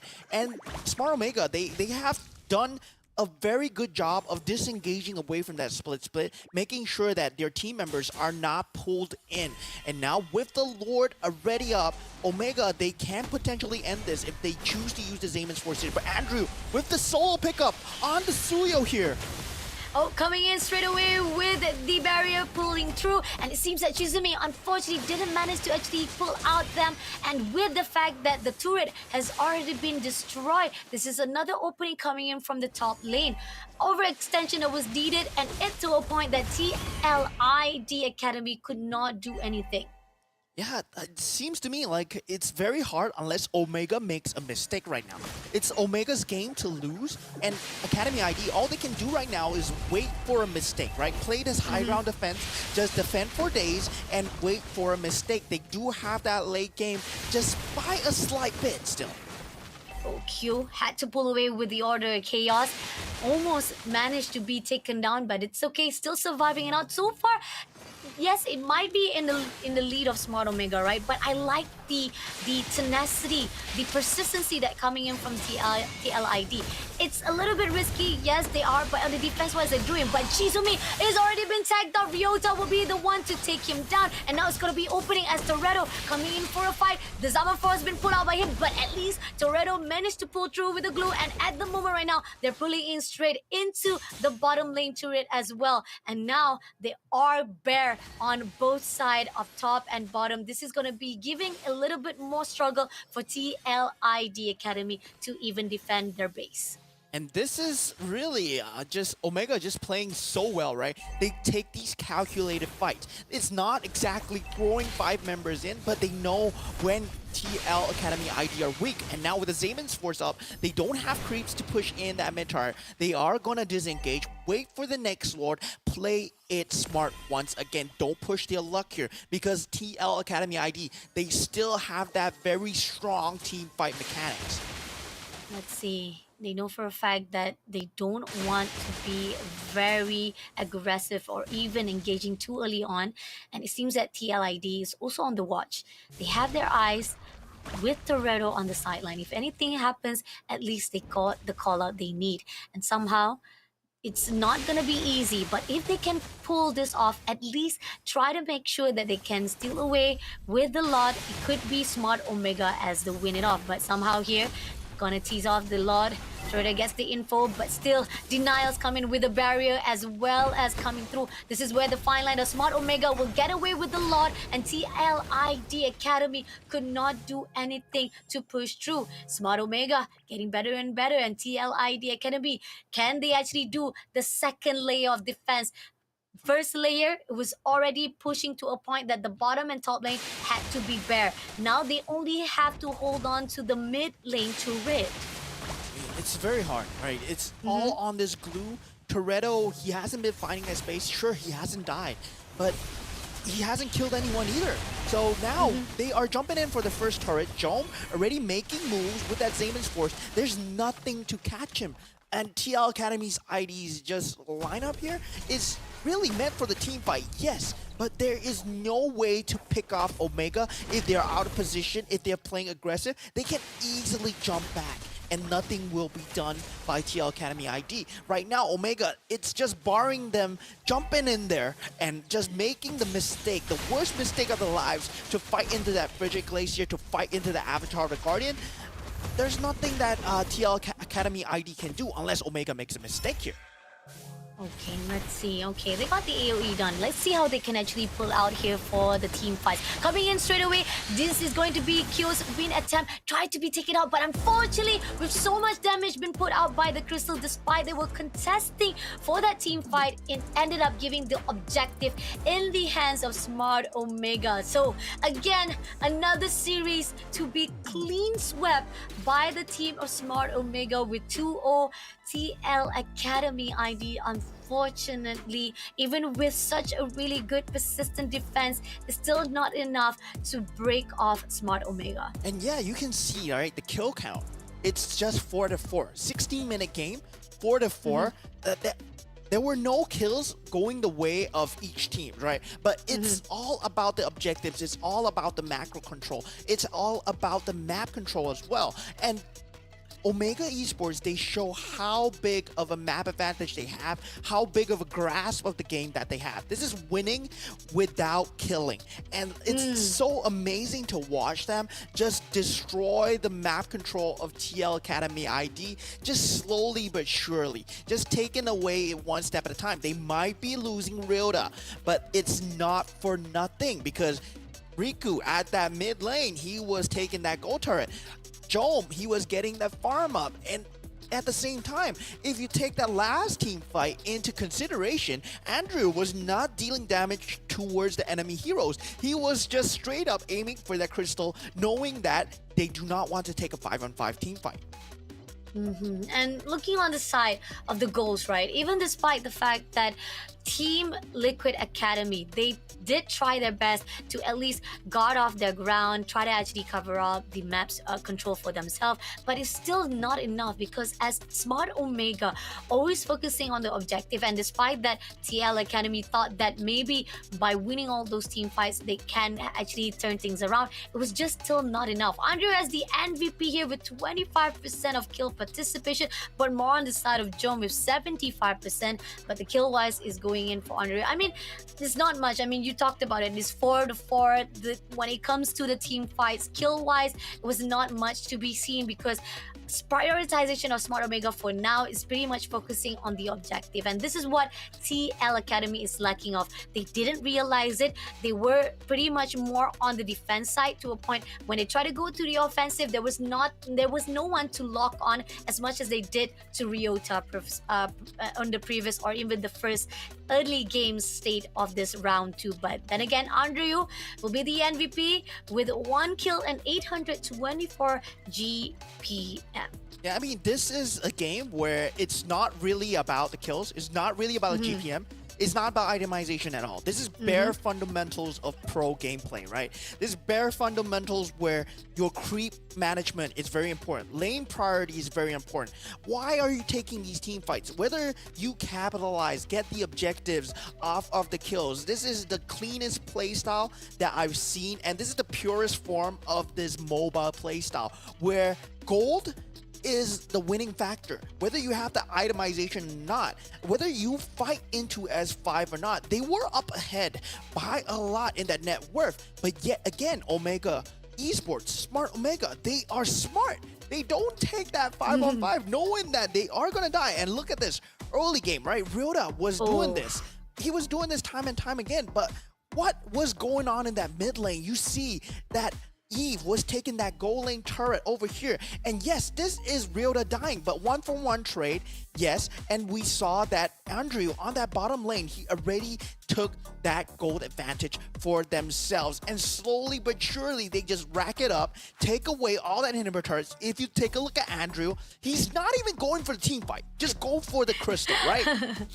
Yeah, he's pretty much focusing on the crystal itself. And the Team Liquid Academy, the front line when it comes to Chizumi was been separated. There was the opening that Smart Omega was looking forward. And as the lot marching in, Andrew didn't even bother because they know for a fact they're focused on one goal only. And the goal is get the crystal, and that was it. That was done. And even the rest of the Smart Omega giving the leeway of Andrew to just finishing the job. And this is where the fine line of Smart Omega again outsmarting their own opponent. And TL Academy ID, the first drafting, it was amazing. Definitely we expected that maybe they can mirror out their big brothers from Team Liquid Indonesia itself, but unfortunately could not be able to do so.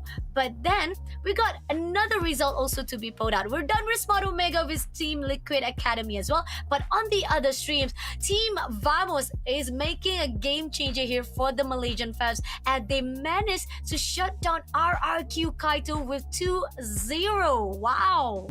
Yeah, wow, that's just amazing, right? That's just amazing. And now we all have that winner bracket already in 2-0 brackets. So Vamos will be joining the likes of Omega Esports. They will be joining the likes of RRQ Hoshi, who is also in there as well. So yeah, that's gonna be quite big of a brawl going on in that 2-0 brackets. Agree, definitely. I mean, we've already seen two of Indonesia teams joining in, one Philippine teams, also as well as one from Malaysia joining up into that 2-0 bracket. The question is, those who still have one lifeline left, can they actually survive it out? So far right now, most of the teams, the big names that we expected to be amazing, has proved themselves very well. Team Liquid Academy, we're not saying goodbye just yet. They still have the opportunity for day number 3. The question is, can they survive it off on the long run with getting 1-1 in their lifeline right now? Yeah, the way that PH has played really showed a new facet of game style. But of course, the next match we have lined up will be another top tier PH team, right? It's the top tier. Fnatic Onic PH will be going up against Rift Esports in our Series 4 of today. But before that, we're going for a short break. So stay tuned, ladies and gentlemen, and we'll catch you guys shortly.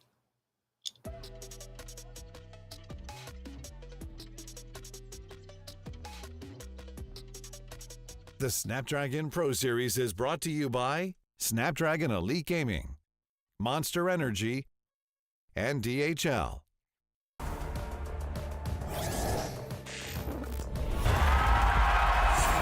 Here we go!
Give it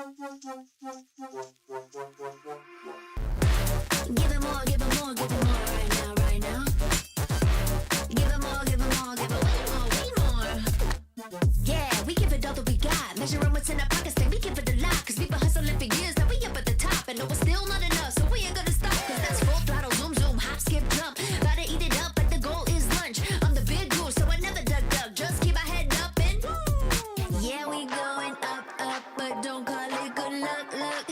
Earning what we got, cause all we do is give it more. Yeah, we going up, up, but don't call it good luck, luck. Earning what we got, cause all we do is give it more. Give it more, give it more, give it more right now, right now. Give it more. Give it more, give it more, give it way more, way more. Give it more. Give it all we got, we give it all we got. Give it more. Oh yeah. Give it more. Give it all you got. Now they know about our dedication. Not just hard work, it's also patience. Chipped away at it and ignored the hate. And now we big Tom status and it's us for the take. And we eat, dream about it every time we sleep. Making moves, just look at my feet. Yeah, we bring the heat. We make every situation sweet. Now all we need is yeah, we going up, up, but don't call it good luck, luck.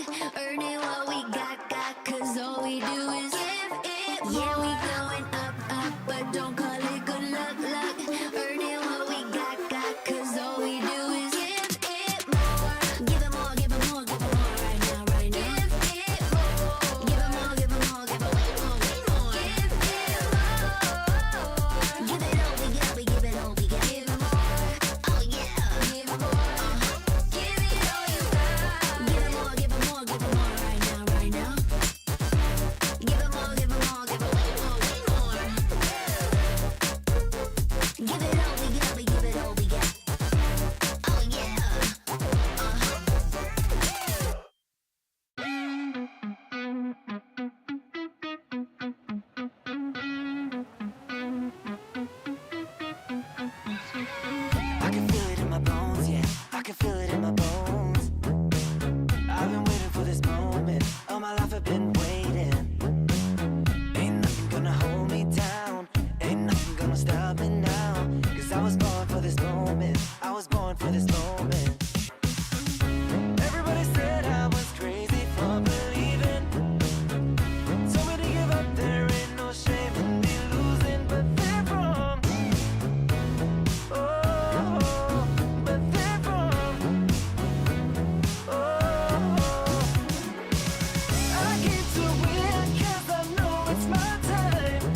Don't stop.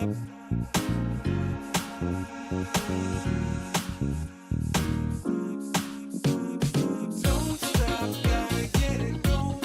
Keep it moving, won't stop. Rhythm overflowing. Don't stop, gotta get it going. Keep it moving, won't stop. Rhythm overflowing. Don't stop, don't stop. Don't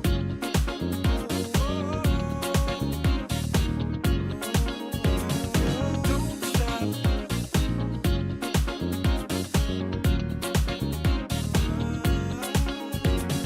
Don't stop.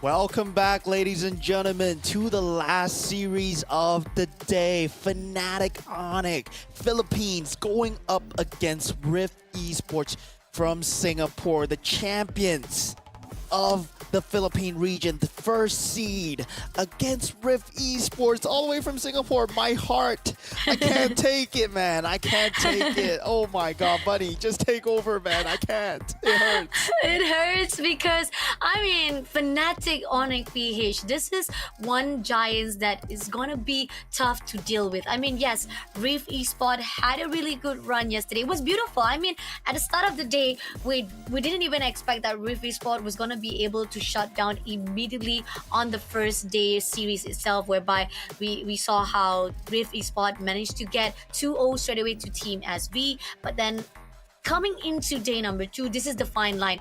If you are in the bracket or in the groupings of teams that are also from their own success on day 1, you're gonna meet with those who have the potential to have a great, amazing teams as well. And now you're meeting up with Fnatic Onic Philippines on the start round of day number 2. You still have the 2 lifeline on the call, even though if you maybe possibility not to jinx it, if you lose to Fnatic Onic today, you still have tomorrow to look forward to. But I don't want that to be the case. I mean, it is your Reef Esport, your team that we want to spot out, and hopefully that will be a potential or even a precedent to be upheld here for Reef Esport if you can fight off with Fnatic Onic Philippines. Moving forward into the challenge group stage, at least you can have that potential to fight off as well. So a good run to fight off, at least 2-1 is always a good condition to fight off for both of the teams, for Reef Esport as well as Fnatic Onic PH. But then again, Fnatic Onic PH. Come on, let's go into the roster straight away. The lineup itself can be scary. We got Kirk as the EXP. We got King Kong as the jungler. We got Super Prince as the mid lane. Spider Miles as the roamer. And Kelra as the gold lane. I mean, they are the champions. You don't want to mess up when you're fighting off with them. They have the most perfect lineup as well as perfect gameplay when it comes to whatever that you try to ban out. They will always come rise to the top. And Kelra just being that MVP, right? He was the MVP of that PH region. He is the most versatile goal laner that we've ever seen. They went to that best of 7 series. They played all 7 games. And yeah, it has been the best of 7 series for almost every single region that we've been at. But for every single one of those 7 games, he played almost a different hero. And meanwhile, on the other hand, we have Rift Esports from my country, from Singapore, right? We have Bear on the EXP lane, Kev Swan on the jungle, Melon on the mid lane, Lucian Cutie on the roam, and FMM on the gold lane. Well, I would say that they are the young guns. They are going to have a hell of an experience going up against one of the titans in this industry. In the MLBB industry itself, everyone dreams of going up against Fnatic Onic PH because of the amount of experience that you can get, because of the amount that you can learn from them in their gameplay as well. So even if Rift Esports, they don't really get away with one game. Maybe hopefully they can win the series, but that's just my theory, right? That's just my theory. It's never gonna happen. But for my own prediction itself, if you're curious about our predictions, I think we both put Fnatic Onic PH, right? Yeah, we did. I put Fnatic on a page, but I did give at least an idea that maybe Rift Esports can come through with a miracle hope with one pull through here for the last series, because again, we've been served 2-0 throughout the 30 series that we've seen so far. This is the last series. At least maybe Rift Esports can make a little bit of game changer. But the ban outs already out here. We got the two typical ban outs. We got Fanny as well as Ling. We also see Hylos and Chief early on the runs to be banned out by Fnatic Onic PH. Yeah. I mean, in terms of just having that versatility, not too sure what Rift Esports is gonna bring in, right? What I know about FMM as a goal laner, he's not really that flexible when you compare him to the likes of Kelra. But the thing is, he has a lot of things in his back pocket.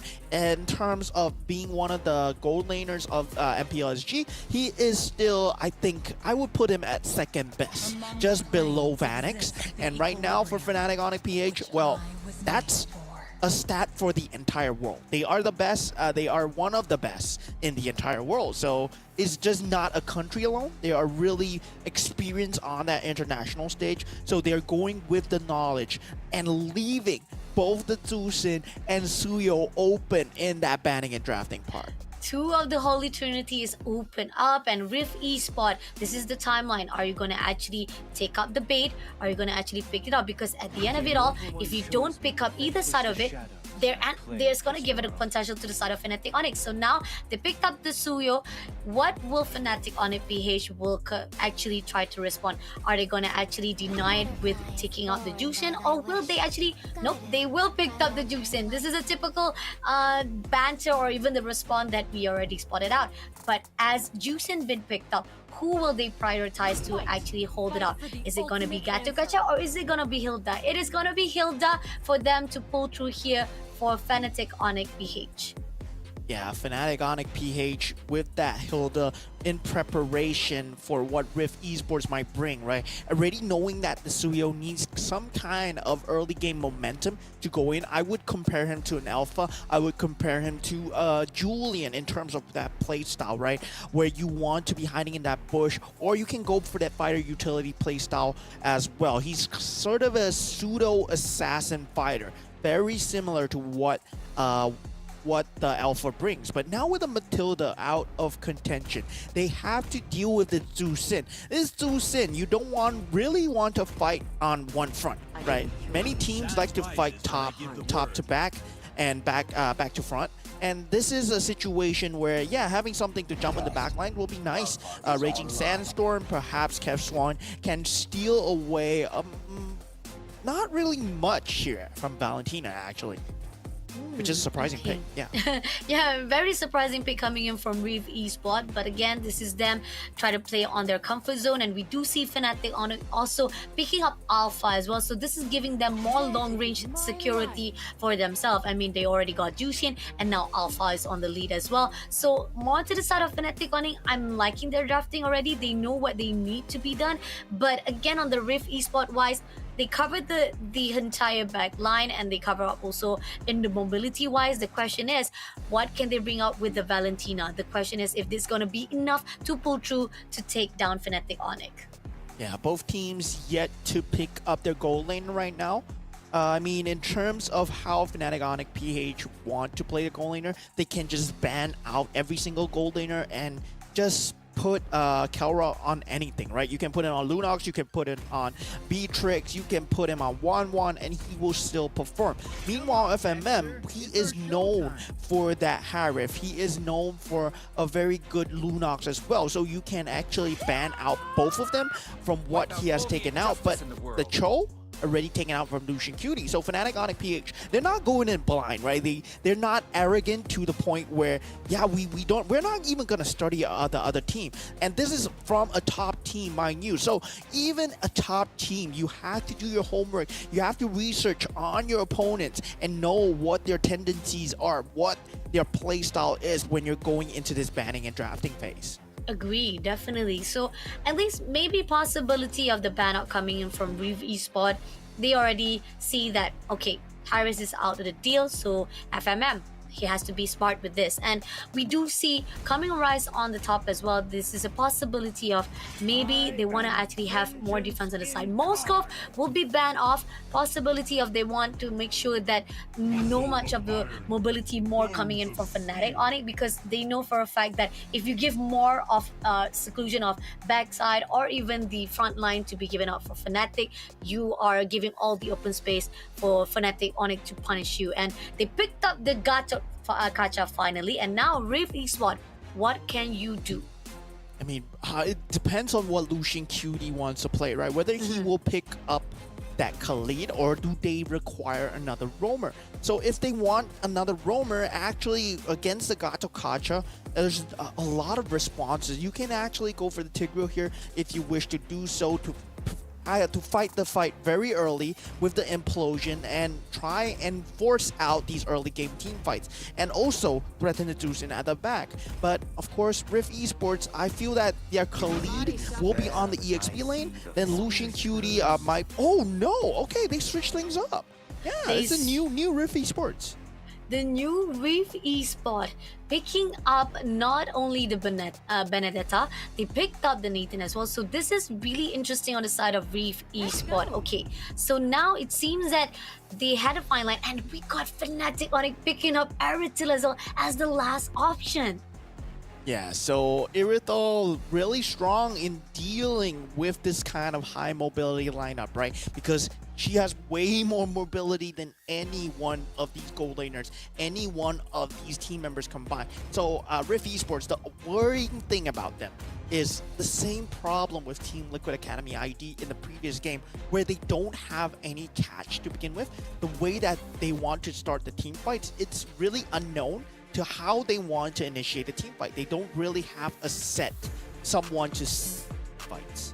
I mean, at least they need something to lock on. Those are the things that we saw when it comes to Team Liquid Academy, right? They couldn't get the lock on, they couldn't get what they want to actually have the target properly, and those execution will not be able to pull through if Reef Esport can find one opening they needed. But let's see if they can prove us wrong here. This is the last series of the days, guys. Reef Esport Singapore versus the team of Fnatic Onic PH, but we have a technical pause coming in, so again we'll be holding off for a while before the match started off. Let's take it back again to what we talked about on the drafting wise. So far right now, it is in the favor of Fnatic Onic. They have the potential to be in control of the game itself on round number 1. Reef Esport, unorthodox picking wise, but it is shining a little bit more, or probably a little bit opening up a little bit of their opportunity to say that maybe there's heroes that are up their sleeve that they haven't actually shown off to us just yet, and this is something to put on a hold, whereby maybe Reef Esports can surprise us coming into this round number 1. But yeah, we actually kind of missed out the opportunity of the caster prediction, right? So let's take a look here. I actually give a little bit of hope on Reef Esport, while you gave so much hope to Evil Esport. But Evil Esport, your Singapore team, but you didn't even give Reef Esport a chance here. Why? You have to understand their standings, right? Rift Esports, they're completely new when it comes to these kind of international scenes. Yes, they were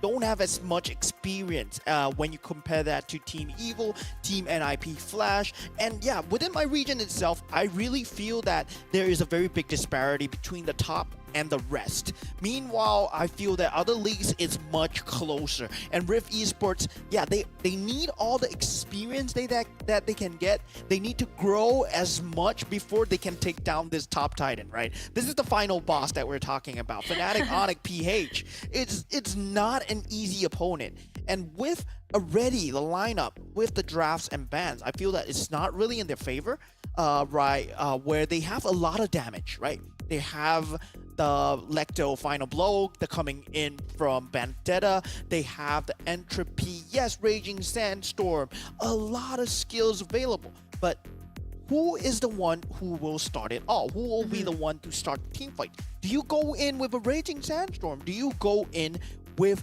that Lecto final blow? Because on a Fnatic Onic PH, if the fight is not favorable, what's stopping them from just running away? Agree, definitely. But coming off right now, finally, we're going in straight into our first round of last series. Fnatic Onic PH is going to meet off with Reef Esports Singapore. As we do see, they try to push in straight into Kirk and Bear.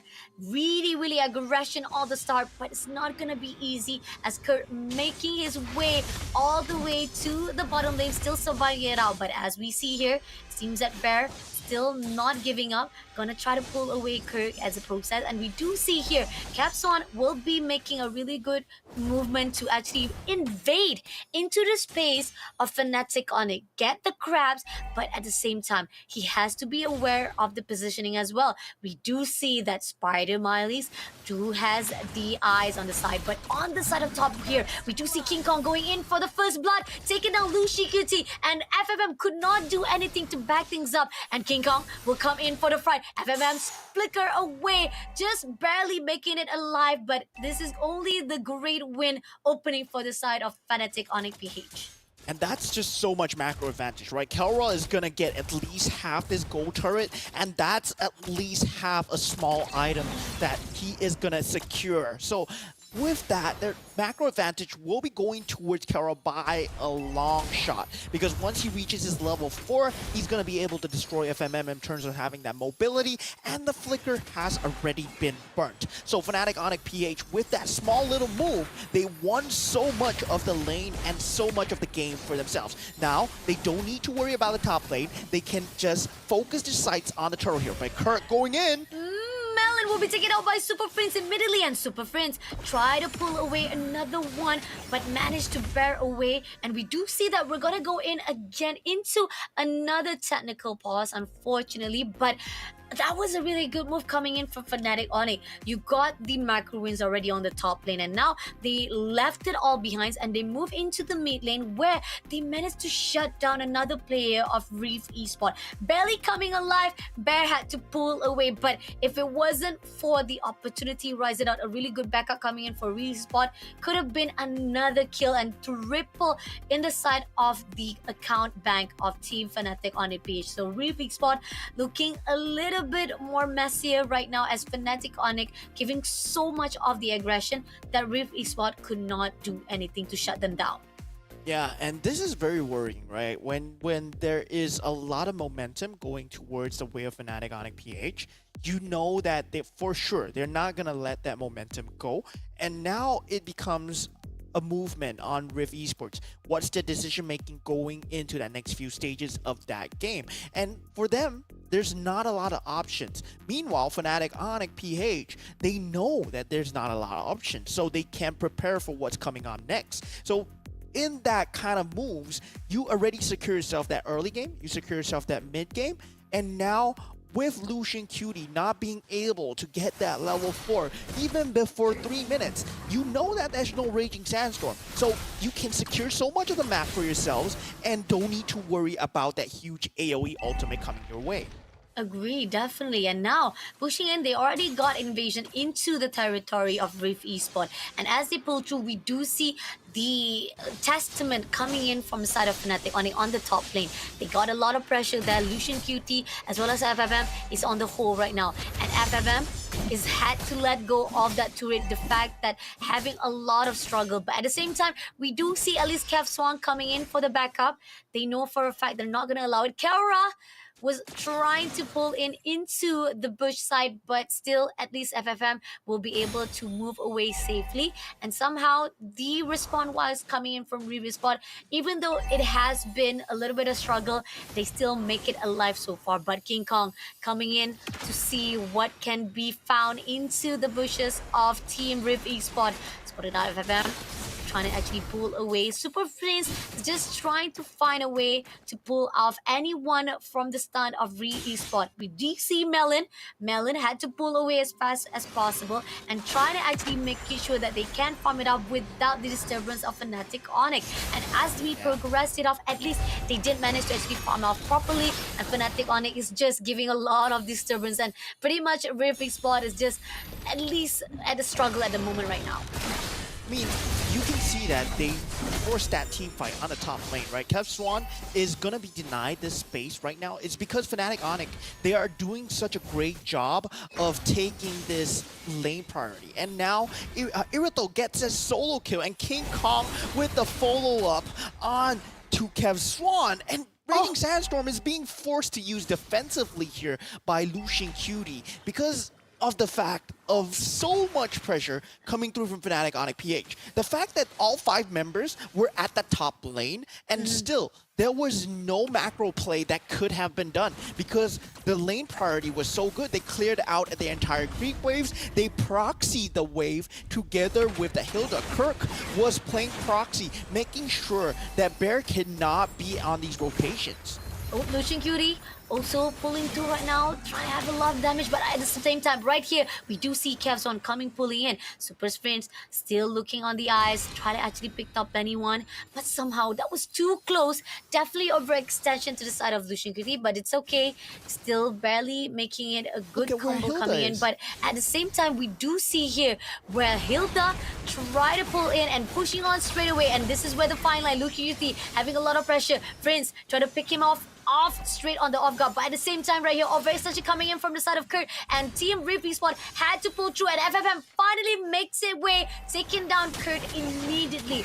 But then again, this is just an overextension because top lane prioritize is already open, at least for Kara to finish off the job to shut down that turret.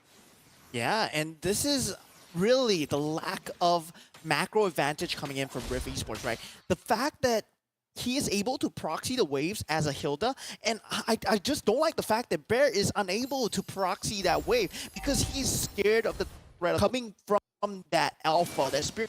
The Spear of Alpha coming through, there's a control factor where you're not going to be able to get out if there's enough damage. And Fnatic Onic PH, they're using that fact and they're abusing it so hard by putting the Hilda in the worst of locations, knowing that there's no catch available with esports.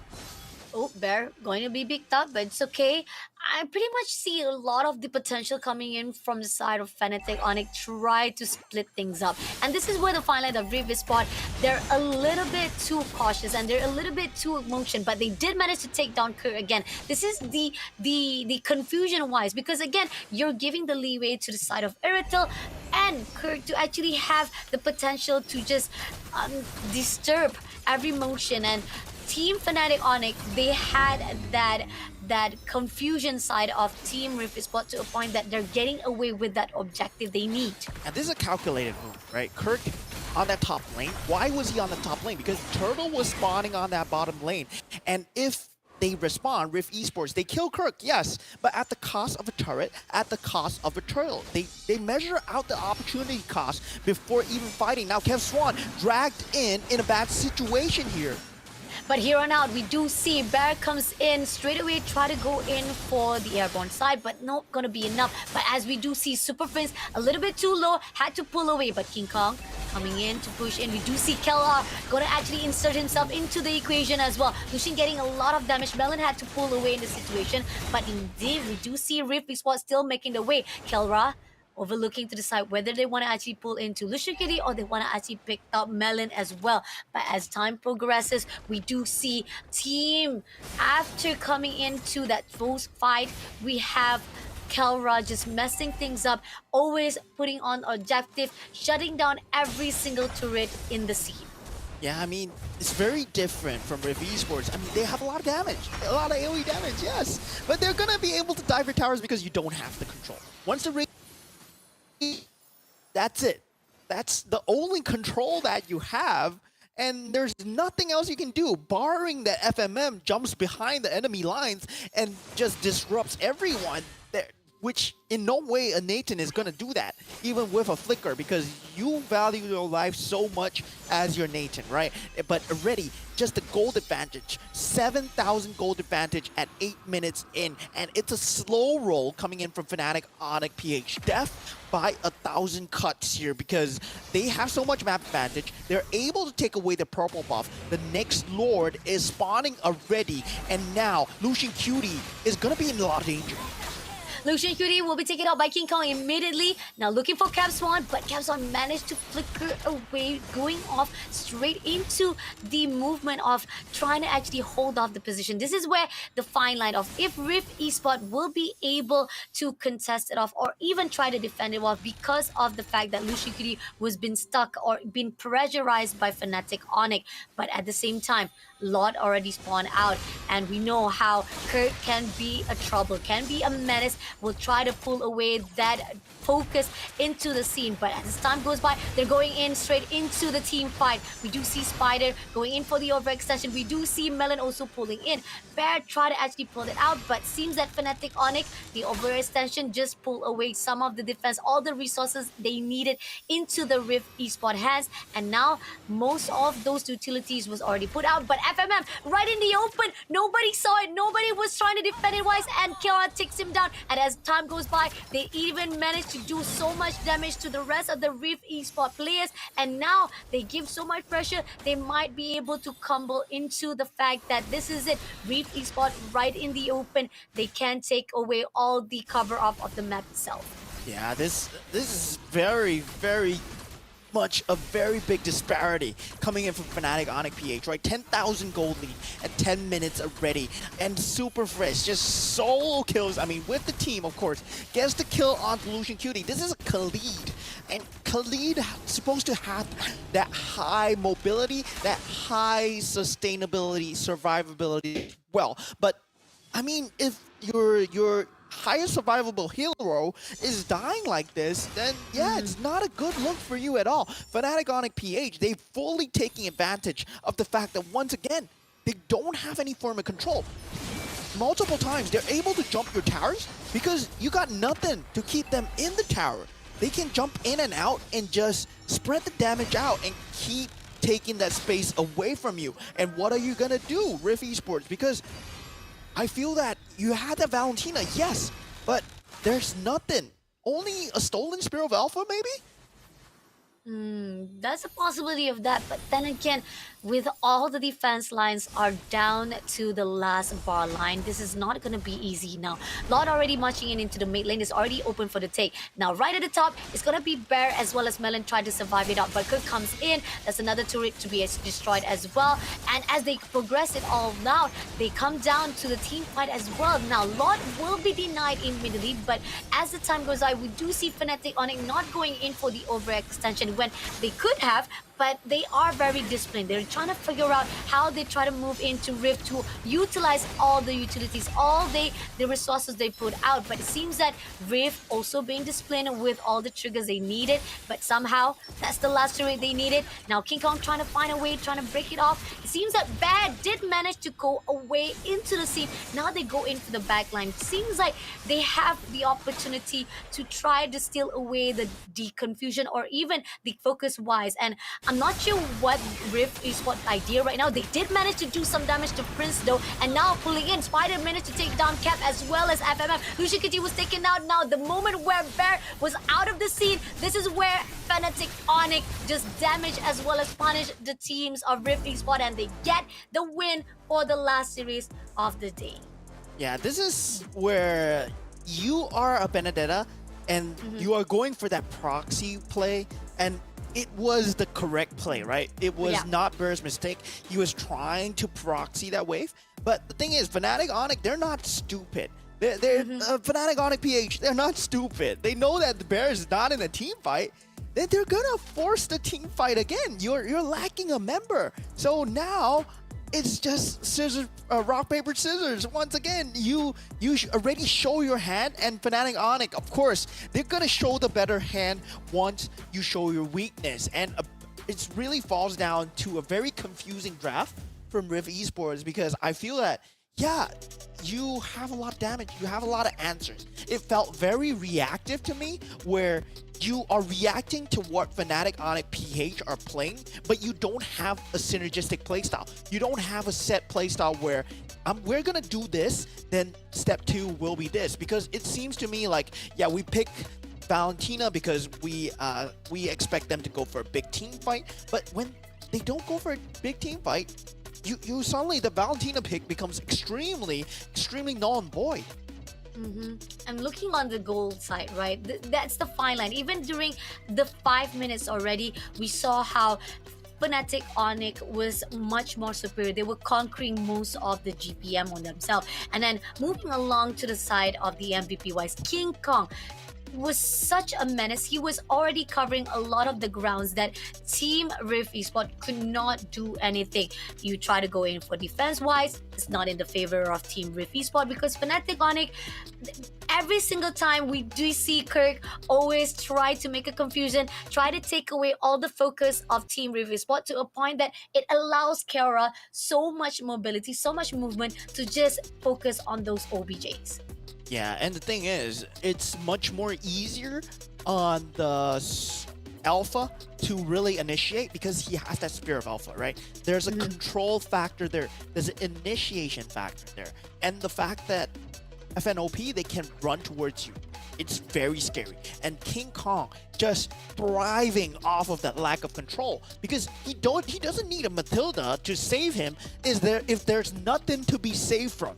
There is no Cho to kick you in. There's no implosion that you're scared of. There's nothing to lock you down. The only thing that can possibly lock you down is a stolen Spear of Alpha, potentially from Melon, but that has to be the outplay of the century if that's gonna happen. Agree, definitely. Take a look at the side of how Fnatic Onic had a really good movement, conclusion, or even control-wise. I mean, this is where the first blood comes in. Lucian Cutie, a little bit too ambitious overextension, or trying to actually help out right at the top, where FMM was already at down low precise, but Lucian Cutie unfortunately was denied immediately. And this is where the final also, where Lucian Cutie was always been tagged up. They gang up against him, and to a point that there was nothing could be done on the side of Rift Esports. I mean, if you take a look at the map control as well, right? Bear is doing his best to push the map control out, but his team is dying in the back line because they're getting jumped in the turrets. They're getting jumped underneath their own turrets. And why is that so? Because first thing, Fnatic, Onic, PH, they always do a great job of their creep priority. They proxy the waves, they do whatever it takes to make sure that their team fights are happening at a timing where the creeps are not there to be farmed for them. All the creeps are already farmed, then they go for the team fight. And it's a very simple thing to say on paper, right? But you have on the EXP lane, which is the longer lane, you have to go and proxy it. Then afterwards, you have to choose a lane where you are gonna fight, which is the gold lane as well. So there's a lot of steps being taken by Fnatic, Onic, PH to be at the correct points of the map at all times. And they look like they were never making a mistake. Even the deaths from Kirk, they look calculated, because he died at the top lane just as the bottom lane turtle were spawning. And that just gave them a free turtle and a free turret as well. So yeah.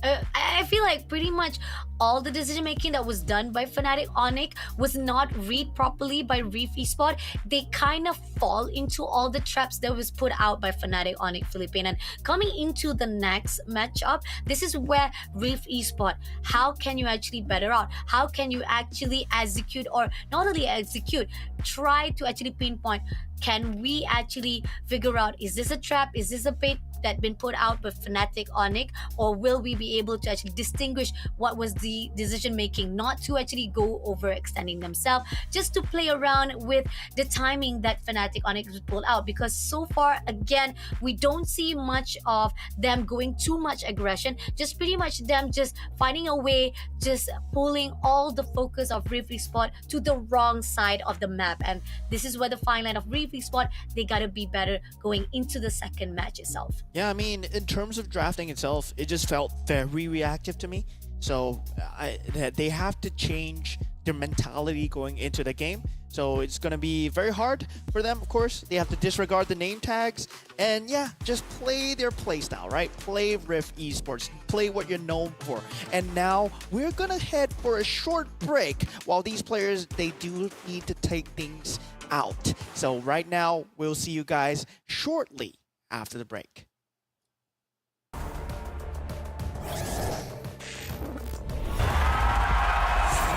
Here we go!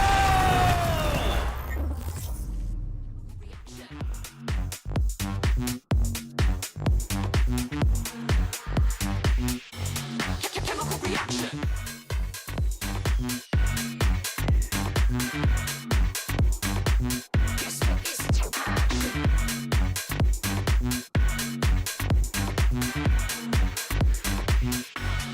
Chemical reaction. You waited all night for me to come back. Why'd you think that it's not alright? Told you that I'm not that type.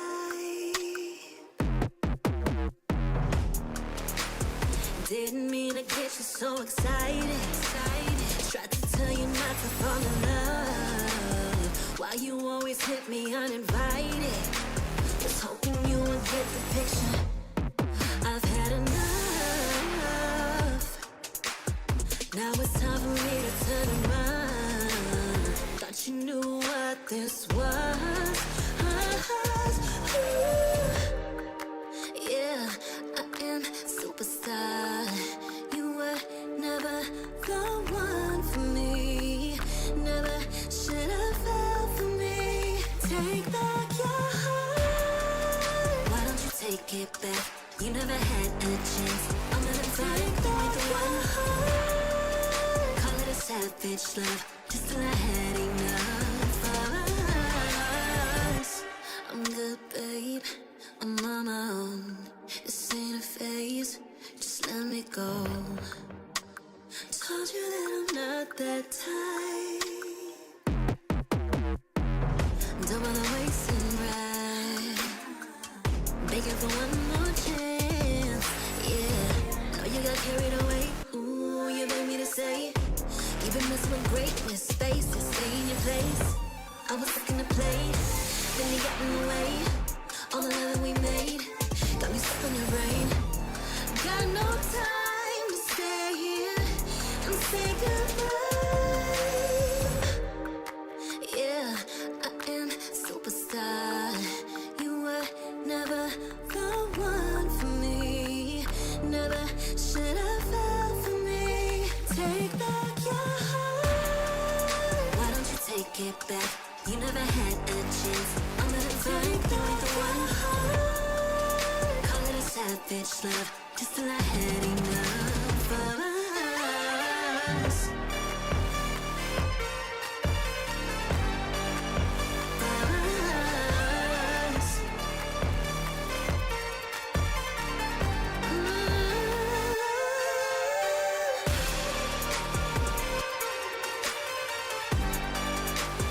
Take back your heart.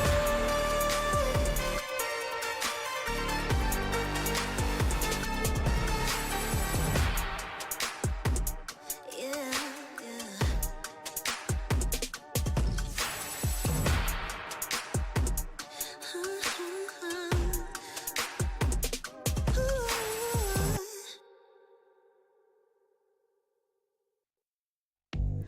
I'm the type of girl.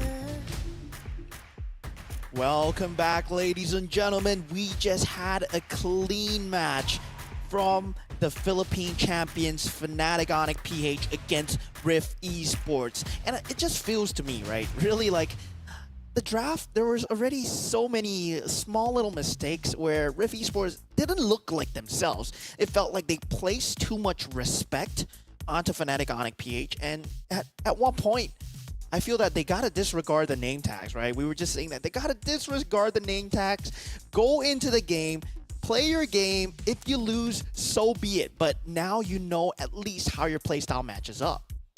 Agree, definitely. And coming off on how the critical thinking is coming from the side of Fnatic Onic, you don't want to actually be interrupt with all the decision making, because some of the times you're letting yourself being pulled into the wrong direction. That Reef Esport is allowing Fnatic Onic to just get away with what they want with their own goals itself. And this is where the fine lines are of all of the pro players itself. Like we saw how Smart Omega did their fine job on focusing on the tourists, just not pretty much carrying on the team fight itself. This is also the portrayal that Fnatic Onyx is putting off to Reef Esport as well. You want to go for the aggressions, yes, you have all the damage you need, but now coming into the match side, are you gonna allow those damage to cloud your judgment when fighting off with Fnatic Onyx? Now, going into the banning wise, we do see now the Fovia's been banned out. Chip also definitely been banned out. Alpha been taken out of the proportion. Instead, Fnatic Onyx is the one who actually banned it out when they were the one who had such potential, maybe possibility. They don't want to let Reef Esport to be uphold on the positioning making as well. Suyo, Jushin, as well as Fanny been picked off as well by Reef Esports. Yeah, Fnatic Onic PH still have a multitude of heroes to work with, right? The Khalid themselves, they can now pick it up if they wish to do so. Matilda, yes, still in the pool. They can pick up the Matilda as well. The Alpha and the Suyo might be out, but Matilda can really just enable a lot of these utility jungles. Even the assassins can be enabled because you can jump in,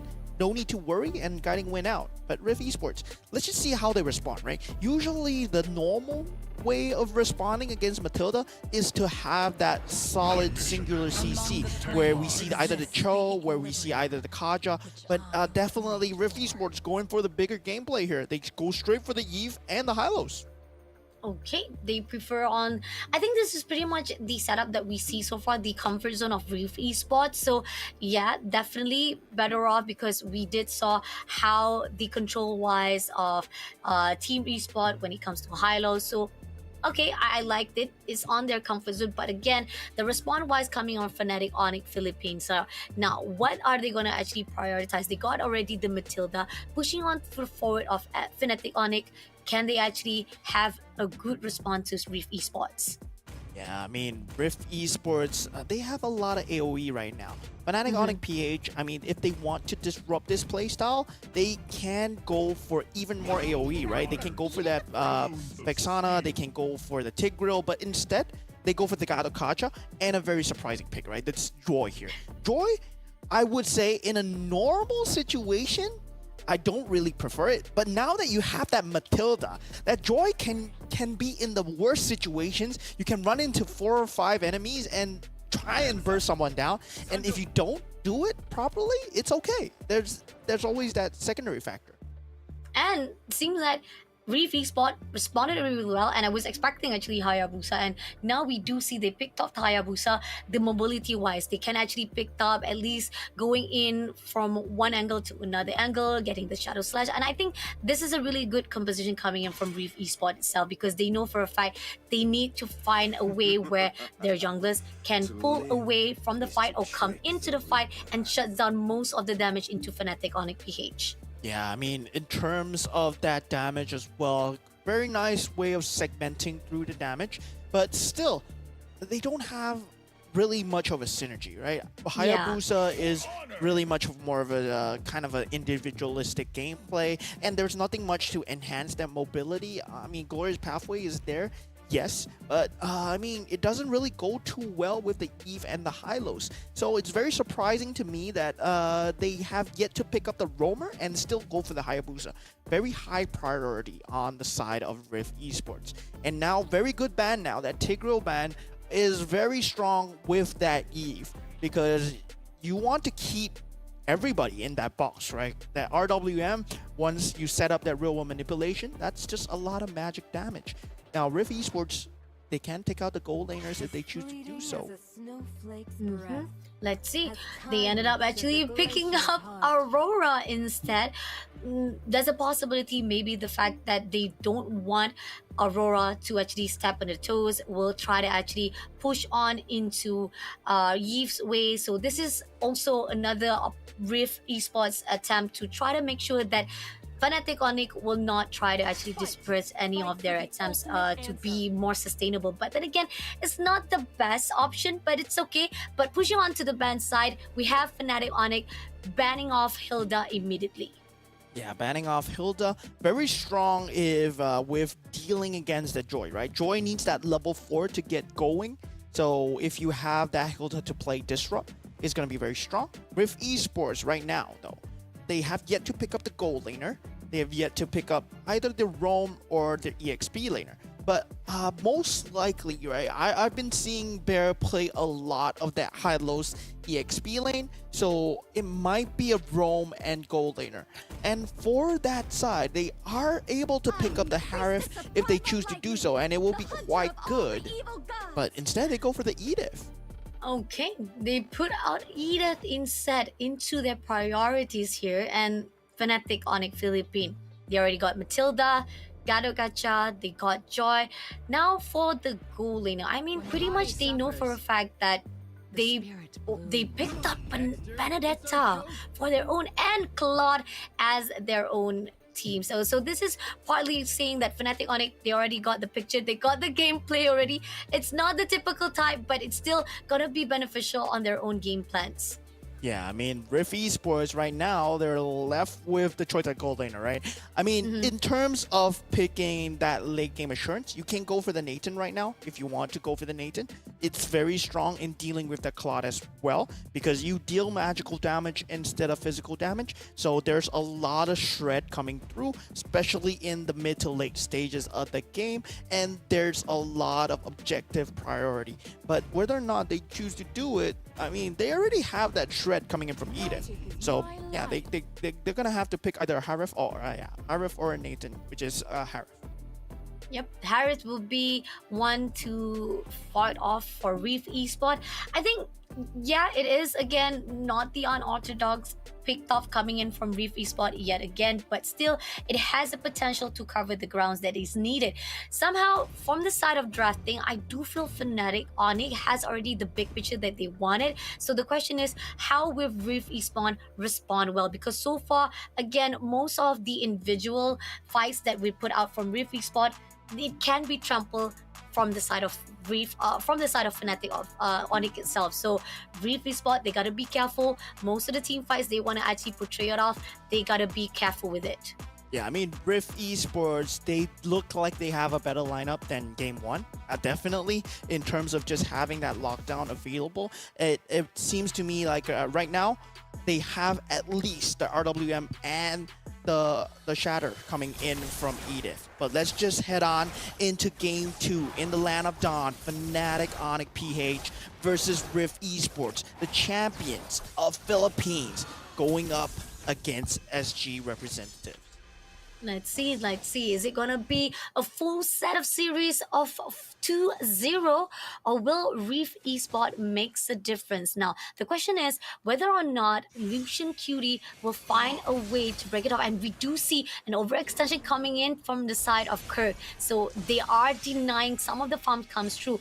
But here on out, Spider has already been into the tag. They stun him immediately, going in for the airborne as well. And Bear pushing in, but at the same time, it's not giving as much pressure they need. And Lucian Cutie getting a lot of damage. Kirk comes through, giving even more damage in, and it's going to be the first blood coming from Super Freezes up, and Bear will be the next victim. He did manage to actually scare away the Fnatic Onic before he was taken out, and with Spider Mouse trying to pull through it, and we do see at least the extension of Caswan try to push them away was needed because they don't want to have any more casualty. But Fnatic Onic, they will make at least one win for now. And this is the Benedetta that I was expecting to see from Rift Esports in that earlier game, right? But now that they don't have that Hilda to proxy the wave. The fact that Benedetta is able to proxy the wave and be there at the start of the team fight, how is the Benedetta there? Because he does not have the creep waves to be worrying about. And it's so amazing that positioning coming out from Fnatic Onic PH to secure that first kill. Now that turtle is gonna spawn and they want to take a team fight. They want to find something before that turtle spawns. Let's see. So far right now, we do see that King Kong gonna actually test the turtle out, and we do see Lucian Kitty and Melon getting the input as well. But Fnatic already ganging up, already covering up the ground, and it's giving a lot of the leeway for the side of King Kong to get the throw ready. And Kirk overextending, giving an opportunity for KS1 to at least get the trade off. But as time goes by, we do see that Lucian Kitty getting a lot of damage. He will be backing off, but he did help off along the line to back things off for the team of Rift Esports. Good composition, win off for the turtle for Fnatic Onic, but again, Rift Esports get their minor win as well. And good response coming in from Lucian Cutie to be at this bottom lane where FMM is going to get ganked, right? Well, now it seems like Rift Esports, they have a better grasp of the game. They understand what Fnatic Onic PH are trying to do. And Bear, it's not like he can withstand the damage of that Benedetta. I want to see him try to trade the farm as much as possible. He does have the Primordial Wrath, can pop that ultimate and just potentially threaten him. But there is no lockdown coming in from the side of Bear right now. Yep, no lockdown whatsoever, but there is going to be a top lane fight here as Kevswan was already being tagged out. Super Prince shuts him down and FMM managed to take down Kara. 1-2 right now between the Reef Esport as well as Fnatic Onic. Looking on the top lane, they push away Kevswan and then we do see FMM going for extension to touch down Kara. Yeah, very nice trades of kill going on. That Carol at the bottom lane had to be taken out right now because as a Harif player, as a Harif, you want to have that advantage against a Claude. And already the Claude has taken up so much space at the bottom lane, right? Despite the fact that Rift Esports are doing so much to respond, it's still neck and neck. And this is not exactly what you want with this lineup, right? Even though you have that slight late game scaling with the Hayabusa, it's not as hard as Kalra. The Claude will be dealing a lot more damage even with the similar amount of farm because of the Blazing Duet alone. And that's why I really favored the Nathan pick instead of that Harith. But right now, they are going to win the team fight because of the Zamon's Force. And not only that, they will be able to actually take the turtle for the second time. And the fact that right this instant is open. Team Rifi Spot not even realizing up under their nose the team Fnatic Onic was just trying to actually hold off their positioning, just making them confused or even drifting all the focus on the other sideline. And this is where Fnatic Onic is just in a far superior length or even in the better form. But Reef Esport, there was a lot of good response coming in. Now, coming into the mid game, this is where they need to pull through. We do see Bear try to tease a bit of Super Friends, and we do see that they try to actually get the info they need, all the response they need coming in from Fnatic Onic. Oh no, they're diving onto Melon right here. Real manipulation has been forced out, but Hayabusa on the top lane. He's getting a lot of solo damage onto Kirk, but that might not be enough. He's getting caught out. Kev Swan might have overextended here onto Kirk and Bear. He's trying to get a consolation, but it's not going to find anything. They have flickers. They have the mobility to get away. And if you're not going to pop your ultimate, you might not be able to get the kill. Not easy at the moment right now as the overextension coming in from Kev Swan and the fact that we're looking as the rotation wise of Team Revisport. They're moving as one. They're trying to make sure that not other players will be caught off guard, but they left Kev Swan all by himself. And this is coming in for the mid lane. We do see Spider will try to overextend straight to try to disturb Kev Swan on his farming, but it's not going to be anything as Bear will be there to cut it out. And King Kong already with the constant evasions, Kev Swan will not be able to get this orange buff, but look at this. Coming in for a fight is going to be the airborne. FMM takes down Kirk immediately. Now looking for the next one. It's going to be Spider. Spider pushing in, moving away, pulling from the side. Not going to allow Rift to do any more disturbance. But here on out, we do see the fight comes through into the mid lane. As Melon getting a lot of damage. They're going in for a fight. We do see Bear making through. Takes down another player from the side of King Kong. And we do see pushing into the side of Fnatic. They have a lot of micro wins for Reef Esports. But it's still at least the street off is just not enough as the currency still stand for Fnatic Onic. Yeah, net worth not going their way, but slight evening done with the third turtle of the game being taken out right now. The next one will be the Lord though. And it's very easy to jump on to Kirk right now because he is a Benedetta. He's a bit weak, yes, but in the later stages of the game, he's going to be much more slippery to deal with, especially when he has that revitalization up. And he does have the iframe. So Rift Esports, they're going to have to commit a lot more harder, especially if they want to win the next few team fights. But I've yet to see them capitalize on these kills, right? They might be winning the team fights, but they're not taking the towers. They're not taking away the map space. And Fnatic Onic PH, they're just thriving off this space that they're given for free. Agree, definitely. And pushing on straight into the mid lane right now. We do see now there's a contention. They are trying to gang up against Kirk as well as Spider. To try to actually team up, try to actually spot it out. There's an opening right here. Kirk going in for a fight with Lucian Cutie, but not unless they will find the opening. But Lucian Cutie, it seems that will try to actually be spot out. We do see Melon coming in with Cap Swan and Kirk moving away as quickly as possible. Super Prince is on the sideline, doesn't match actually all the connection they need, despite the fact that they tried to tag off Kirk all by himself. Fnatic Onic still on the eyes on the map, not allowing Reef to move as easily as possible. Yeah, Fnatic Onic, they've been doing a great job of keeping these waves pushed up. Right now, you see the Joy's positioning all the way on the top lane. It's so that he can cut this wave off and keep Kev Swan there. And then they fight this bottom lane. Lucian Cutie, he's in quite a bit of danger, but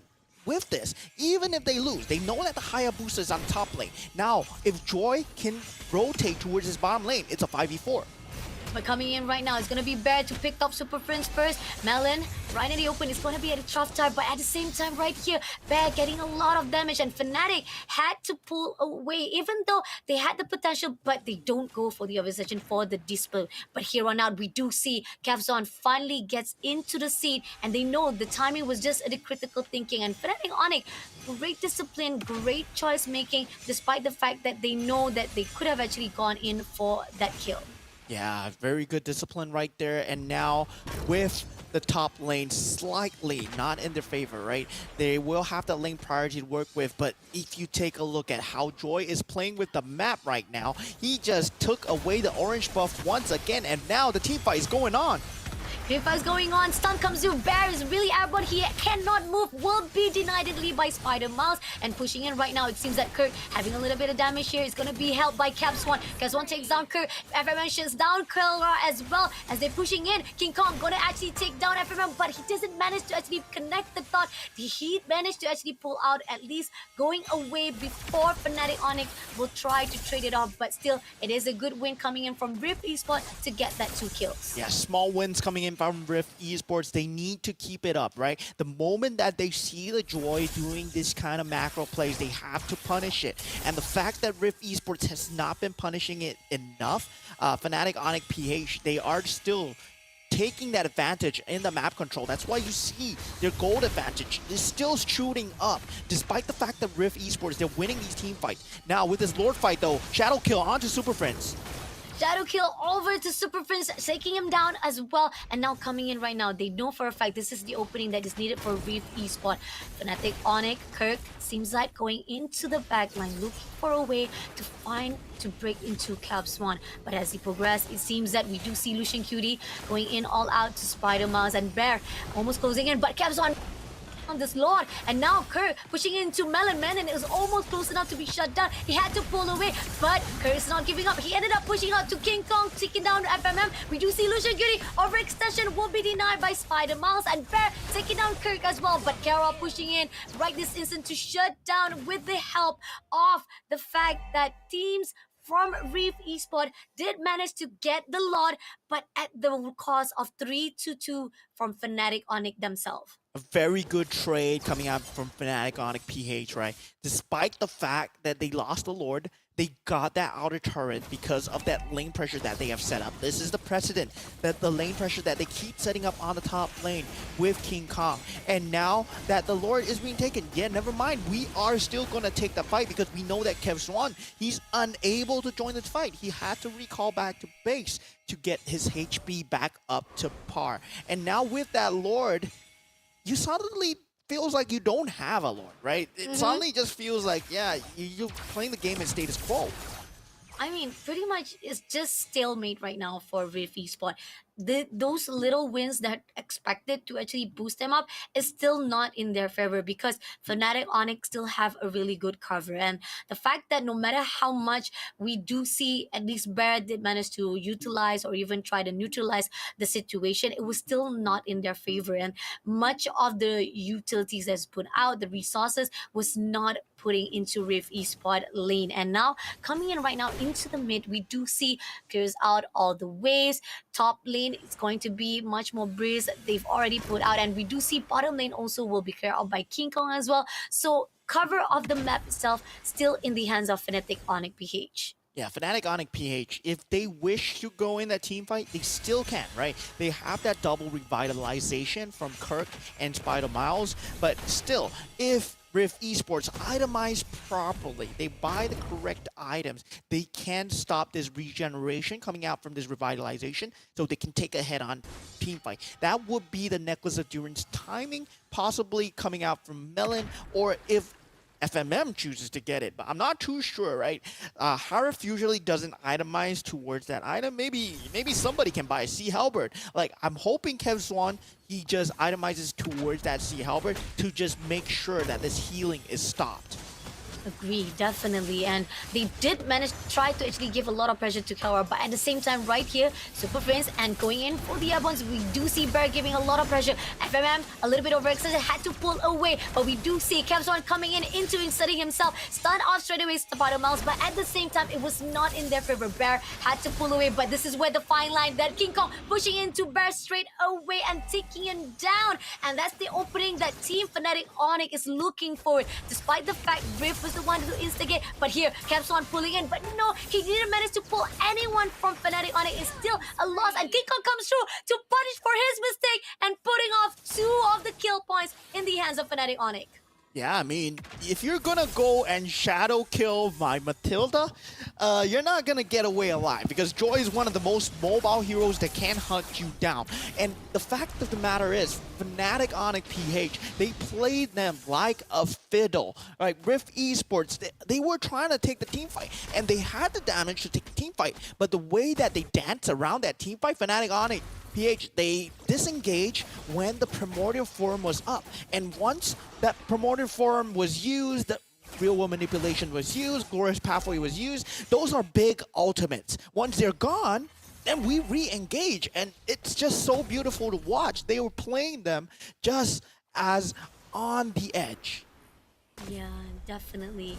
Here on out, they're gonna actually pull away. Cap Swan coming in for the shadow kill. Doesn't get the kill that he's needed. And Super Prince having a lot of damage. But at the same time, we do see the RWM being pulled out. But it's not gonna get anyone. But it did manage to take down Prince immediately for the connection they needed. But Reef Esport on the other note right here, they got a defensive. While Lord is already marching in top lane, they got it covered out. At least at the mid mine right now, we do see Fnatic Onic.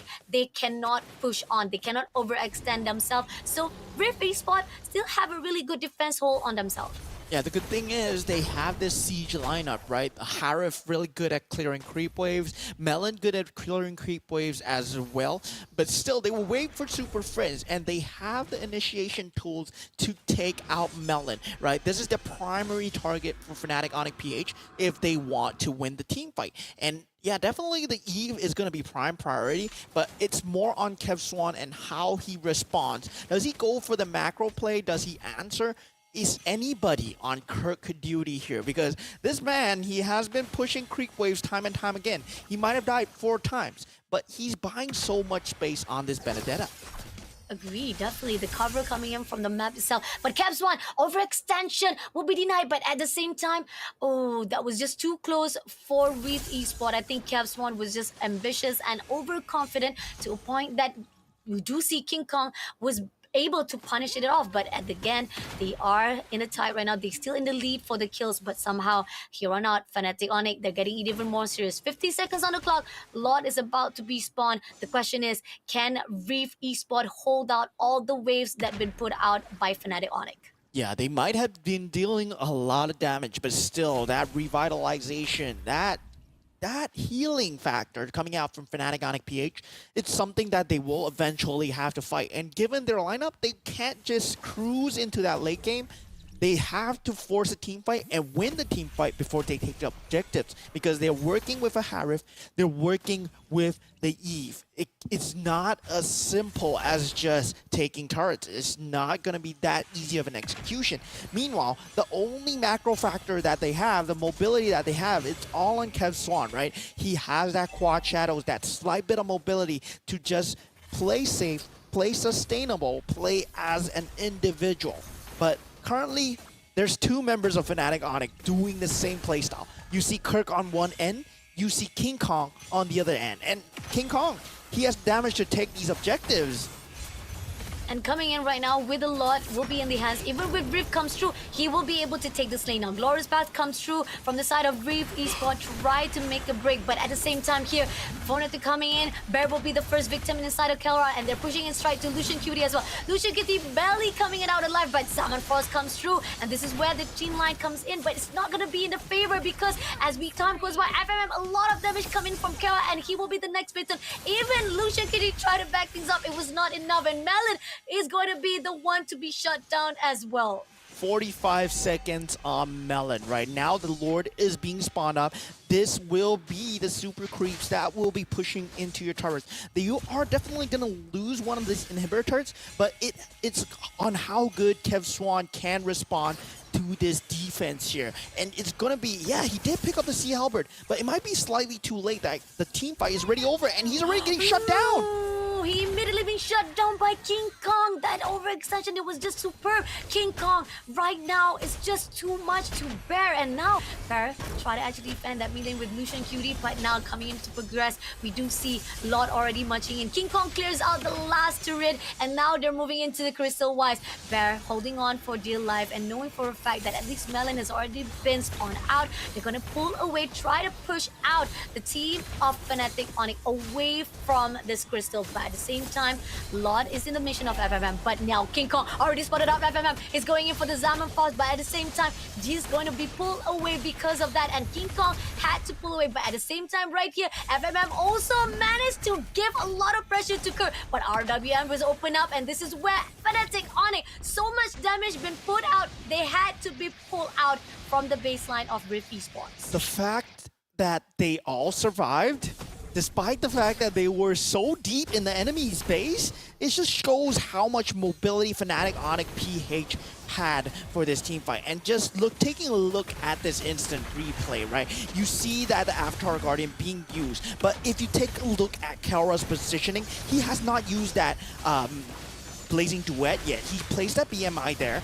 waits for FMM to finish his skills, then goes in with that Blazing Duet, that timing coming in. Melon did get the shutdown on Kelra, but all the damage that coming out from Rift Esports is already gone. It's already too late.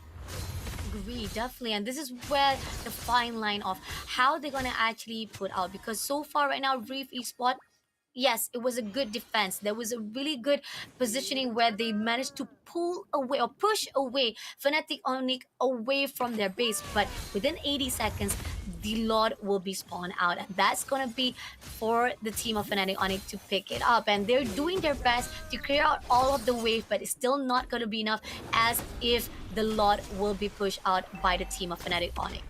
Yeah, I mean, the Enhanced Lord, this is going to be the 18-minute Lord, the Radiant Lord, that will be having such a high HP bar. But already, Kelra is at this power mass where he's shredding down everything. Rift Esports, they do see this, and they go for the 50-50. They get it! Bear stole the Lord! Managed it! That was just a sacrifice that was needed. They took the Lord in their hands. They denied the opportunity for Fnatic Onic. But then again, at what cost? Bear was already been taken out. Now, Fnatic Onic, they're annoyed. They're enraged because of the Lord itself. They will be able to clear out the wave. They will be having the help of Lord to marching through into the lanes, at least making a close, a long gate of this game itself. But at the same time, Fnatic Onic PH, as they clear out the wave, are they going to push in for the team fights? We do see now Kirk is already setting it up. We do see also Spider-Mouse already overlooking, trying to put out his own target into the scene of Reef Esports. Yeah, I mean, at this point, right, Kelra is dealing so much damage. He just dealt with that Radiant Lord in a matter of 10 seconds. Now, Rift Esports, they managed to steal that Lord, but now it's becoming more of a lineup problem where where's your damage coming from now, right? FMM, you have that burst damage, but there's no sustained damage. That's where the traditional gold laner, usually the Moscovs, the Natans come in, and Rift Esports, they are facing this issue right now. And usually, if you're running this Harif, you have that link to have that sustained damage with the Tempest of Blade, with that first skill as well. I mean, that reset is just a lot of sustained damage. But Kev Swan, Shadow Kill is just one button. Agree, definitely. Now, they had a time for them to breathe. Finally, at least a space for Team Reef Esport to pull through. But again, this is critical.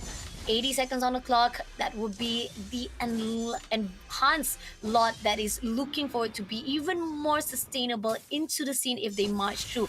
If they can pull away again the stunt, which is a miracle stunt actually, that they stole away with the sacrifice of Bear itself. It is a perfect decision making coming in from Reef Esport, but that is if they can find a target or even an opening for that steal. Yeah, I mean, as we head on into the late 24 minutes, right? 23, 24 minutes, it's going to be a very long game. And Fnatic Onic PH, this is where, like, their itemizations shine. Because you have so much mobility, you have so much damage. Kirk is free to go for that damage build if he wishes to do so.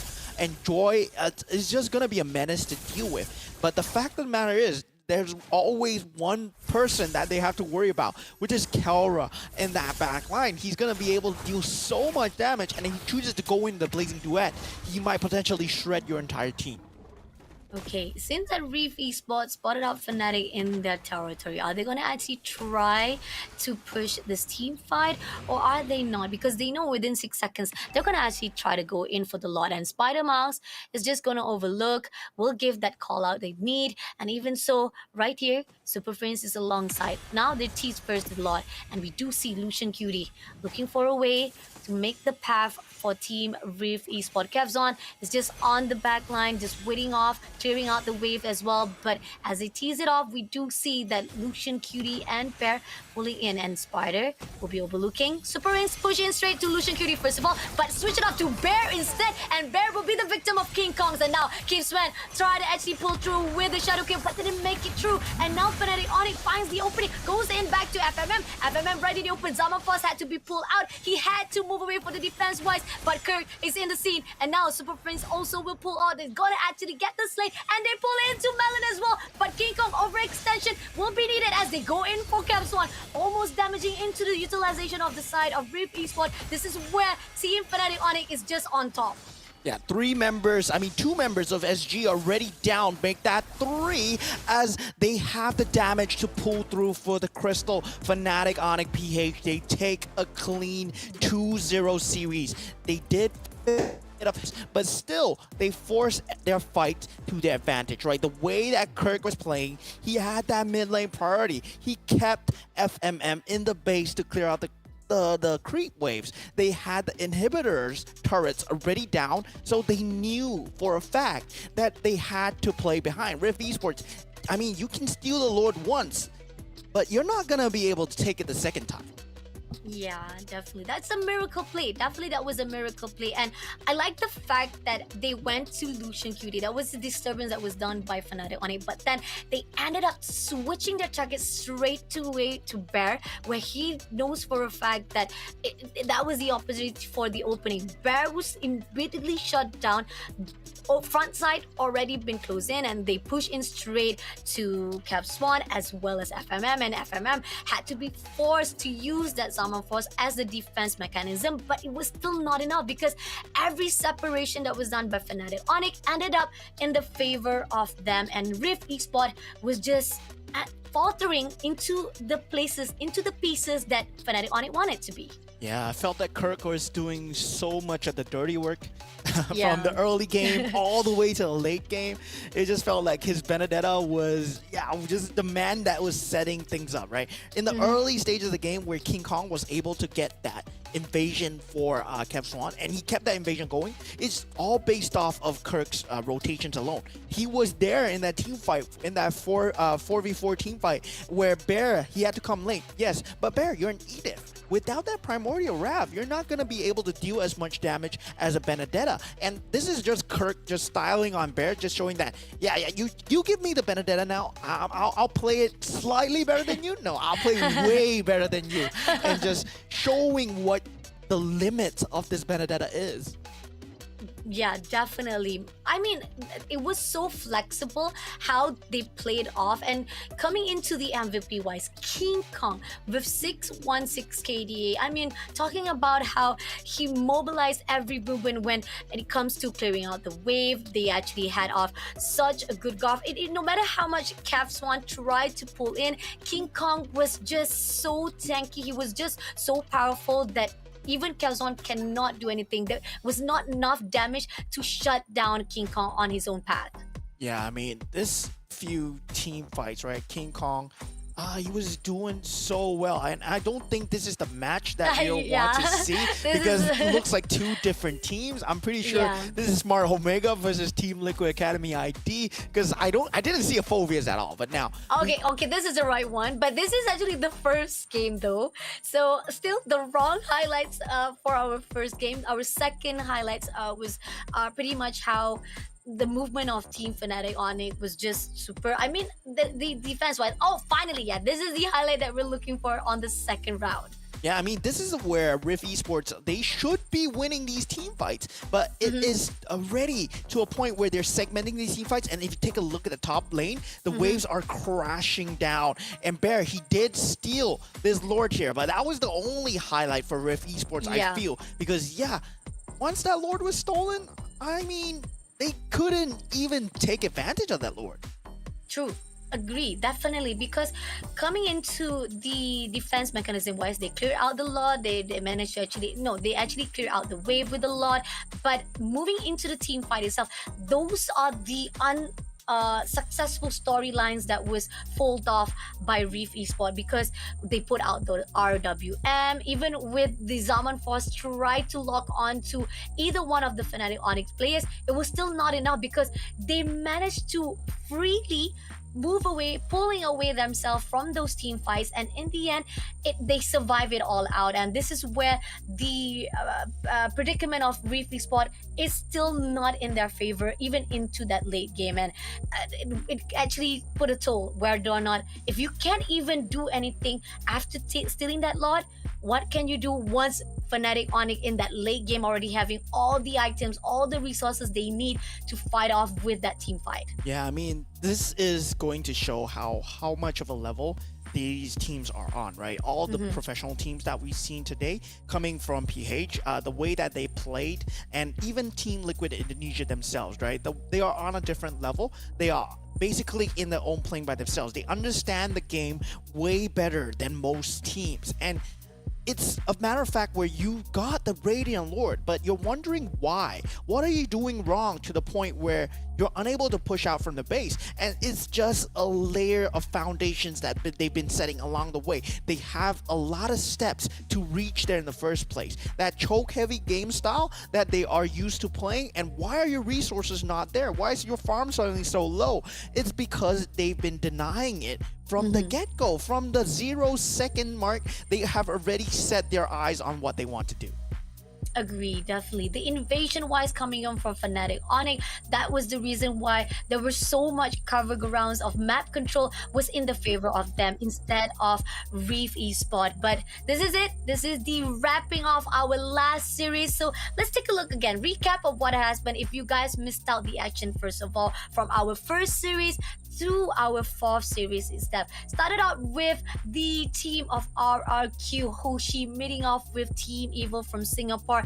They managed to get 2-0 and then pushing on to Team Liquid Team Liquid ID Team Liquid ID meeting off with Evos Solely Indonesia versus Indonesia, still in the favor of Liquid ID as the champion. They are definitely really putting out a really good performance as well. Smart Omega continue on with the streak as well with 2-0 against the brothers of Team Liquid Academy. And then moving on to our just recently last series whereby Fnatic Onic Philippines with a fashionable style also 2-0. So we got all out 4 series with a clean sweep of win in their hands. And now pushing on to those who did not manage to win it all for the day. We're not saying goodbye just yet. We're still holding on to Evil Esports or Evos Holy, Team Liquid Academy ID as well as Reef Esport on the line of 1-1 for their own round for day number 3. Yeah, and they are in a very dangerous situation now, right? Yeah. They've been put down on 1 loss, and if they lose another game, they are potentially out.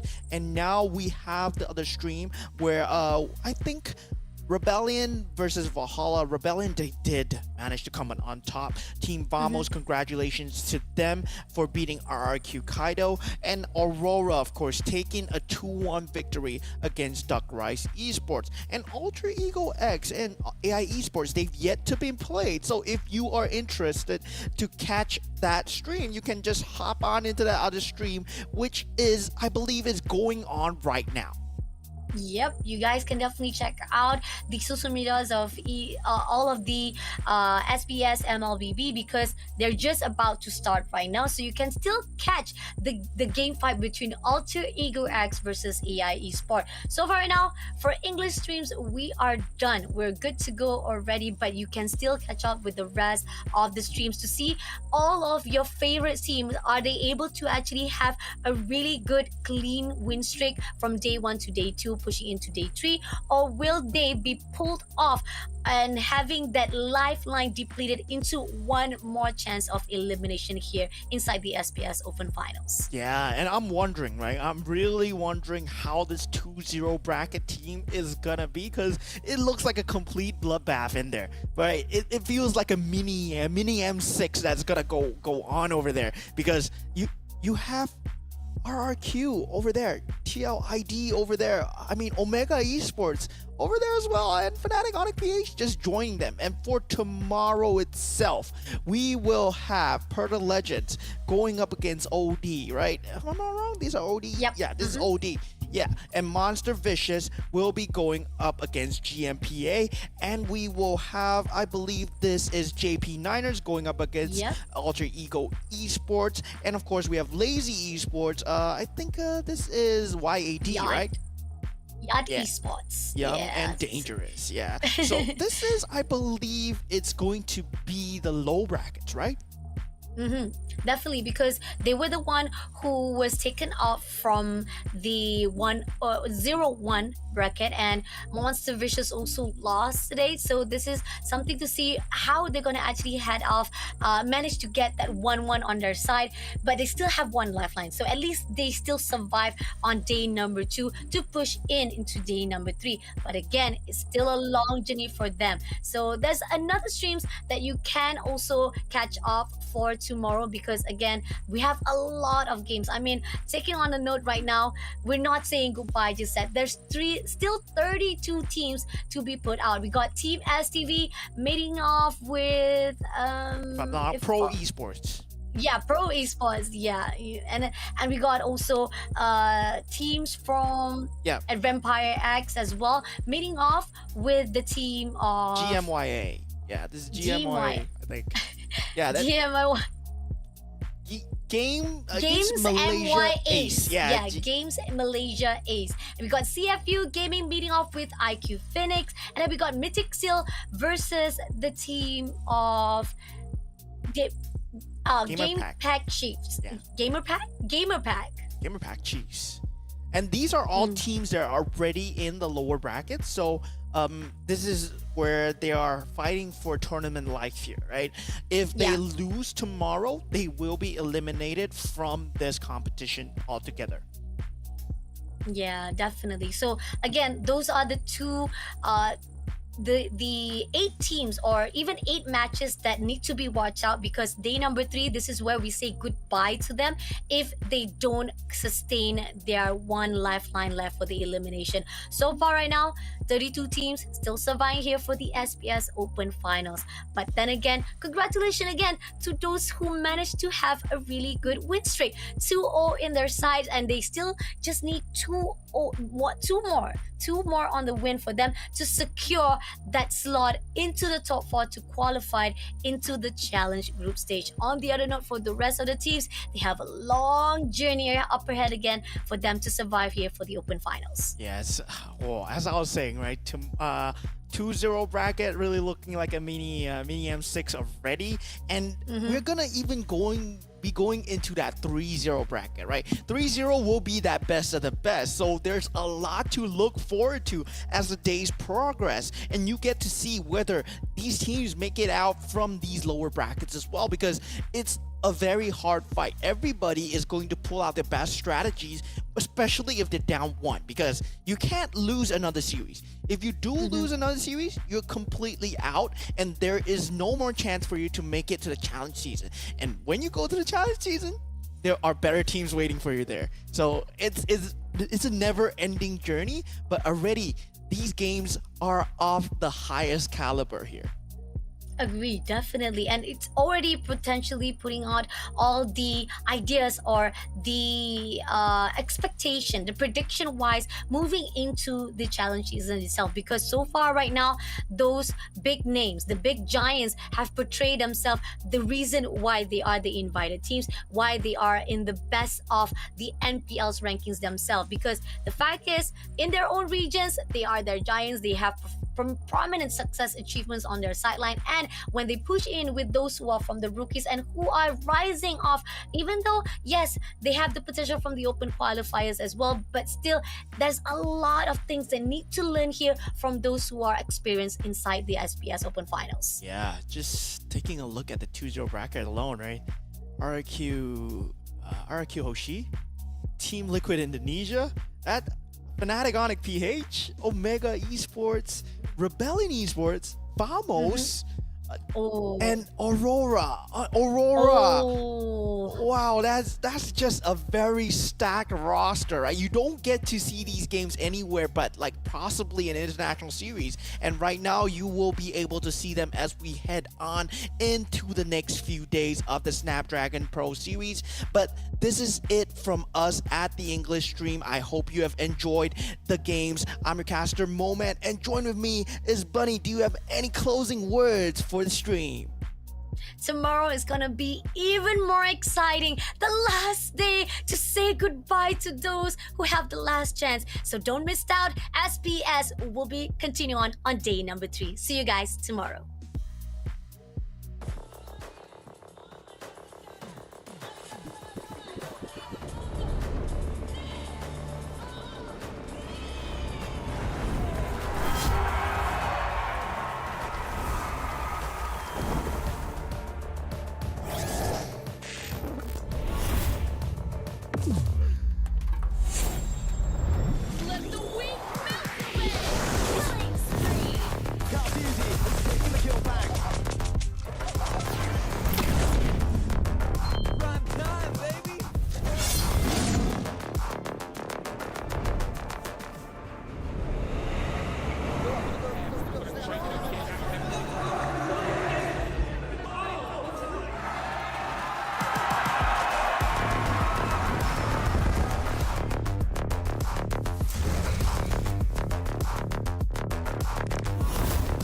Looks like the players are ready. Here we go!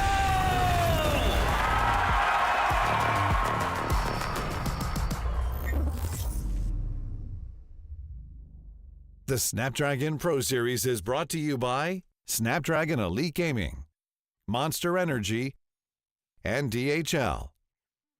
Inside your head, yeah. Steady jump design. Think I know your kind. I'm about to break another code now. Pretty in disguise, bugging up your life. This is my syntax. 3, 2, 1, deploy. XOX code,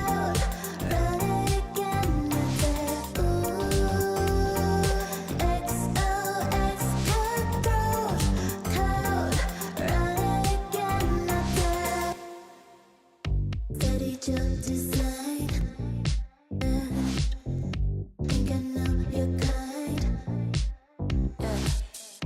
Steady jump design. Think I know your kind. Steady jump design. Think I know your kind. I'm about to break another code now. Pretty in disguise, bugging up your life. This is my syntax. 3, 2, 1, deploy. XOX code, run it again.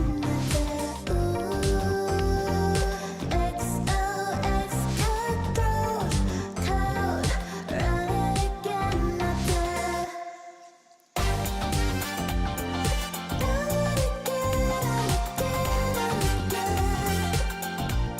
run it again.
Give it more, give it more, give it more right now, right now.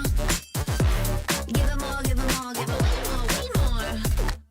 Yeah, we give it all that we got. Measuring what's in our pockets, then we give it a lot. Cause we've been hustling for years, now we up at the top. And no, it's still not enough, so we ain't gonna stop. Cause that's full throttle, zoom, zoom, hop, skip, jump. Gotta eat it up, but the goal is lunch. I'm the big goose, so I never duck, duck. Just keep my head up and yeah, we going up, up. But don't call it good luck, luck. Earning what we got, cause all we do is give it more. Yeah,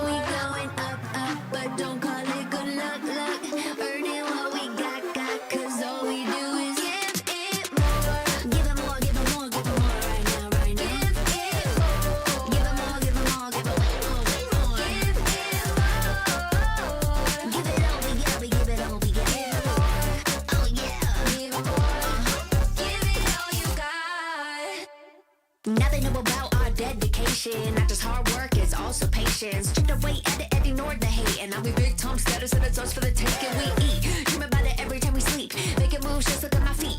Yeah, we bring the heat. We make every situation sweet. Now all we need is yeah, we going up, but don't call it good luck.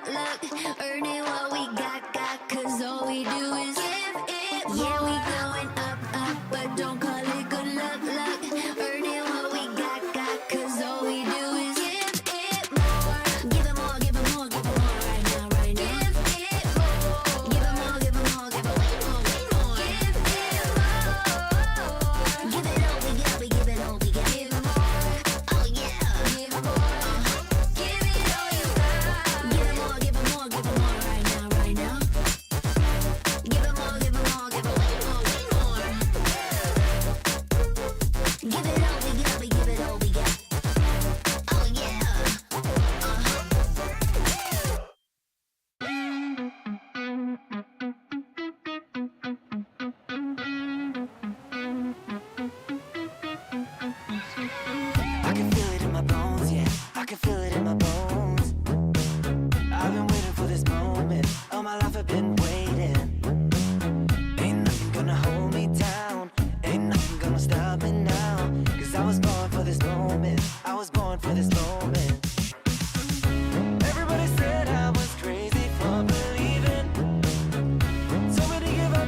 Don't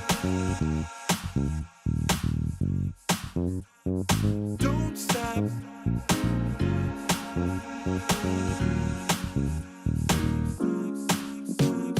Don't stop, gotta get it going. Keep it moving, won't stop. Rhythm overflowing. Don't stop, gotta get it going. Keep it moving, won't stop. Rhythm overflowing. Don't stop, don't stop.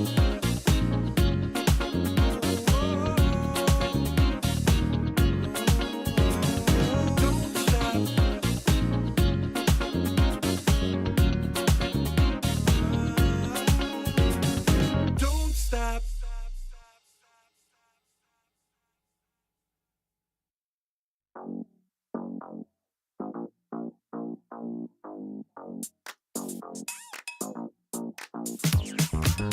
Cutie dressed up and I'm glistening. I'm the gift on